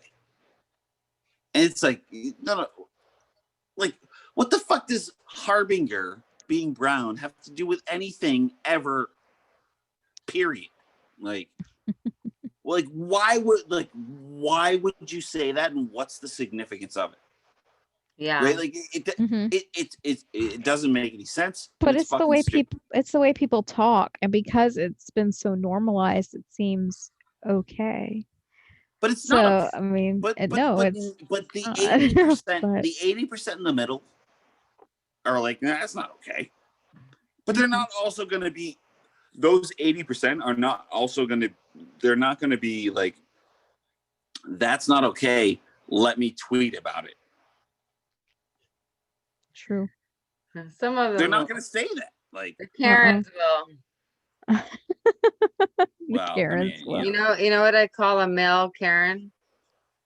An Aaron. And Aaron. so in Aaron's and Karen. Massachusetts, we call them Karen. We have Karens and Kens. Kens Ken and is the other. Karens. Yeah, Ken is the other. Like, Just take the you K know, off I just call them bros. the Like that's just a me thing though. Like about Karens and broskies. but I feel like we've lost this. Middle. Mm-hmm. Like you know, Lily, like you said, like, hey, look, like that's not okay. How many things tonight have I? I'm like, that's not okay either. Like, No. like Yeah. there's a not okay that I think Yeah. 80% of us can all agree with. Yeah. I mean, So there's a line that has both been drawn and blurred concurrently. that's true. So there's the social media, it's like a double-edged sword. You have the people that now feel empowered to say whatever the fuck they want because they have this neat little echo chamber of validation saying, yeah, all that offensive shit you say is absolutely true. And I'm going to support you in saying this shit to random ass people you don't fucking know because, what I'm saying is validating. And then you have the people that are finally standing up and saying, no, this is not fucking okay to say this shit to me because I'm still a human fucking being and I deserve basic human respect. So, I mean, it's really bizarre the way people approach social media because it has become such a juggernaut. It's such a huge part of everyone's life, unless you're like 70 years old or older. There's I so feel mean, like it's I just feel like so many I different feel ways like the to three of approach us are it. Yeah. unifying. I feel Mhm. like the three of us are unifying, like Mhm. in Yeah. an actual, real, actual way that Yeah. is not like a like, but it's actually a conversation. Like, we're not. We're the unity cast. Yay. Listen, unity. when it comes to unity, there's my there's my penis and my wife's butthole, and we're gonna unify. I'll put all my right? penis in your wife's butthole. Yeah, well, we're gonna unify one way or We're another. I swear to unify. God. Bless it. That's right. Fuck your fucking Sibian. All right. I'm gonna fucking yeah. But like, you can also like we just had like a legitimate like conversation, but Mhm. also like could bring it back to some fun. Yeah. You know why? Because like we also like to have fucking fun. Like, Yeah. and that's a, What do you mean like to have fun? Fuck fun. I'm here for bullshit. She's here for the car crash, I'm ladies. here for the car crash. oh, that was so good, by the way. That was that you just nailed that. Like, what I sent you a thing earlier. I was like, yeah, you it's like, texted me earlier. yeah, I'm like, listen, that was way better than anything I could have said. Like, Come for the car crash, stay for the crashed car. there you go. That's typical of you. Mm-hmm. Just so smart all the time. Eve, I do like the I like the dome piece, like, but you're doing like the cap, like with the flip rim, and What's a that, flip like, rim? honestly, you know what? That's a good look for you. I like that. Like, I think it's that's just pushed. good- It's. I don't think the brim is flipped. It's just pushed up on her forehead. I have a huge No, but forehead. it's a good, like, you have a good look for you. Like, that's yeah. There you go. See? Yeah.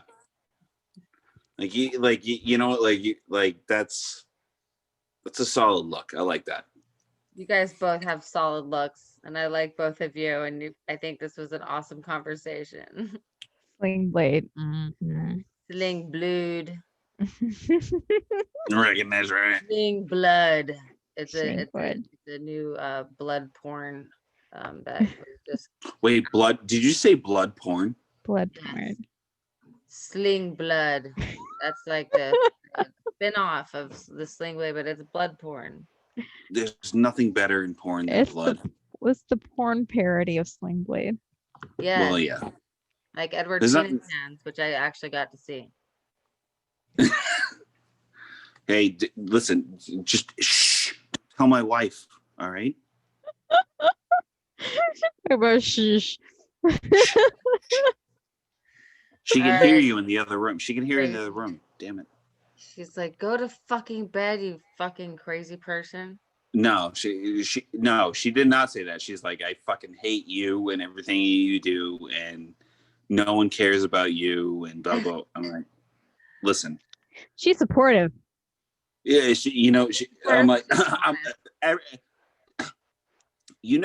listen, I have the winning, coin Mhm. on this, because Oh, I'm yeah. just like, hey, look, Oh like, yeah, you won the biggest lottery ever. yeah, Like, well, because I'm like, listen, like, 'cause all I've right, met well, you and you're no prize. oh, listen, I'm a gem, all right, a goddamn fucking gem, Funny. Oh my God. right? No, I'm and just kidding. Judy's right? the best. She says whatever she says, and I'm like, all right, you want some penis? And she's like, oh fuck. I guess I need. Yeah. And I'm like, win, victory, me. End of story. Like, can you wait till Right? I go to sleep? No, 'cause- You ready No, to go she- to sleep? The slip no, the dick in. nope. I have to participate. I Oh my God. no, you're not allowed. Nope. Back in your room. Back in your room, Go woman. back in your right? state where you're beautiful, awesome Back. blackness Sorry, I need. that I wish I had. It's like I have white walls. I like the color of your room. It's not like white. It's I never got to see what color you did that room though. I Ooh. mean, when you were debating. Oh, I still haven't painted it. So I have no Which fucking purple that clue. you picked. I bought some like sample paints, but I haven't done anything with them Ooh, yet. do They're some still sample do sitting in that the tomorrow. jars. Do what? Do that tomorrow. Yeah, maybe. It depends on what time I get up. That's what she said. And him too. Right. Yeah, So wifey came out here. She's like, "What are you saying? What are you talking about?" And I'm like, "Listen, doesn't matter what I'm talking about. Back to your room, woman." that's freaking hilarious. Did she kick you And, in the and nuts? you both was know happy. what she looked at me with. Like, okay, like that's besides the point. I win. Okay, just let me go with it. Okay, let me go. All When right, you're done with I this, you win. go Okay, and fuck your wife in the butthole. that's Let her between me. fuck you Listen, in the butthole. Christen this excuse first me. episode. That's a private discussion. Okay. Well, I just made it the private part public. I mean, we're already using the sling Mustard. blade, Abby. How much more I was gonna private say do you need to be? nothing's like being fucked in the ass by a sling blade, huh? As a woman, I'm sure you two would love that, right? With Like, you would mustard. love it. Mhm. Yeah, exactly. Exactly. And some furry arms. Listen, I'll provide I've grown a goatee so that I can have a little Texture. a little feather in the cap there, if I may. Just saying. a feather. Rubbing dirt on your Big face and feather. chin doesn't count as a goatee. Feathers in the Excuse cap. me. How dare you? All right, crazy people. I need to smoke and pee, and I wore I totally need to poise smoke, pads. Let me tell you, the poise pads did not work, and I peed on my couch. Eve, Congrats. hey, Eve. So we are not supported by Poise. Eve, No, thank it you does for not work. Eve. Thank you for putting this together, because like this wouldn't have happened without you. So thank you very, very, very much. Oh, of course. You guys are most welcome, and yeah, thank you both for keeping up with my, one follower. Well, it's like one different follower every time we switch IGs, because I don't know what's going on with yours, but mine's been steady. Like I haven't had any like countdowns or anything to closing. Yeah, I think So- the count is off. So, I think Sycophant should die in a fire. Okay. Yeah. Hey, buddy, you hear that, buddy? Yeah, that's right. fuck you, Judy. Yeah, exactly. Yeah. I made nachos. That sounds great.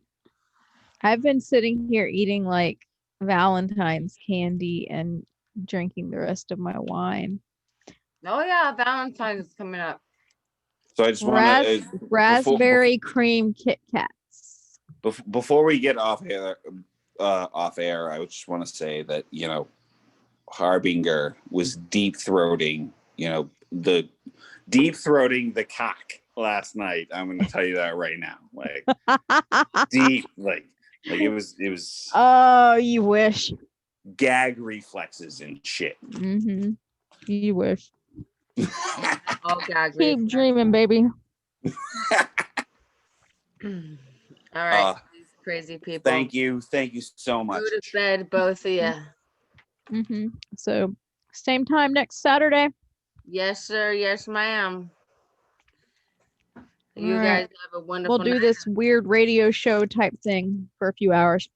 Yeah. Savages. You savages. Total heathens. The lot of you. Mm-hmm. All right. Go Of home. even friends out. Out. Peace. Go masturbate, everyone.